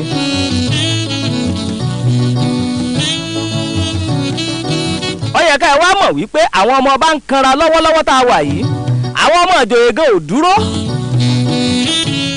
bí wọ́n bá ló lè ṣe fàlàfòlò ó gbọ́dọ̀ máa ṣe fàlàfòlò bó ṣe wù ẹ́ tọ́ ọ bá bọ́ sọ́wọ́ àwọn tán kọ ọmọ rógà wọn á tì ọmọ gbaga ojú ẹ̀ ọ́ là. kí ló dé ẹ̀yin ọmọ òde èwò yìí àbí kí n kára mi mọ́ ni pé àwọn ọmọ òde èwò yìí kí ló dé tá a dúró de àtẹ́lẹwọ́ ẹni mọ́ kí ló dé tó jẹ́ pé ọwọ́ ọlọ́wọ́ là ń wò ìwò owó là ti ń bẹ nínú ọwọ́ tiẹ̀ ntọ́ ọkọ sọ́wọ́ ìwò tiẹ̀ wò wípé àtẹ́lẹwọ́ mi ṣebí ń ló hàn yìí àdániwáyé mọ ntọ́kọ sínú ọwọ́ mi ọmọ tí wọ́n da àfojúsùn ló ní ò ní àfojúsùn wípé nǹkan báyìí ni mo fẹ́ jẹ́ nǹkan báyìí ni mo fẹ́ dà ẹni báyìí ni mo fẹ́ tó ò ní àfojúsùn rere fún ara rẹ tí ènìyàn bá sì ti ní àfojúsùn ọ̀pọ̀lọpọ̀ wàhálà ní ọmọ kojú amukose lòdì sí ń tá a kọ sínú ọwọ́ rẹ̀ nígbà tó ò láfojúsùn gẹ́gẹ́ bí mo ṣe ń bá lọ lọ́rọ́ ní ẹni tó bá lọ lọ́ba kú ẹ̀jẹ̀ ń sọ pé bí mo ṣe ń bá bọ̀ bó o bá ti ní àfojúsùn àtẹ́lẹwọ́ rẹ bó o ní ò ṣe ní padà wàá tàn ọ́ jẹ o ò ní focus ẹni ẹlẹ́ni lọ́mọ lè o ò gbàgbọ́ pé ntọ́wọ́ rẹ lè ṣe oúnjẹ tọ́wọ́ rẹ ń wá yẹn o ò gbà wípé ó lè yú ọ àní iṣẹ́ tó ń fọwọ́ rẹ ṣe yẹn o ò gbàgbọ́ pé ó lè yú ọ ẹ̀tọ́ ọba gbàgbọ́ pé ó lè yú ọ kí ló ń wẹ̀sìn ẹlẹ́sìn sáré sí. aláwọ̀ amọ̀ òde òní kí ni ń ṣe á àtẹ́lẹwọ́ ẹni ni kì í tán ní jẹ wò ó jẹ́ n sáré sọ̀rọ̀ kékeré kan fún ọ tí ń mẹ́nu kúrò níbi ohun tí mò ń bá lọ yìí. àwọn bàbá mọ́nímọ́ní ìyá mọ̀nìyàn wọ́n ní ẹni tí ò bá ti ṣiṣẹ́ kó má wulẹ̀ bọ Ọ̀ṣun Ọlọ́ṣun Òṣogbo Ọ̀ṣun tó bá rí kó bọ ọ̀rọ̀ kan tòrìṣà wọ́n ní ọba àbọ̀ Ṣàngó kó bọ Bàtálá lọ́jọ́ tó ọba tó ṣiṣẹ́ ajé ló tó máa rájé jẹun àtẹ́lẹwọ́ ẹni ni kì í tan ní jẹ. Sunday Àkùfẹ́ mo tó ti mú yìí ilẹ̀ ro mọ́ra bí aṣọ àtẹ́lẹwọ́ rẹ̀ ò lè tọ̀ ọ́ jẹ wàhálà bí ẹlẹ́wù odò wàá rí tajé ṣe àtẹ́lẹwọ́ ẹni ni kì í tan ní jẹ. ẹ tún ròyìn náà mọ́ra lé ní ẹ fi yẹn kọ́gbọ́n òní jù báyẹn lọ lábala gbọ́ yìí wò tó bá di ọjọ́ mẹ́jọ á tún máa mú mi wá fún wa. ẹ kúkú mọ̀ pé lọ́tún ta kò fẹ́ ẹ kú ìkàlẹ̀. ó lárinrin bẹ́ẹ̀ ni ó lárinrin.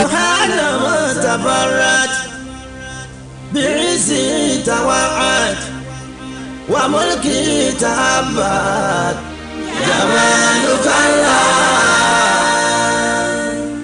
يا راحم البرايا يا واهب العطايا والفضل والمزايا جمالك الله.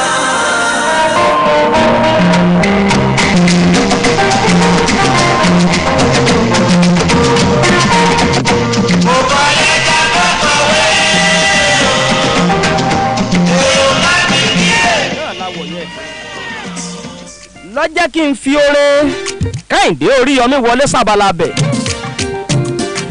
tó pe àkórí orin yẹn ní mo ní Ọlọ́run èmi náà lọ́lọ́run.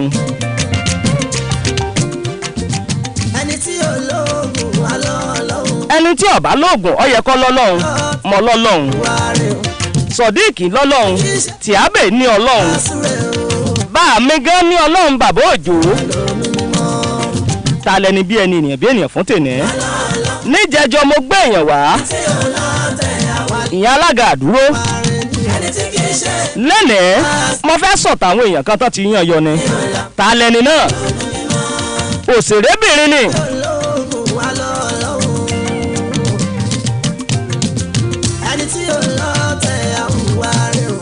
àbí òṣèrébìnrin yìí ní ọjọ́ 21 oṣù kejìlá ọdún 1977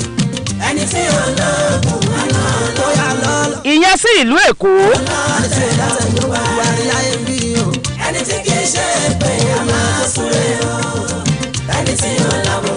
ṣùgbọ́n tó jẹ́ pé bàbá tó bí lọ́mọ ọmọ Ògùn state gangan ni ṣùgbọ́n ìlú Èkó ni wọ́n ń gbé. ìgbàgbọ́ ẹ̀dá ló ń rẹ̀dá lára dá láyé òtítọ́ ọ̀rọ̀ wọn kò. ó sì lọ sí ilé ìwé. a lè sọ́ka kú lórí àníyàn tá a bá fi wí. nursery school àti grammar school rẹ̀ ní Gbàgádà.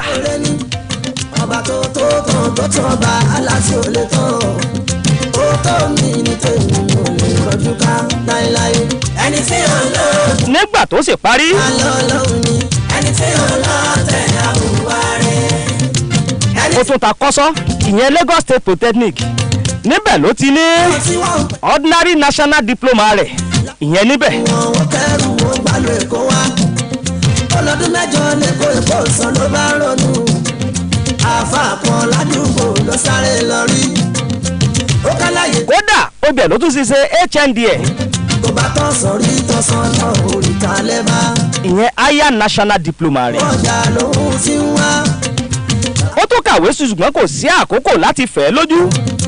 ó láṣìírí owó ńlá lòun fẹ́ kó ṣe. ọmọ mẹ́ta ni bàbá rẹ̀ bí. ó ní àwọn ẹ̀gbọ́n méjì ṣùgbọ́n òun ni ìkẹta nínú ọmọ bàbá rẹ̀. ṣùgbọ́n ìyá rẹ̀ jẹ́ ọmọ Edo State. bẹ́ẹ̀ tí ń la irú wọn ló sáré àṣàpàjùdé ó jẹ́ kó yé ẹni tí ó. ta ni mo ti ń sọ látàárọ̀ yìí òṣèrébìnrin gbajúgbajà tí gbogbo yín mọ̀. àkópa nínú eré oríṣiríṣi ni olùkọ̀tàn ni kódà òun ga mọ́ dàrẹ́ ti eré ń gbà mẹ́. ta ni mò ń sọ Ìyábọ̀ Òjó.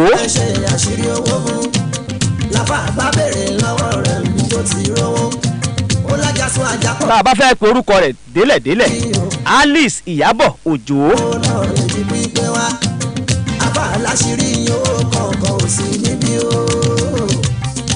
ṣé ẹ mọ̀ pé gbajúgbajà TikTok ni kódà ó ti gba best nínú ẹni tí jẹ́ pé ó ń ṣe TikTok jáde Abíbílí àti bẹ́ẹ̀ bẹ́ẹ̀ lọ. Ìyábọ̀ Òjó náà bímọ. Ìyábọ̀ Òjó lẹni bí ẹni ènìyàn bí ènìyàn fún tènẹ́ tó bá di ọjọ́ mẹ́jọ á tún máa mú ẹlòmíín wá. Abala ẹni bí ẹni ó di ọjọ́ mẹ́jọ ẹ kú ìkàlẹ̀.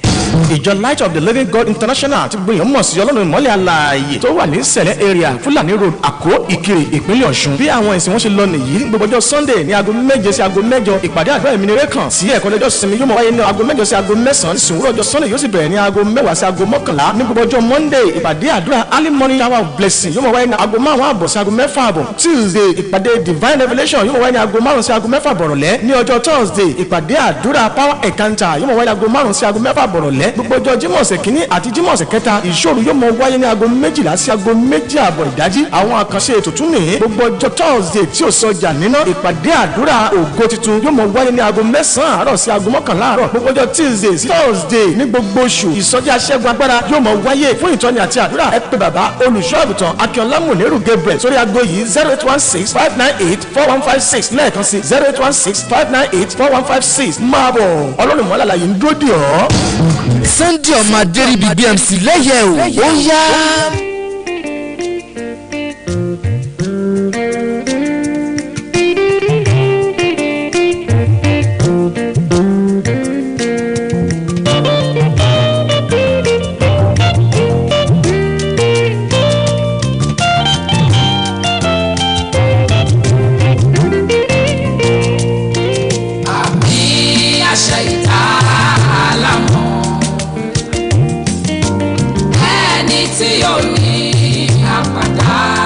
kábíyèsí ọlọ́run. ìbà òótọ́. kábíyèsí elédùnmarè ọba tó tún fún mi ní tèní sọ. ẹni tí ò ní àkó ní nǹkan. ìbà ọlọ́run tó ga ju gbogbo ayé lọ ẹni tí ò ní ọ ò ní nǹkan kan. kò ní nǹkan. ẹni tó bá gbọ́kànlé nǹkan míì lẹ́yìn ìwọ ọlọ́run kò ní nǹkan kan. ẹni tó bá sinmi lé ọgbọ́n tàbí òye ara rẹ̀ kò ní nǹkan kan. ẹni tí ò ní ọ kò ní nǹkan. ẹni tó bá ní nǹkan kan kọ̀rọ̀ yàrá rẹ̀ tí ń fẹnu ńlá kò ní nǹkan kan. ṣùgbọ́n ẹni tó bá gbọ́kànlé ìwọ ọlọ́run bí òkè Síónì ni ó ṣe rí tí a kò ní lè sí nídìí. olúwo ṣe fún tèní. wẹ́rẹ́dẹ̀wẹ̀rẹ̀ ọjọ́ ti lọ. ọmọ adéríbi gbé. mo fẹ́ máa dágbére lórí ètò lárinrin fún tọ̀sán tèní. ìbà onímọ̀tò. màá dágbére lórí ètò ní mi ò ní dágbére fáyé. bàbá ń ṣàmì. gbogbo ẹ̀yin olólùfẹ́ ètò lárinrin yìí. ní àṣẹ ìta. gbogbo ẹni tí àìsàn bá ń ṣe. lọ́wọ́lọ́wọ́ yìí mo gbàdúrà fún yín ọlọ́run ìwòsàn kó mú yín lára dá.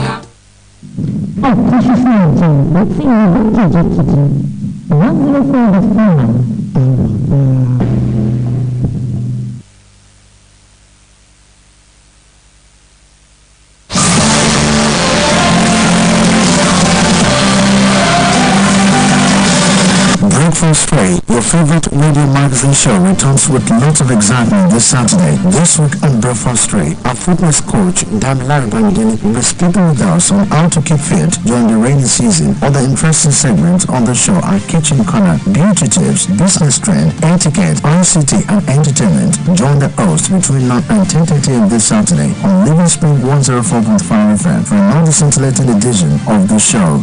Breakfast Tray, your Saturday morning delight.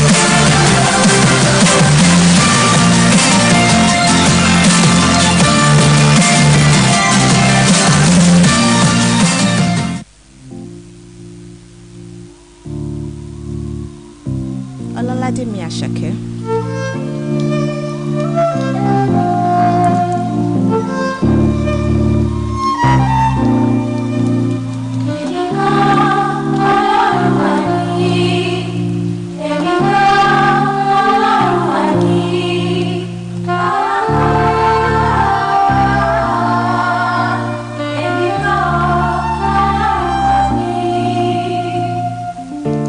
Ta ló gbọ́dọ̀ lọ ọmọ gbọ́n kò sẹ́nibọ́dì tó lọ gbọ́dọ̀ lọ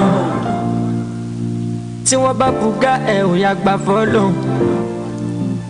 àwọn tí wọ́n bùgá mi wọ́n ti sábàámọ̀ wọ́n ti sábàámọ̀ mi kọ́ ọlọ́run mà ní o èmi kọ́ ọlọ́run mà ní o àwa kọ́ ọlọ́run mà ní o èmi kọ́ ọlọ́run mà ní o. ọmọ náà bí mi ṣe bí na God carry me from down straight to the top. 2020 was you tough, for ground, almost gave up. Fún ọlọ́mọ pé mo dẹ̀ jẹ́ lọ. Go naked in my room and speak to God. Baba God, I know sabi all, so guide me as I dey move on. Ta ló gbọ́dọ̀ lọ? Kò sẹ́nibọ̀dì tó ló gbọ́dọ̀ lọ. Tí wọ́n bá bùgá ẹ̀ ò yá gbà fọ́lọ́. Àwọn tí wọ́n bùgá mi wọ́n ti sábà mọ̀. Wọ́n ti sábà mọ̀ mi kọ́. Ọlọ́run mà ní o. Èmi kọ́. Ọlọ́run mà ní o. Àwa kọ́. Ọlọ́run mà ní o. Èmi kọ́. Ọlọ́run mà ní o. Èmi kọ́. Ọlọ́run mà ní o. Èmi kọ́. Ọlọ́run mà ní o. Àwa kọ́. Ọlọ́run mà ní o. Èmi kọ́. Ọlọ́run mà ní o. Gbọ̀ngàn gbọ́dọ̀ ṣá ọmọ lóko. Nìkan gbọ́dọ̀ fẹ́ ọmọ lọ́rùn. Alhamdulillah, I'm a brand new man.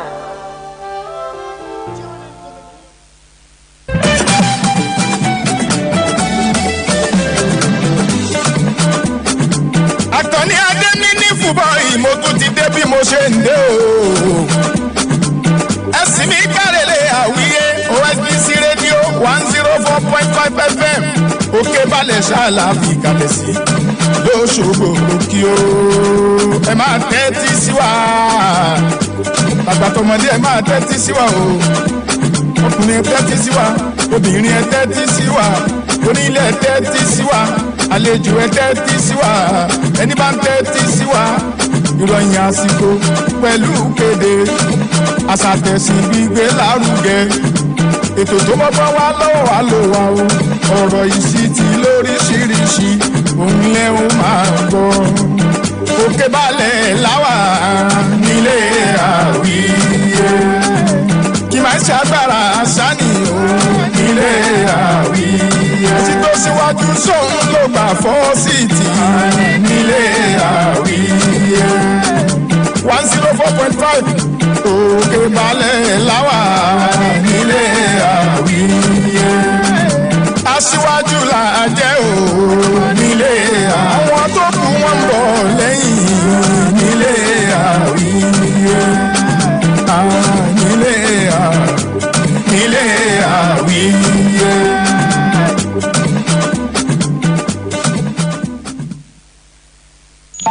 You are live.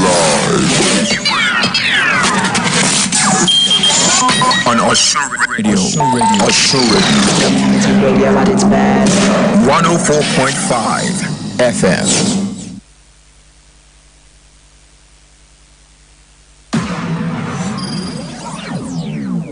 Hello, my great people. This is your boy Sam Ogube. I'm chilling right here with OSBC 104.5 FM.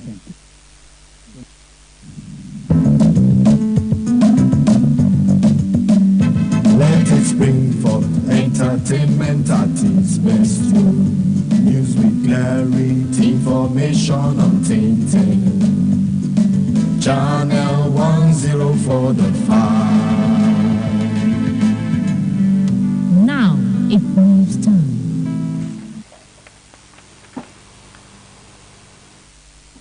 Good afternoon. Here is the FM news.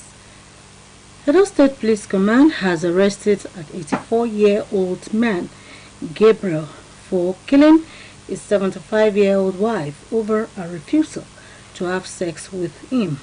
The octogenarian was among the 198 suspects paraded by the command spokesperson, Chidi Nwubuzo, for armed robbery, kidnapping, unlawful possession of firearms, murder, cultism, among other crimes. In its determination to boost food sufficiency and make Ogun State the food basket of the nation, Governor Dapo Abiodun has unveiled plans by his administration to cultivate 20,000 hectares of rice plantation. He disclosed this during the inauguration of the first phase of the 21-kilometer Imasayi-Iboro Ayetoro Road in Yewa North local government area of the state. Governor Abiodun hinted that the rice plantation would be located in Yewa North and Imeko, Afon local government areas of the state, adding that the farm would be the largest in the country. That ends the FM News. Good afternoon.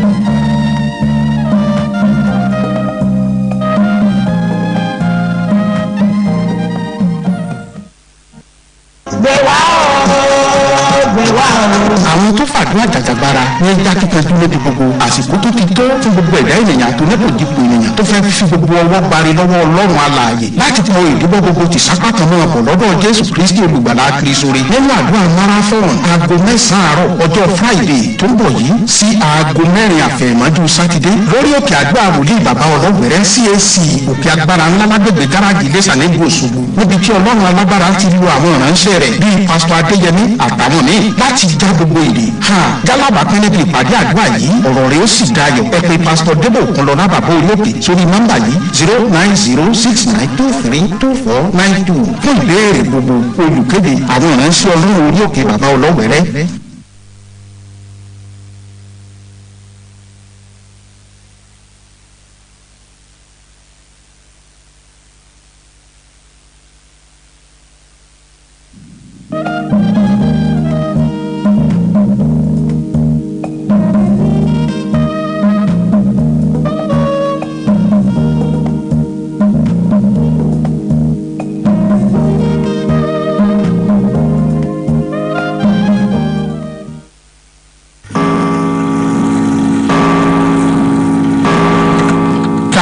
Is money.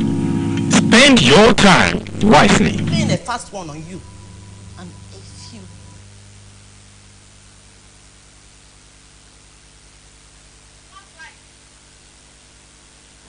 listening to OSBC Radio 104.5 FM, Voice of the West Nigeria, it's time to bring you Spotlight, sponsored by Ministry of Information.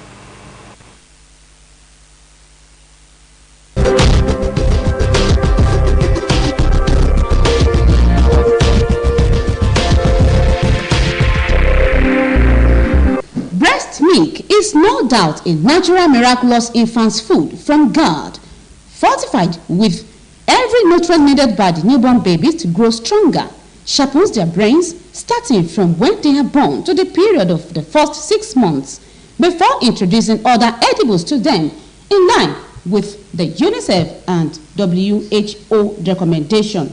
The benefits of nursing mothers dispensing this natural food for infant well-being cannot be quantified, owing to its numerous advantages. Hence, the wife of Osun State Governor, Chief Mrs. Titilola Adeleke, in conjunction with the State Ministry of Children, Women and Social Affairs, Ministry of Health, and the Osun State Primary Healthcare Board, deemed it fit to jointly organize the sensitization program for nursing mothers within the age of childbearing in the employ of the state government to commemorate this year's World Breastfeeding Day. Speaking at the well-attended program held at the Local Government Service Commission Hall, Abiri, Osun Governor's wife, Mrs. Titilola Adeleke, emphasized the need for every nursing mother to embrace exclusive breastfeeding for healthy growth of their children, irrespective of their job's nature. Mrs. Adeleke, who frowned at the nonchalant attitude of some mothers to exclusive breastfeeding for their babies, said, "No substitute food can be compared to breast milk, considering its numerous health benefits." Governor's wife pinpointed that exclusive breastfeeding is fortified with every required nutrient to prevent newborn babies from contracting diseases such as diarrhea, vomiting, and respiratory infection, among others. It's my great pleasure and delight to flag off this important World Breastfeeding Week, which is celebrated every year across the world from August 1st to the 7th. The theme for this year is enabling breastfeeding, making a difference for working mothers. This global campaign meant to raise an awareness about breastfeeding and its advantage. 6 months exclusive breastfeeding is recommended by the World Health Organization till a child turns 2 and beyond. According to statistics, most working mothers, especially in formal employment, are often compelled to stop breastfeeding exclusively due to resumption at work and unfriendly breastfeeding environment at their various workplaces. The duration of exclusive breastfeeding starts with 3 months post-delivery maternity leave, privilege provided by the public service rules in most states of Nigeria, including Osun State. Mrs. Adeleke emphasized that the week-long campaign is aimed at raising awareness on the benefits derivable from exclusive breastfeeding as recommended by the World Health Organization and UNICEF. She expressed regret that not working nursing mothers do not have the luxury of giving their babies enough breastfeeding at work after resuming from maternity leave due to their work schedule, amidst other factors which, according to her, require a paradigm shift in the interest of the baby's future. Mrs. Adeleke said that practicing exclusive breastfeeding is beneficial to mothers as it will also lower the risk of mother contracting breast or ovarian cancer, among other diseases. She then enjoined working breastfeeding mothers to take advantage of the state government crèche Abere to enable them give their babies enough breast milk while... This theme this year is a clear call to make adequate policy and rules that would guarantee maternity protections, which include extending paid maternity leave and guarantee continued breastfeeding on return to work. Earlier, the governor's wife had donated cash and special gifts to the pregnant mother whose delivery coincides with the program and other nursing mothers during the sensitization program held at the State Primary Health Care Center, Isale Agbara, Osogbo. After assuring them of governor's passion for the well-being of the people of the state, she subsequently donated babies' items to the winners of the quiz competition organized for the nursing mothers by the State Primary Health Care Board, Isale Agbara, Osogbo.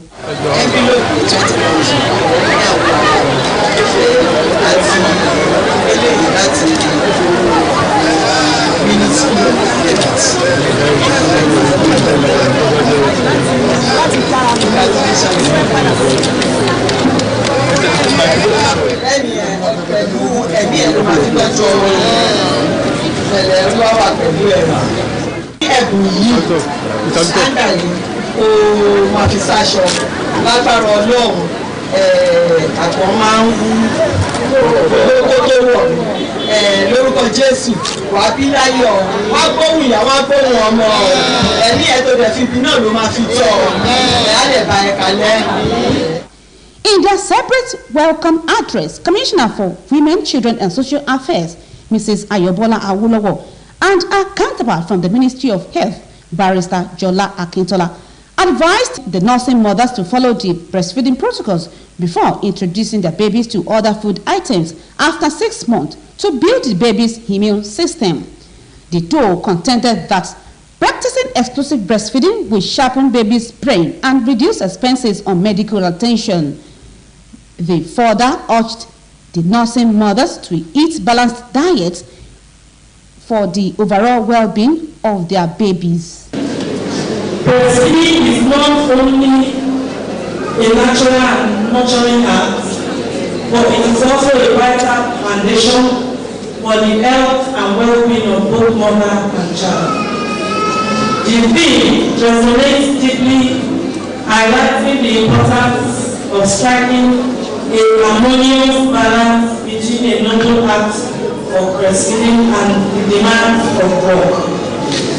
This campaign exemplifies our commitment to fostering a conducive environment where every working mother can flourish both professionally and personally. The state government has provided an enabling environment for our workers so as to enhance and support exclusive breastfeeding for our children, especially the working class people, with the establishment of a functional trend with government secretariat.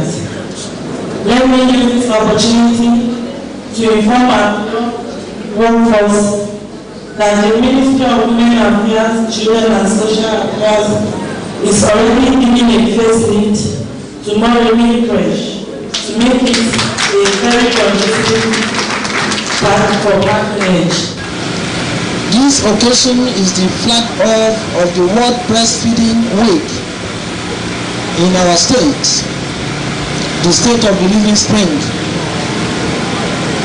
The theme of this year's World Breastfeeding Week is enabling breastfeeding, that is making a difference for working parents. This means that working is no barrier to breastfeeding, irrespective of the type of job the woman is doing. The importance of breastfeeding cannot be overemphasized. The recommended protocol is that babies will be breastfed for 2 years. The first 6 months is exclusive, without water or anything at all. After the first 6 months, mothers are to supplement the breastfeeding with locally sourced food. In their separate goodwill messages, UNICEF consultant in Osun State, Mr. Israel Olakunmi, the chairperson, Nutrition Society of Nigeria, State Chapter, Dr. Fumilola Otitola, and the representative of World Health Organization commended Governor Adeleke for running a people-centered administration and praised God to continue to strengthen him to fulfill the promises made to the people of Osun State. I want to sincerely congratulate Osun State for this giant strike in which we have gathered together today to celebrate the breastfeeding for this year. It is a remarkable event, and it really shows that the Osun State management, under the amiable leader of our executive governor, Governor Adeleke, I want to let you know that it shows that our governor is committed to the well-being of the good people of Osun State. It really shows that our amiable governor determined that during his own tenure, the children, the mother, and even we the men are the focus of his administration. And I want to pray that God will continually strengthen him even to fulfill all these promises. The breastfeeding, our commissioner have said a lot, but my real concern goes to our mothers.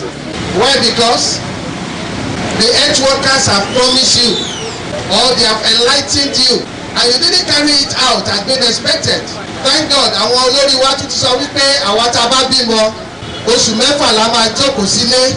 But let me quickly say that even the ọkùnrin náà tá a bá fún wọn ní oṣù mẹ́rin is not out of it, so that we will be able to take care of our mothers and the children. Greater is possible when breastfeeding is protected and supported, particularly in the workplace. For this year, the theme is let's make breastfeeding work. Let's make breastfeeding work. It emphasizes the need for greater breastfeeding support across the nation and in Osun State. However, to reach the global 2030 target of having 70% the barriers of women and families face to achieve their breastfeeding goals must be addressed through supportive workplace, family-friendly workplace policies, such as payment of maternity leave, having breastfeeding week, and room where mothers can breastfeed or express milk. Supporting breastfeeding in the workplace is good for mothers, babies, and businesses. That is why the World Health Organization are calling on governments, donors, civil societies, and private sectors to step up efforts to provide sufficient paid leave to all working parents. Ẹ̀yin ìyá wa, ọ̀rọ̀ tí a mú wá fún yín lónìí, as you can see it, the World Breastfeeding Week. We actually started this celebration on the 1st of August and it's ending. And what a joy, we are together here with PHC as a body to celebrate this very important program. Ẹ̀yin ìyá wa, gẹ́gẹ́ bí mo ṣe sọ lọ, ìfọmọlọ́yàn ó ṣe pàtàkì, ó ṣe kókó. Kí ni mo sọ? Ọmọ tí a bá fún lọ́yàn, orí ẹ̀ máa ń jí pépé ni. Wọ́n máa wà very brilliant and tá a bá fún àwọn ọmọ wa lọ́yàn, ìfà gbogbo pé ọmọ rẹ̀ ó ń tìkì lẹ́ni, à ń gbé lọ sí hospital lọ́la, kò ní sí yẹn bẹ́ẹ̀. Kò dẹ̀ ní jí pé bóyá ọmọ máa wà obese, àbọ̀ máa wà underweight, tá a bá lọ́mọ wà underweight, kò gbé wọ̀n, àbí pé kọ́mọ gbé wọ̀n ju bó ṣe yẹ lọ. Ẹ̀dẹ̀ rí àwọn ọmọ yẹn tí inú lẹ́yìn kan bá rí wọn inú yín máa dùn ní nítorí wípé kí ni ẹ ti fún wọn ní foundation, ẹ ti fún wọn ní ìpìlẹ̀ nínú ìlera wọn.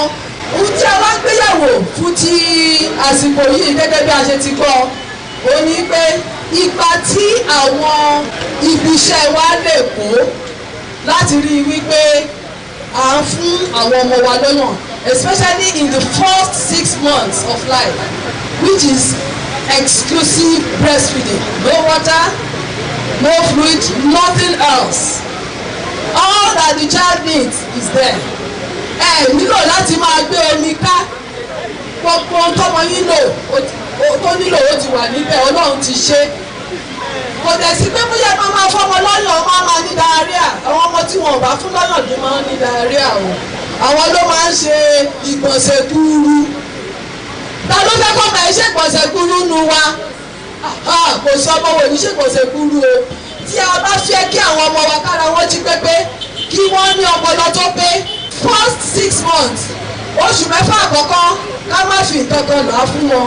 They also eulogized the organizers in ingenuity for deeming it fit to gather the lactating mothers to remind them of the global best practices on the occasion of Breastfeeding Day in their own interest. The UNICEF representative used the opportunity to re-echo the continued support of the organization to F issues in Osun State. The Iyaloja General in Osun State has this to say in respect of the program. The program is very important and it's very essential for everybody because without breastfeeding there won't be thorough treatment for the children and the children may not be able to have a good health, and good health can only help the children and even the mother. If we refuse to give them the breast, it means the children may look somehow weak and sick. With very nice and long-time breastfeeding, the baby will be okay, very alright, and be in good condition. Some of the attendees spoke with the Spotlight crew on the relevance of the program. Let's hear them, one after the other. Theme for this year is enabling breastfeeding, making a difference among working parents. Why are we celebrating breastfeeding? Breastfeeding is embedded with a whole lot of advantages for the child, for the mother, for the family, even for the economy at large. Because the breast milk is the perfect milk that the child takes for proper growth and brain development. And if a child breastfeeds well, it starts from early initiation. Immediately a child is being born, the child is to be put to breast within 1 hour of delivery. That's for the child to actually get the first milk, the colostrum, and that colostrum contains antibodies which fight against illnesses. And if that child gets colostrum, the child's immunity is boosted, and we refer to that as the first immunization the child gets. Furthermore, she has organized a program on breastfeeding for children to sensitize our female workers who are still in the age of giving birth to children. So for the female workers in Osun, that is why we are here. The breastfeeding program that has been organized, like I said earlier, is to sensitize the female workers on the need to breastfeed their children, especially in the first 6 months of the birth of their babies. That breastfeeding should be exclusive in the first 6 months. And this program is here to sensitize them, to educate them better, to know what the importance of breastfeeding is to the child and even to the mother. I think the organizers want to encourage the working mothers on how to exclusively breastfeed our babies. I want to encourage all mothers, all working mothers, that they should try and breastfeed their babies exclusively for the first 6 months of life. It's good to be breastfeeding our baby because it helps them to grow well, and also it will tell them not to have disease. And my advice to all the females is to always breastfeed their baby very well. Fẹ́ẹ̀dì àsìkò yìí dúpẹ́ lọ́wọ́ ìyàwó gómìnà ìpínlẹ̀ Ọ̀ṣun wa fún ẹ̀bùn tí wọ́n fún wa yìí, a dúpẹ́ gidigidi lọ́wọ́ wọn. Ọlọ́run á ti jẹ́ túbọ̀ jẹ́ kí ìpínlẹ̀ Ọ̀ṣun tó máa tẹ̀síwájú àti iṣẹ́ rere tí wọ́n ti ṣe kò ní bàjẹ́ nípínlẹ̀ Ọ̀ṣun. Highlights of the event was the playlet performed by the health workers at Ìsàlẹ̀ Àgbàrá, Òṣogbo to spice the program. Èmi lọ́mọ mi jọ wọ́n wé tì rẹ̀ wàá ló wá ní etí rẹ̀ wàá rí pé bí etí mi gan-an ló ṣe rí èmi lọ́mọ yẹn jọ. Èmi ló jọ o òní mọ̀ ẹ̀sùn fún bí ẹni fún ni lọ́wọ́ bí èmi báyìí. Fún mi inú òyìnbó. Àlàáfíà lé o. Báyìí ẹ̀ka àbọ̀ gbogbo lé kọ́ o bàbá ń kọ́ o. Ọlọ́run bá wà ní o. Ẹ̀ṣẹ̀ àdúpẹ́. Àkókò ọ̀pọ̀ náà ló ń kọ́ ọ̀rọ̀ kò yẹ ọ́ lè gbọ́ pọ̀ o. Bí sọ fún ìyàwó mi sí ni ẹ pé èmi lọ́mọ yẹn jọ èmi lọ́mọ yẹn jọ. Ọlọ́run ṣe o. Àgbo ni mo wá gbé wáyé o. Báwo ọkọ ọmọ mi mú? Àgbo tí ó kú ojú bàbá rẹ̀. Kí ni eléyé sí ilé? Ẹ má fọmọ mi mọ́ jèlé o. Kò sí má jèlé o. Àgbo tí mo fi fún bàbá rẹ̀ ló kú ìwọ́n tó fi tẹ́tí ṣe dáadáa. Ẹ má fọ ọmọ mi ní májèlé mu o. Àwọn elétò ìlera ti sọ wípé láti ọjọ́ kìíní ta ti bímọ ní oṣù mẹ́fà òun la máa fi fún ọmọ lọ́yàn. Ìyá ẹni ọgbẹ́ májèlé yín rẹ̀ ní òfẹ́ o. Májèlé ni mi ò fẹ́ májèlé má fọmọ mi ní májèlé mi. Yíò ní báyà rẹ̀ ló gbèsè. Àmọ́ mi ìgbélé yàyà mi. Káwọn elétò ìlera sàlàyé fún wa nílé ìwòsàn ni wípé oṣù mẹ́fà àkọ́kọ́ àgbẹ̀lọ̀ fún ọmọ ní ìkẹ́kẹ́ tó yàtọ̀ sí ọyàn tó gbé nǹkan tí ọmọ náà ní ìjù ló ti wà nínú ọyàn. Present at the well-attended program were the wife of the Deputy Governor, Mrs. Shola Adewusi, wife of the Honorable Speaker of the State Parliament, Mrs. Monsurat Egbedun, Special Advisor to the Governor on Primary Health Development Board, Dr. Oderinde Michael, Permanent Secretaries, Iyaloja General in Osun State, among others. And that wraps it up on today's edition of Spotlight, courtesy of Ministry of Information and Public Enlightenment. We are glad to have you on the program. Do stay with us next time on the same station. On behalf of the executive producer, who is the Permanent Secretary of the Ministry of Information and Public Enlightenment, Barrister Mrs. Abimbola Babatude, and the producer, Moshid Suleiman, Aminat Adibari is my name. Thank you for your time.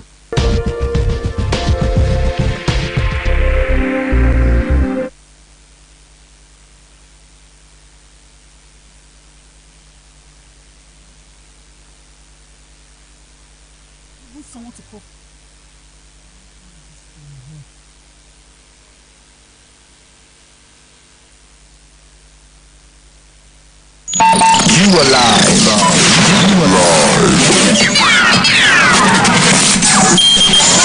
On Osho Radio. 104.5 FM. But you say you don't like that. You the form tough guy, ignoring my calls, and you know they call back. He dey pain me gaga, pain me well, oh. You know, say we get plans, big plans, memories we made in the past. Don't ignore that, true fact. You say I wanna wait in there for your mind. If not love you truly define, I be you won't waste my time. Hey, oh my baby, is it love you're looking for? But it be like say love is not enough. You should let me know if you done the job. Oh my baby, is it love you're looking for? But it be like say this love is never enough. You should let me know if you done the job. If you done the job, me the coco. All the times we spent, things we did, it don't go. You define waiting, you know, keep for Sokoto. You mean to say, all this time they use me play football, carry me play football. You know, say, we get plans, big plans, memories we made in the past. Don't ignore that, true fact. Say, I wanna wait in there for your mind. If not love you truly define, I be you won't waste my time. Hey, oh my baby, is it love you're looking for? Or it be like say love is not enough. You should let me know if you done the job. Oh my baby, is it love you're looking for? But it be like say this love is never enough.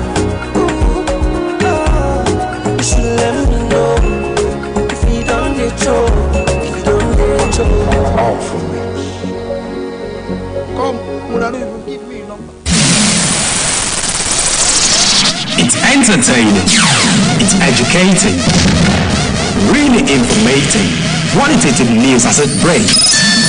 It's OSBC Radio 2 104.5 FM. Numero uno soul from the Sahara. Voice of the West.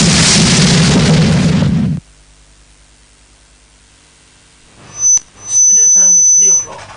This is OSBC Radio 104.5 FM, Voice of the West, Nigeria.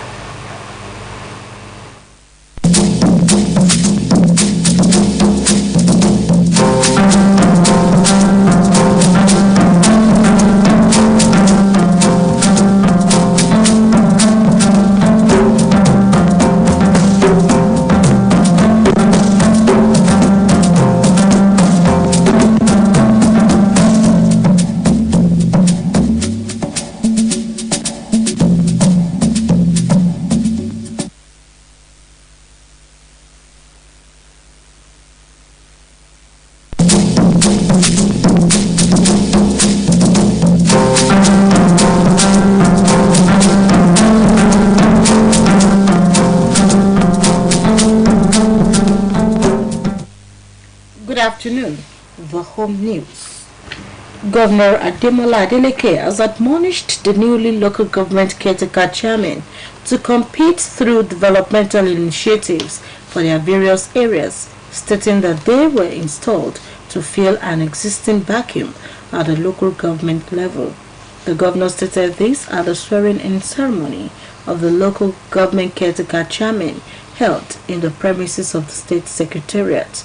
The state aims-man, while asserting that his administration came on board at a time of constitutional crisis at the local government level, lamented that the previous government grossly violated the constitution and the law by holding kangaroo local government elections after its defeat.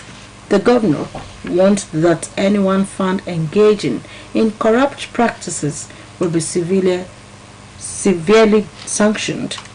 The governor stressed that his administration has mapped out a sustainable process that will fully restore normalcy to the local government system. The state government has informed the public that the federal government has approved a total of 3,000 bags of rice palliatives to the state.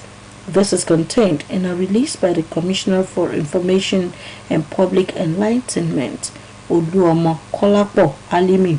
The release added that since receiving the initial bags of rice palliatives, the government, through special duties, has fashioned out modalities and templates on the distribution of the palliatives. The statement informed that the Commissioner of Ministry of Special Duties, Dr. B.T. Salam, has received 4 out of the 5 trailers, and the state is awaiting the last batch of 600 bags of rice palliatives to complete the 3,000 bags earmarked for the state. It said the rice palliatives will be distributed as soon as the last tranche comes into the state by today or tomorrow. The statement enjoined people of the state to disregard negative insinuations from some quarters about the palliatives. Parents have been admonished to pay more attention to their child in ensuring a better future for them. A social commentator in the state, Citizen Lolawe, gave the admonition while featuring on OSBC Current Affairs program platform. Citizen Lolawe noted that parents should endeavor to inculcate moral values, discipline, as well as giving their children good upbringing pertaining to the home affairs and their behaviors within a society. She also said that the available statistics revealed that female child are performing better than male child due to the fact that male child engages themselves in multiple activities outside homes, while female tend to be more indoor to pour on their assignments. Those people who contributed said both the male and female child deserves the same treatment. He followed on caretaker chairman, Honorable Babatunde Oyekomi, as sworn in the vice chairman, secretary and councillors of Ifelodun North LCDA, Eweta Ikirun. The event was attended by PDP stalwarts and entire members of PDP in Ifelodun North LCDA and politicians. While delivering a speech, the caretaker chairman appreciated and commended the governor for his administration, has brought immense human and infrastructural development to the people of the state within the short period of its existence. In their different reactions, the local government PDP chairman, Evangelist Samuel Adeboye, and the state party secretary, Prince Bola Achao, appreciated the leadership of PDP in the local committee development area for the support they received during the tough time. The newly sworn in are Vice Chairman Honorable Oladoshu Hakim, Secretary Honorable Fatima Lawal, Honorable Sunday Oyetunji, Honorable Aderemi Bakari. Others are Honorable Mukaila Kusamot, Honorable Sali Usman, Honorable Ganiu Ajibade, and Honorable Taye Oladunjoye. In the same vein, the chairman of Ila local government, Honorable Nasiru Jayola, has advised the newly inaugurated caretaker members in Ila local government, Ila Rangun, to see their appointment as a call to duty. He made this assertion during the inauguration of the local government caretaker committee at the local government secretariat. He enjoined them to put in their best to improve the well-being of the people, adding that no stone will be left unturned to ensure that the yearnings and aspirations of the people of Ila local government are adequately met. Speaking at the occasion, the head of local government administration, Prince Oluwagbemiga Adewale, promised on behalf of the staff to cooperate with the present administration. The newly sworn-in caretaker committee members are Honorable Sulaiman Cholayemi, Vice Chairman Mrs. Funke Adebamiji, Secretary Honorable Sulaiman Olawale Okejigbo 2, Honorable Babatunde Oyewole Isedo 1, Honorable Temitope Adebayo, Zedo 2, Honorable Ibrahim Adebayo, Okede, Honorable Tajuddin Olayemi Ajaba, Edemase Ejigbo are members. Other dignitaries present include the party chairman Alhaji Adebisi Olaitan, Elder Kolapo Lawal, directors and members of staff. State government has been admonished to work out modalities towards sustaining harmonious relationship between Ife and Modakeke. The leadership of Great Ife movement made the plea at the press briefing held at Enowa Ile-Ife. The president of the movement, Comrade Femi Oyeyinka, said the purpose of the media briefing is not to incite one community against the other, but putting the concerns of the indigents of Ife in proper perspective. Comrade Oyeyinka maintained that there is the need to ensure that harmonious relationship exists between the two communities that has been established over the years, which will be sustained for the incoming generation. And that was the whole news. Good afternoon.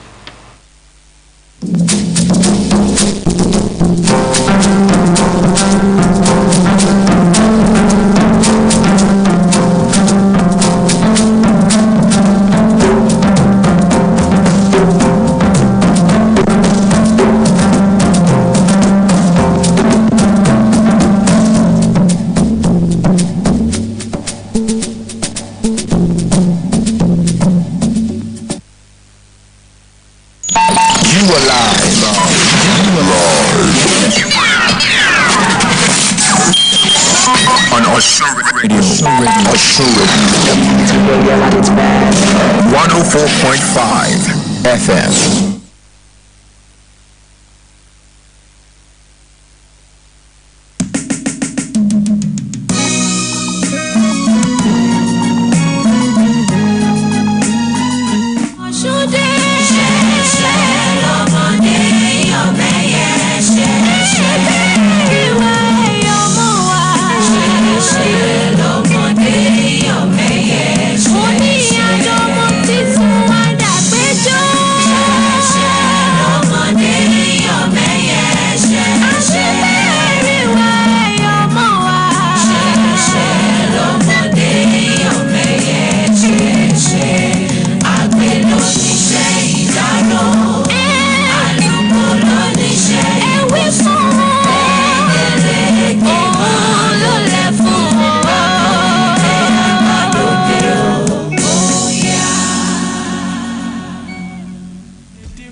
Stray, your favorite radio magazine show returns with lots of excitement this Saturday. This week on Breakfast Stray, our fitness coach, Damilare Bamidini, will be speaking with us on how to keep fit during the rainy season. Other interesting segments on the show are Kitchen Corner, Beauty Tips, Business Trend, Etiquette, ICT, and Entertainment. Join the host between 9 and 10:30 this Saturday on Living Spring 104.5 FM for another scintillating edition of the show. Breakfast Stray, your Saturday morning delight.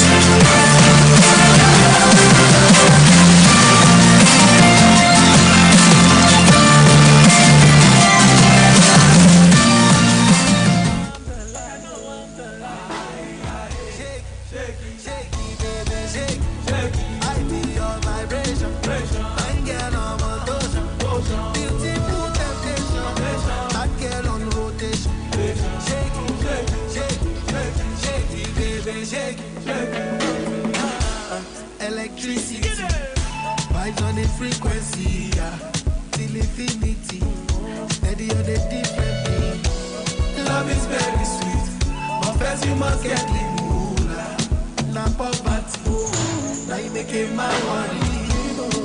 Nobody go sign. I know everything I do is nobody else concerned. Aye, she go come on, and I see darkness all around me, but I know I'm the light.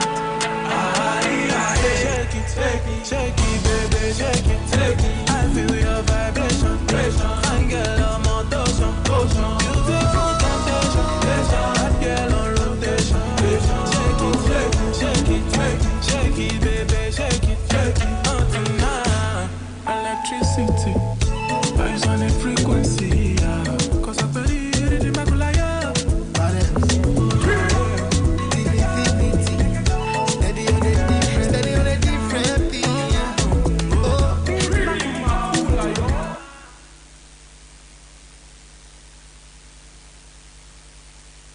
Òde yàtọ̀ ètò lórí ìkànnì ilé àwí lókè balẹ̀ lọ́sọ̀gbọ̀ afcas káàbọ̀.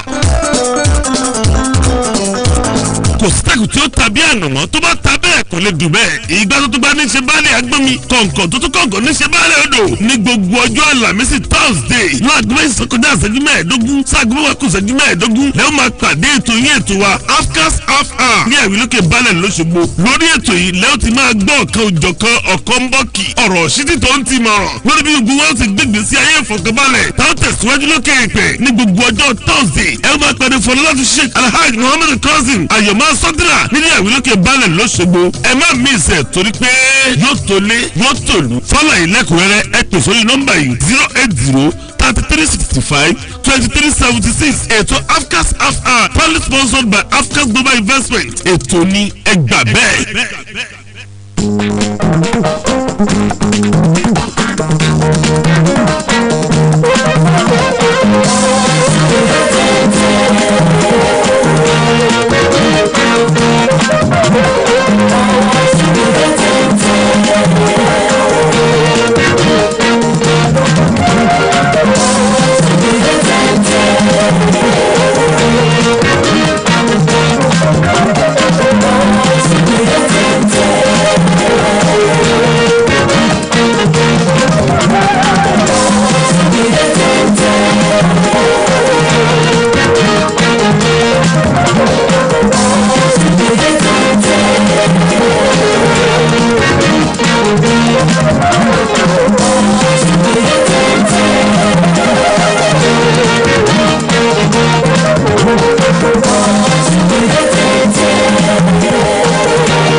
Yeah.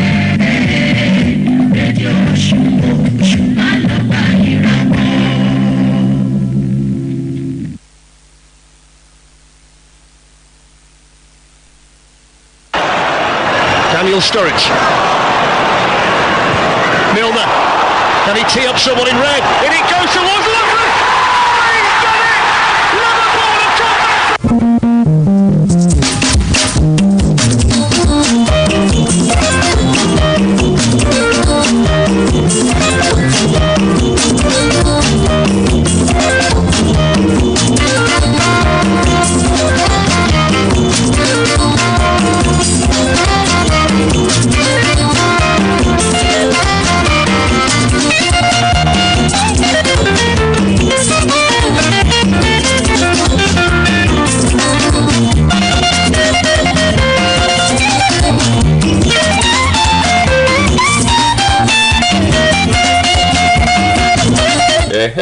ìgbà tó tó gba náà ní í ṣe báàlì àgbẹ̀lẹ̀ kọ̀ǹkọ̀ tó tó kọ̀ǹkọ̀ òun ni báàlì odò níbo náà ń pè dé 104.5 FM alóore ìwọ̀ orílẹ̀-èdè nàìjíríà òun náà ń pè dé OSBC radio tó balẹ̀ sólùlù ilẹ̀ yìí nílùú òṣogbo ìpínlẹ̀ ọ̀ṣun ibẹ̀ láwà tá a tẹ́ gbangba sí tẹ́ bá sì ti ń gbọ́ tó ń dùn sí létí báyìí ẹ ti mọ̀ wípé ìròyìn eré ìdárayá òun náà ló wọlé dé torí wípé OSBC 104.5 FM alóore ìwọ̀ orílẹ̀-èdè nàìjíríà àṣetán o láti jẹ́ kí tí yín ó di ohun tá a nílò látọ̀dọ̀ yín náà ni pé ẹ̀yin aráalé ẹ̀yẹ alẹ́ tí yín o bẹ́ẹ̀ sì máa ṣiṣẹ́ òòjọ́ yín lọ ìròyìn eré ìdárayá ó ti wọlé ràbájì gan ìdán bàbá dán araba bàrà àtúntì kòdé ní bàbè láàrin ìṣẹ́jú péréte ẹjẹ́ sáré jára wá sí o níbi tí nǹkan dé dúró nígbà tí ìdíje National Youth Games South West Zonal Elimination lẹ́yìn tó ń lọ lọ́wọ́ ní ìlàjì resort nípínlẹ̀ ọ̀yọ́ lọ́hùn àwọn ọmọ tí a láti ìpínlẹ̀ ọ̀ṣun wọ́n ṣe dáadáa o ẹ má jẹ́ àtàrà wa jẹ torí wípé ọmọ ẹni bá dẹ̀ jẹ́ àwì àkúnlé fi ṣayá lóòrọ̀ kùtù òní láwọn ìdíje lẹ́yìn tán ti gbá gẹ́gẹ́ bí ṣe wọn ọmọlọ́lá já mi sí mo sì fẹ́ rẹ̀yìn aláàrí náà sí mo fẹ́ rántí ṣe bẹ́ẹ̀ gbàgbé láàárọ̀ a kó àwọn kan jáde lára àwọn ìdíje lẹ́yìn tán ti ṣe síbi ìdíje ọ̀hún ọlọ́jọ́ mẹ́ta péré wọ́n ti pín síra wọn látànà ó sì jẹ́ wípé gbogbo àwọn oníkọ̀jikọ̀ ní àwọn ti ń kojú ara wọn bẹ́ẹ̀ mọ̀jẹ̀ àti ẹ̀dẹ́ náà pẹ́nu ẹgbẹ́ tètè já ń sí ibi tán bá nǹkan dé ìdíje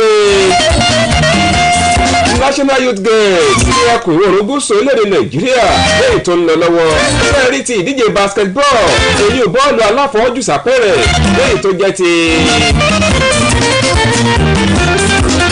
agbọn tàwọn obìnrin lẹ́nu ọ̀rọ̀ yìí ikọ̀ ti ìpínlẹ̀ ọ̀ṣun ní bàrìbà 15 sí 6 òun náà fi lu ikọ̀ ti ìpínlẹ̀ èkìtì 56 níbi ti ìdíje basketball lágbọn ti tàwọn obìnrin lẹ́nu tòórọ̀ yìí bẹ́ẹ̀ sì rèé láàárọ̀ yìí wọ́n ti gbá ìdíje bọ́ọ̀lù náà torí wípé ikọ̀ ti ìpínlẹ̀ ọ̀ṣun ní bàrìbà 5-1 ó má fi ná ikọ̀ ti ìpínlẹ̀ ọ̀yọ́ níwájú àwọn èèyàn wọn nípínlẹ̀ náà ṣe bẹ́ẹ̀ rántí ṣe bẹ́ẹ̀ gbàgbé wípé àsìkò tá à ń ṣètò lọ́wọ́ láàárọ̀ ó gbárabára ìdíje ọ̀hún ló ń lọ lọ́wọ́ ṣùgbọ́n lẹ́yìn ọ̀rẹ́yìn àbálọ̀bábọ̀ 5-1 dondo òun náà ìyẹjú ìdíje ọ̀hún tẹ̀wárí lágbọ́n ti ìdíje ti basketball táwọn ọkùnrin èé bàrìbà ikọ̀ ti ìpínlẹ̀ ọ̀ṣun wọ́n tún kún ikọ̀ ti ìpínlẹ̀ èkìtì bí ẹ ń kọran ni torí wípé 16 sí 9 wọ́n náà fi yanjú èèyàn 69 èé bàrìbà wọ́n ní ìmọ̀ ṣeré torí wípé ikọ̀ ti ìpínlẹ̀ ọ̀ṣun wọ́n mọ̀ ń fakọyọ gidi gan níbi ìdíje National Youth Games NYG South West Zonal Elimination ṣe bẹ́ẹ̀ rántí ṣe bẹ́ẹ̀ gbàgbé wípé àwọn ìpínlẹ̀ tó wà lẹ́kùn ìrọ̀rùn gúúsù orílẹ̀-èdè nàìjíríà àwọn gan ni wọ́n lọ pàdé o ó jẹ́ wípé ó kálukú fi àwọn ọmọ ikọ̀ wọn so wọn lẹ́yìn tí wọ́n wà lábẹ́ ọdún 15 èé bàrìbà ẹgbẹ́jì ayábàrá ìdíje ti handball níbẹ̀ ni nǹkan ti fẹ́ yíwọ́ díẹ̀ tó ti ikọ̀ ti ìpínlẹ̀ ọ̀ṣun torí wípé lẹ́yìn ìdíje ọ̀hún ikọ̀ ti ìpínlẹ̀ ọ̀yọ́ èé bàrìbà 24 sí 22 òun ni ìdíje náà parí sí nǹkan yíwọ́ díẹ̀ fún àwọn ọmọ wa ní ìpínlẹ̀ ọ̀ṣun lápá abẹ́hùn 24-22 òun náà fi yanjú ìdíje ẹ̀yìn ti handball ìdíje bọ́ọ̀lù aláfọwọ́gbá ló ti rí lápá abẹ́nu ẹjẹ́ lọ síbi ìdíje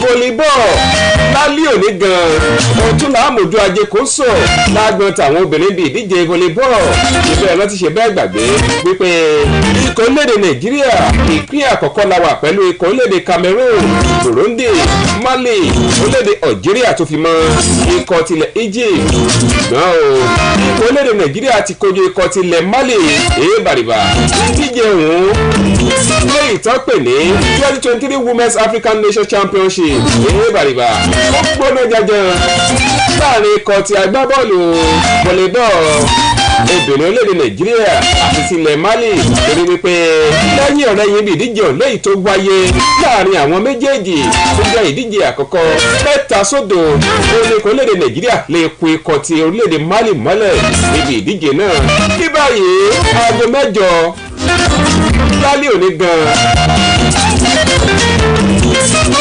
ó wá ní ikọ̀ orílẹ̀-èdè nàìjíríà àti cameroon wọ́n máa pàdé ara wọn ní ìdíje volleyball 2023 women african nations championship ó ti lé lápá abẹ́ ọ̀nà. ó ti ní báwọn nǹkan ṣe ń lọ níbi títà àti tààrà ó lájọ sàdéhùn láàárọ̀ wípé àṣàyẹ tó jára wá sí ibi tí nǹkan dé dúró lágbọ̀n káràkátà káàkiri àwọn oníkọ̀jíkọ̀ yíká ilẹ̀ Europe tọ́lọ̀ sì tàn dé orílẹ̀-èdè Saudi Arabia odion yud igalo bàrìbà ó tún ti lọ ikọ̀ alweda lẹ́yìn tó wà nílẹ̀ Saudi Arabia ó tún ti lọ buwọ́lùwé àdéhùn ọlọ́dún méjì pẹ̀lú ikọ̀ náà torí wípé ó ti jayé ọlọ́ba tọ́nu ikọ̀ halila.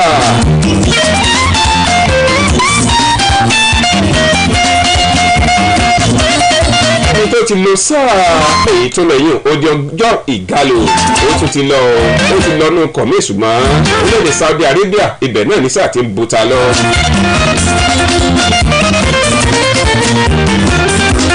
ikọ̀ ti Newcastle wọn ò dẹ̀yìn wọ́n tún ti gbówó míì lọ fún ikọ̀ agbábọ́ọ̀lù Chelsea láti ra agbábọ́ọ̀lù Lewis Hall wọ́n ti kó owó tó tó £30 million iná tó kó lọ o láti ra agbábọ́ọ̀lù ọmọ kékeré jòjò lọ́hùn-ún wípé tó wá tọwọ́ bọ̀ wí àdéhùn tó wá tún mọ́ jayé tiẹ̀ náà nínú ikọ̀ agbábọ́ọ̀lù Newcastle nílẹ̀ Gẹ̀ẹ́sì bàrìbà bẹ́ẹ̀.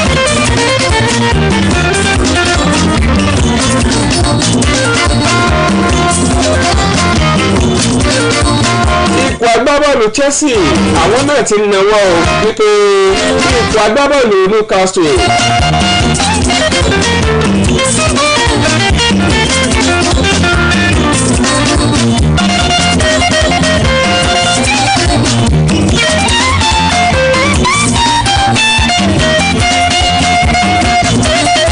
náà ó fi àwọn ọmọ kan ṣe pàṣípààrọ̀ fóun láti jẹ́ kí wọ́n wá sínú ikọ̀ agbábọ́ọ̀lù Chelsea léyìí tó jẹ́ wípé bí wọ́n ti ń wò ó wípé bí wọ́n ti ń wo Lewis Hall tó máa bọ̀ wá sínú ikọ̀ Newcastle náà kúrò náà mọ́ bẹ́sùbẹ̀dá láti fi ránṣẹ́ àwọn ọmọ ikọ̀ rẹ̀ bíi méjì kan lẹ́yìn tó rò wípé àwọn náà kó owó díẹ̀ lórí àwọn ọmọ ọ̀hún. lórí ọ̀rọ̀ ti Romeo Lavia lẹ́yìn tí ikọ̀ agbábọ́ọ̀lù ti ń wò sòsò wípé kó máa bọ̀ wá sínú ikọ̀ náà ní tí nǹkan dé dúró báyìí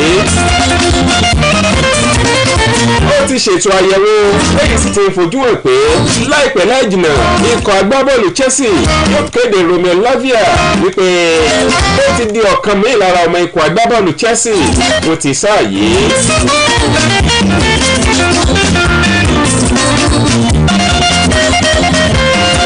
ikọ̀ agbábọ́ọ̀lù Liverpool tiẹ̀ òun náà kẹ̀rẹ́ ọ torí wípé ti wo ikọ̀ kan lẹ́yìn tó pè ní ikọ̀ Stuttgart ó wọ́ sòsò Wataru Endu bàrìbà ohun tó fẹ́ gbé láti inú ikọ̀ náà wípé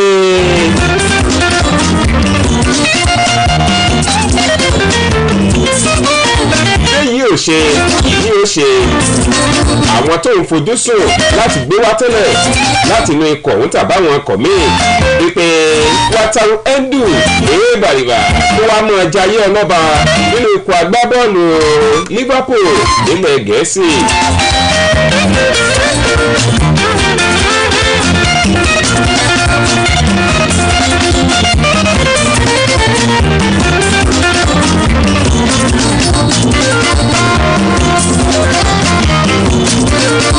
apá abẹ náà la sì wà ẹjẹ sáré já ẹsẹ ìgbésẹ̀ kan ti ń lọ lọ́wọ́ torí wípé orílẹ̀-èdè Saudi Arabia wọ́n ní bọ́m̀bẹ̀ kì í máa ṣeré ìgbésẹ̀ kan wọ́n ló ti ń lọ wípé tó bá yá yóò bá dísáì tó ń bọ̀ wípé ó ṣeé ṣe o kí àwọn tó jẹ́ wípé wọ́n bá ń yege nínú ìdíje líìgì ilẹ̀ Saudi Arabia àwọn náà mọ̀ farahàn nínú àwọn ìdíje UEFA Champions League UEFA Europa League àtàwọn ìdíje tó jẹ́ ti àjọ UEFA míì torí wípé wọ́n níbi táwọn máa ń gbé ọ̀rọ̀ líìgì ilẹ̀ Saudi Arabia lọ ó tó wọ́n mọ̀ di àpò ìwáwò èébàrìbà àwọn nǹkan kan wà tá a jàrà wá sí lórí èyí ń bọ̀ bá dago 10 lóòrọ̀ ọ̀la ẹ̀jẹ̀ àtúnṣáré bùn ìgbọ́ ṣé ẹ mọ̀ wípé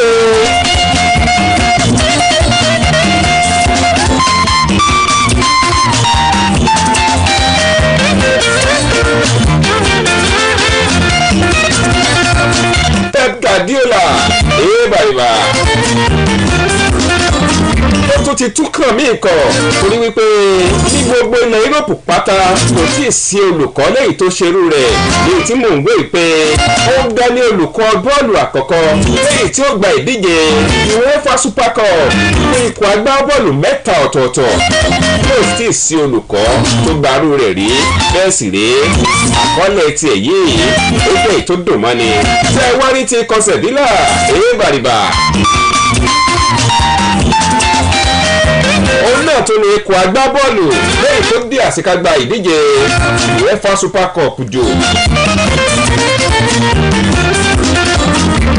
bí ẹ̀ẹ̀mejì ọ̀tọ̀ọ̀tọ̀ àmọ́ tó jẹ́ wípé ọdún 2006 nìkan ló ṣe láǹfààní ló ráyè gba ife ẹ̀yẹ ọ̀hún á jára wá sí nígbò bá dago 10 dáadáa lóòrọ̀ ọ̀la Muyideen Adeleke lólóòtú àgbà pétò yìí tí ń mọ́níjà èébàrìbà Abíọ́dún Babádíà ló kọ tèmi ẹ̀rù ẹ̀jẹ̀ pàdé láago 10 lóòrọ̀ ọ̀la láṣẹ ìdùà mo kí yín ẹjẹ́ àmọ́ sórí ìdárayá dáadáa o ó dìgbà kan náà.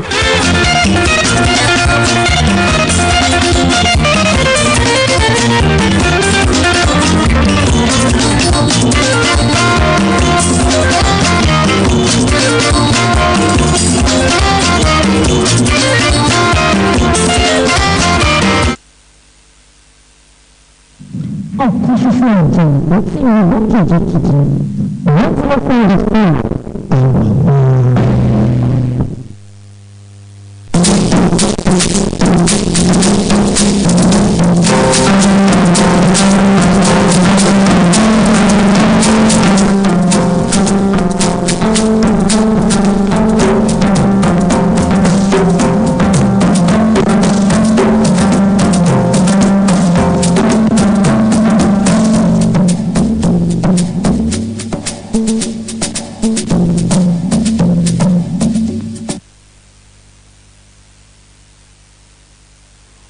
ṣé ó ti yá.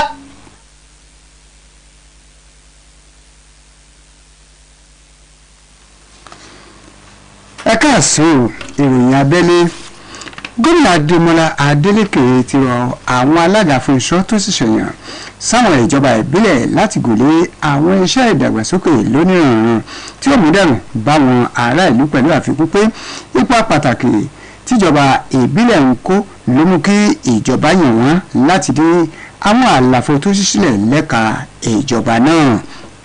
gómìnà sàsọyìn yìí lákòókò tó ń búra fún àwọn alága fún iṣọ́ ìpínlẹ̀ yìí tó wáyé nínú ọgbà sẹkítẹ́rìàtì lábẹ́rẹ́ lákòókò náà ni gómìnà ṣàfikún pé ìjọba tó ń darí ló tẹ́wọ́ gbèkú èdè ìṣàkóso nígbà tí ọ̀rọ̀ ìjọba ìbílẹ̀ dojúrú nígbà tí ìjọba tó kógbá sílé nípínlẹ̀ yìí ṣètò ìdìbò awórójú tí ò bófin mu èyí tó wáyé lẹ́yìn tó bọ́rẹ́lẹ̀ nínú ìdìbò gómìnà tó wáyé lọ́dún tó kọjá.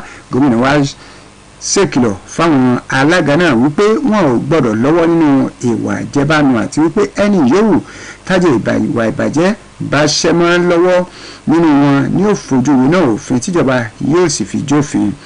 gómìnà ṣàfikún pé ìjọba tó ń darí ti parí gbogbo ètò tí ó mú kí àyípadà tún bá ọ̀rọ̀ ìjọba ìbílẹ̀ nípínlẹ̀ yìí. nígbà yìí ìjọba ìpínlẹ̀ yìí ti fi léde pé ìjọba àpapọ̀ orílẹ̀-èdè yìí ti buwọ́lu 3,000 àpò ìrẹsì tí ó fi ṣọwọ́ sípínlẹ̀ yìí bíi ara ohun èlò sọ̀gbàdẹ̀rọ̀.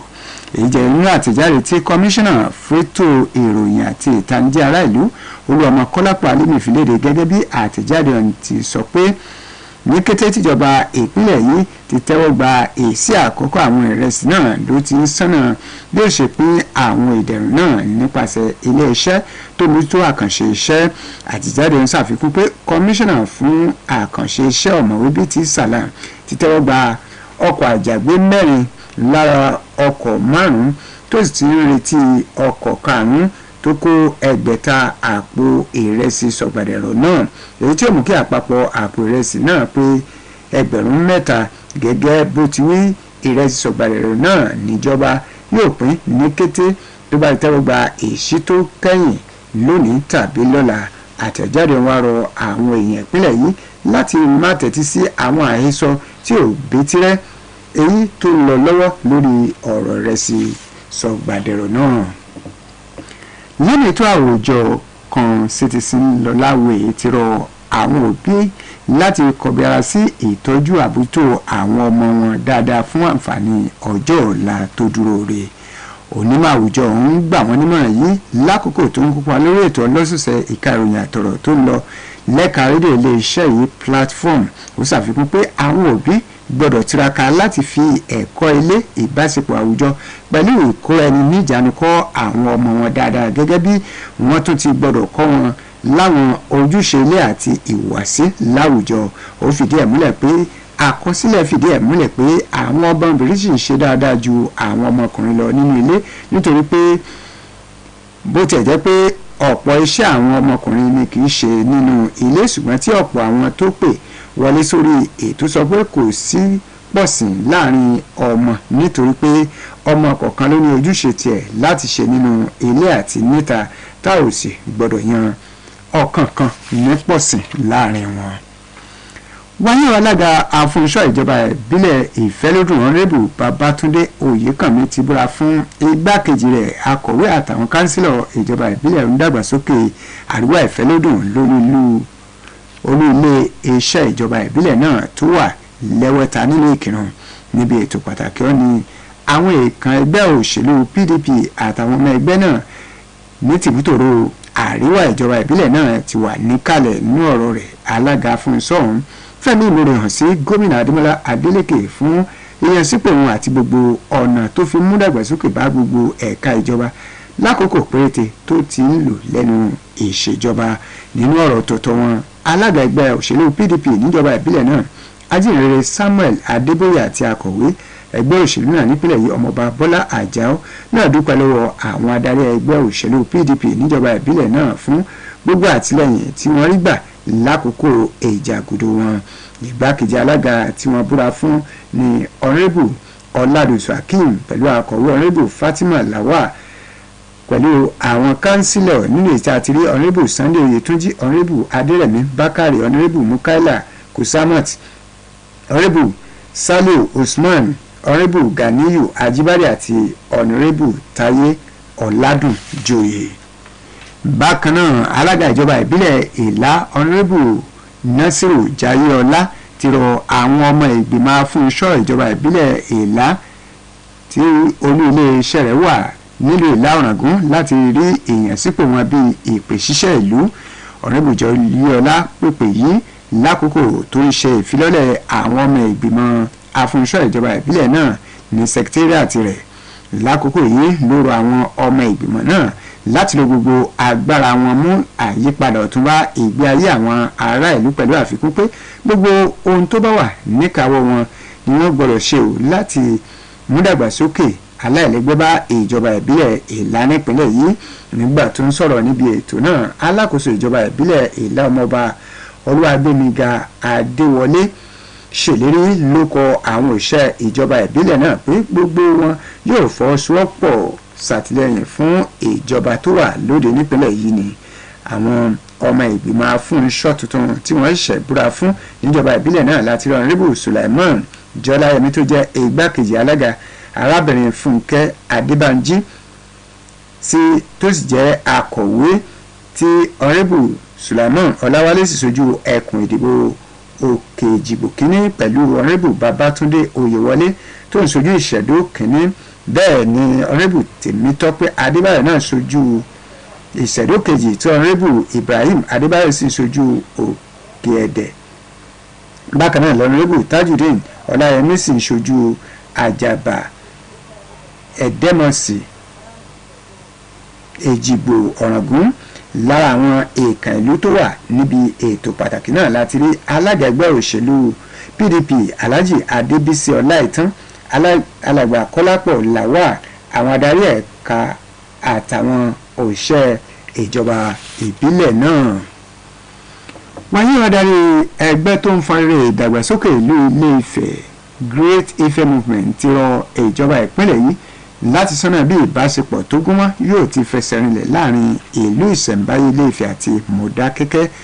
Adarí ẹgbẹ́ ọ̀hún ló pàrọwà yìí lákòókò ìpàdé oníròyìn tó ṣe èyí tó wáyé lẹ́nu wá ní ìlú Ilé-Ifẹ̀.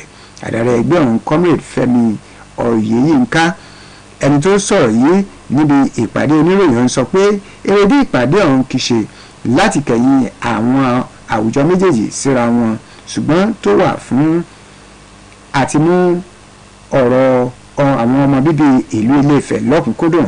Comrade Ọláyínká sọ pé ó yẹ kí ìbáṣepọ̀ tó gúnmọ́ wà láàrin ìlú méjèèjì èyí tó ti wà látayébáyé fún àǹfààní àwọn ìran tó ń bọ̀ lẹ́yìn wá ọ̀la. èyí ló pinnu ìròyìn abẹ́lé, mo kí ẹ kú kalẹ̀.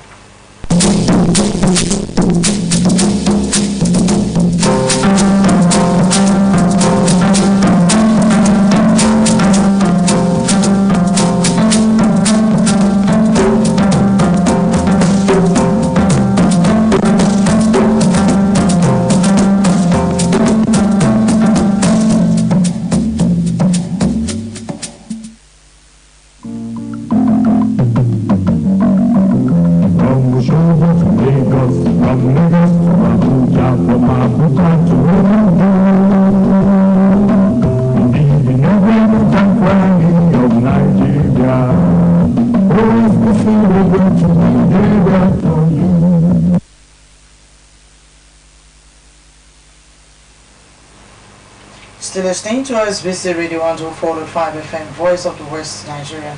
It's time to bring you Labour Matter. Labour Matters, proudly sponsored by Qatar OSBC. We want to welcome you to another beautiful edition of Labour Matters on OSBC Radio 104.5 FM, also the Voice of the West. Today's program has with me as my guest in the studio, our seasoned administrator, journalist and broadcaster, in person of Mr. Rashid Olukayode for Lyra. Today, being an administrator for excellence, we want to look at discipline. That's what we want to look at today. You know, most people at their various establishments see discipline as a way of witch hunting, or their bosses trying to kind of punish them unnecessarily, not minding whether they err or not. They see it as a way of abuse of power to some people. But today we have brought someone who's going to shed more light on what discipline at a workplace really is. And we all know that discipline ensures individuals behave in an acceptable way. Does it apply to workers as well, or just at home and in our community? So welcome with me to the studio this afternoon, Mr. Abdurrashid. Good afternoon, sir. Good afternoon. How are you today, sir? I'm fine. Yes, like I said, we are looking at how to maintain discipline in our places of work. And so to you, sir, what is discipline at place of work? What does it mean? Good afternoon to listeners and my armed prophecy. Yes, sir. Essentially, discipline, but to look at it, from the angle of employee-employer relationship as well as the goal of an establishment. Discipline is meant for fun. Because an average establishment has goals. They have objectives. They have targets. And in order to achieve all these set goals, everybody who calls himself a worker must be on the same page with the rules and regulations of an establishment. Not with the rules set by an individual. An organization must have rules and regulations guiding operations, guiding everything about operations in that establishment. And the rules must have been set in such a manner that will guide performances, behavior, even let's just say everything about operations in that establishment. And the moment you are non-compliant, considered for non-invasive. Maybe we go further.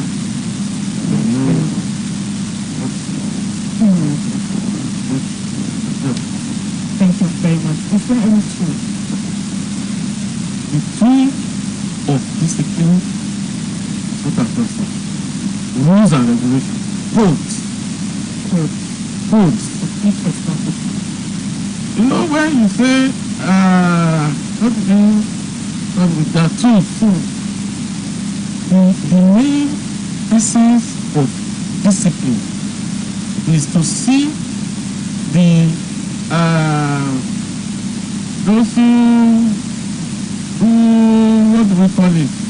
Those who are in control, those who are in charge of ensuring that people comply are also complying with rules. And if there are no codes, there are no rules, there are no regulations, such as an establishment will be run by rule of thumbs. Anybody will just say, because I don't like the face of this person, I will apply so rule to this particular case involving that person. But there are standards, yes, there are standards that must be followed. If somebody commits reporting to his supervisor takes action, and those actions are guided by rules. So it's not something that you can just subject to whims and caprices of even the highest in the establishment. It is the rule. One day, ẹgbẹ́ fashion center for wa ètò tí ẹgbẹ́ rasawu ti rédíò ọ̀sán tó wọ́n ṣe agbátẹrù àti sípẹ́tẹ̀ tó ń ṣe pẹ̀lú òṣìṣẹ́ òun náà ní fún ètò tí ẹ̀ ń gbọ́ lọ́wọ́lọ́wọ́. Àlejò wa lórí ètò lónìí àwọn náà ní ọ̀gbẹ́ni àbúrò ṣùgbọ́n nípàrọ̀ sí ìṣẹ̀lẹ̀ àwọn àrùbá tó ń la títúnṣẹ̀dọ̀ ìlànà àtẹ̀lé lẹ́nu iṣẹ́ ni wọ́n jẹ́ oníròyìn wọ́n ti jẹ́ sọ̀rọ̀sọ̀rọ̀ kí ni nǹkan tá à ń gbéyàwó lónìí òun náà ní ìbálò lẹ́nu iṣẹ́ ọ̀pọ̀lọpọ̀ èèyàn ni wọ́n rí ìbálò lẹ́nu iṣẹ́ gẹ́gẹ́ bíi pé bóyá àti fún àwọn ẹni yóò fi ọ̀pọ̀ náà sí ìwé rí rárá níbẹ̀ tó ṣe ń ta mi lọ́pọ̀lọpọ̀ òun ò ní ìwé pé kí ni nǹkan tó fa ìbálò kí ni nǹkan àti ìjọba wọ́n á lè ṣàlàyé torí pé wọ́n wà ní ìgbọ́nú ààtò iṣẹ́ ti yẹ kó máa lọ wọ́n á lè ṣàlàyé fún wa kí ni pé ní ìbálò mo fi yín sà ẹ̀kọ́ rẹ̀ kí ni à ń pè ní ìbálò lẹ́nu iṣẹ́. Ìbálò lẹ́nu iṣẹ́ bàbá wù ọ́ ìbálò lẹ́nu iṣẹ́ ni láti jẹ́ kí òṣìṣẹ́ tó tẹ̀lé ìlànà ilé-iṣẹ́ láti jẹ́ kí ilé-iṣẹ́ náà tó achieve tí wọ́n torí rẹ̀ dálẹ̀ fún ilé-iṣẹ́ náà kó àchíìfù tó yẹ kókó tó yẹ dání torí tí ò bá sí ìlànà mi ò tẹ̀lé o ó fi pé kálukú kan máa ṣe tó bá wù ú ni kálukú bá sì ṣe tó bá wù ú iléeṣẹ́ ọ̀nà àti tójú ló ṣẹ́gun lẹ̀ ní tó ìlànà ṣe máa ń wà tó oríṣiríṣi bẹ̀rẹ̀ àwọn ìlànà yẹn ìdáǹkó ní rule ìdáǹkó ní regulations ìdáǹkó ní code gbogbo ẹ̀ ló mọ̀ tó àwọn tó bá wà nígbàánu ètò òṣìṣẹ́ mímọ̀ tó wọn sọ́nà pé ìtọ́jọ́kẹ́ ṣe lásìkò báyìí. ìgbà ṣe ó tó di pé a tẹ̀síwájú ní ìgbésẹ̀ ìjọba ìbẹ̀rẹ̀ pé tí kèèyàn lè ṣe tó lè mú ìgbàgbé bá ní ìjọba àmọ̀tẹ́lẹ̀ ṣe ǹjẹ́ ó ní àwọn ẹ̀sẹ̀ tó gbòógì tó ní ìtọ́jú tí wọ́n ṣe ó tó di pé gómìnà gba ìgbàgbé bá ní ṣe àti pé irú àwọn ìgbàgbé yẹn wà lẹ́yìn iṣẹ́. àkọ́kọ́ ni pé tí ó bá gbàgbà wí ó ti pọ̀ ju fún un. ó fi rọ́ọ̀mù bá bu àyà. ẹni tí ọ̀bà rọ́ọ̀mù bá bu àyà ń fi ṣẹ́ tí ẹnìkan bá ní òfẹ́ bá wí ó ní pé ó ní ìdí mi kò fẹ́ bá wí nìyẹn. ìbáwí tá a sọ yìí ọ̀rọ̀ tó náà ní kàtìgórì.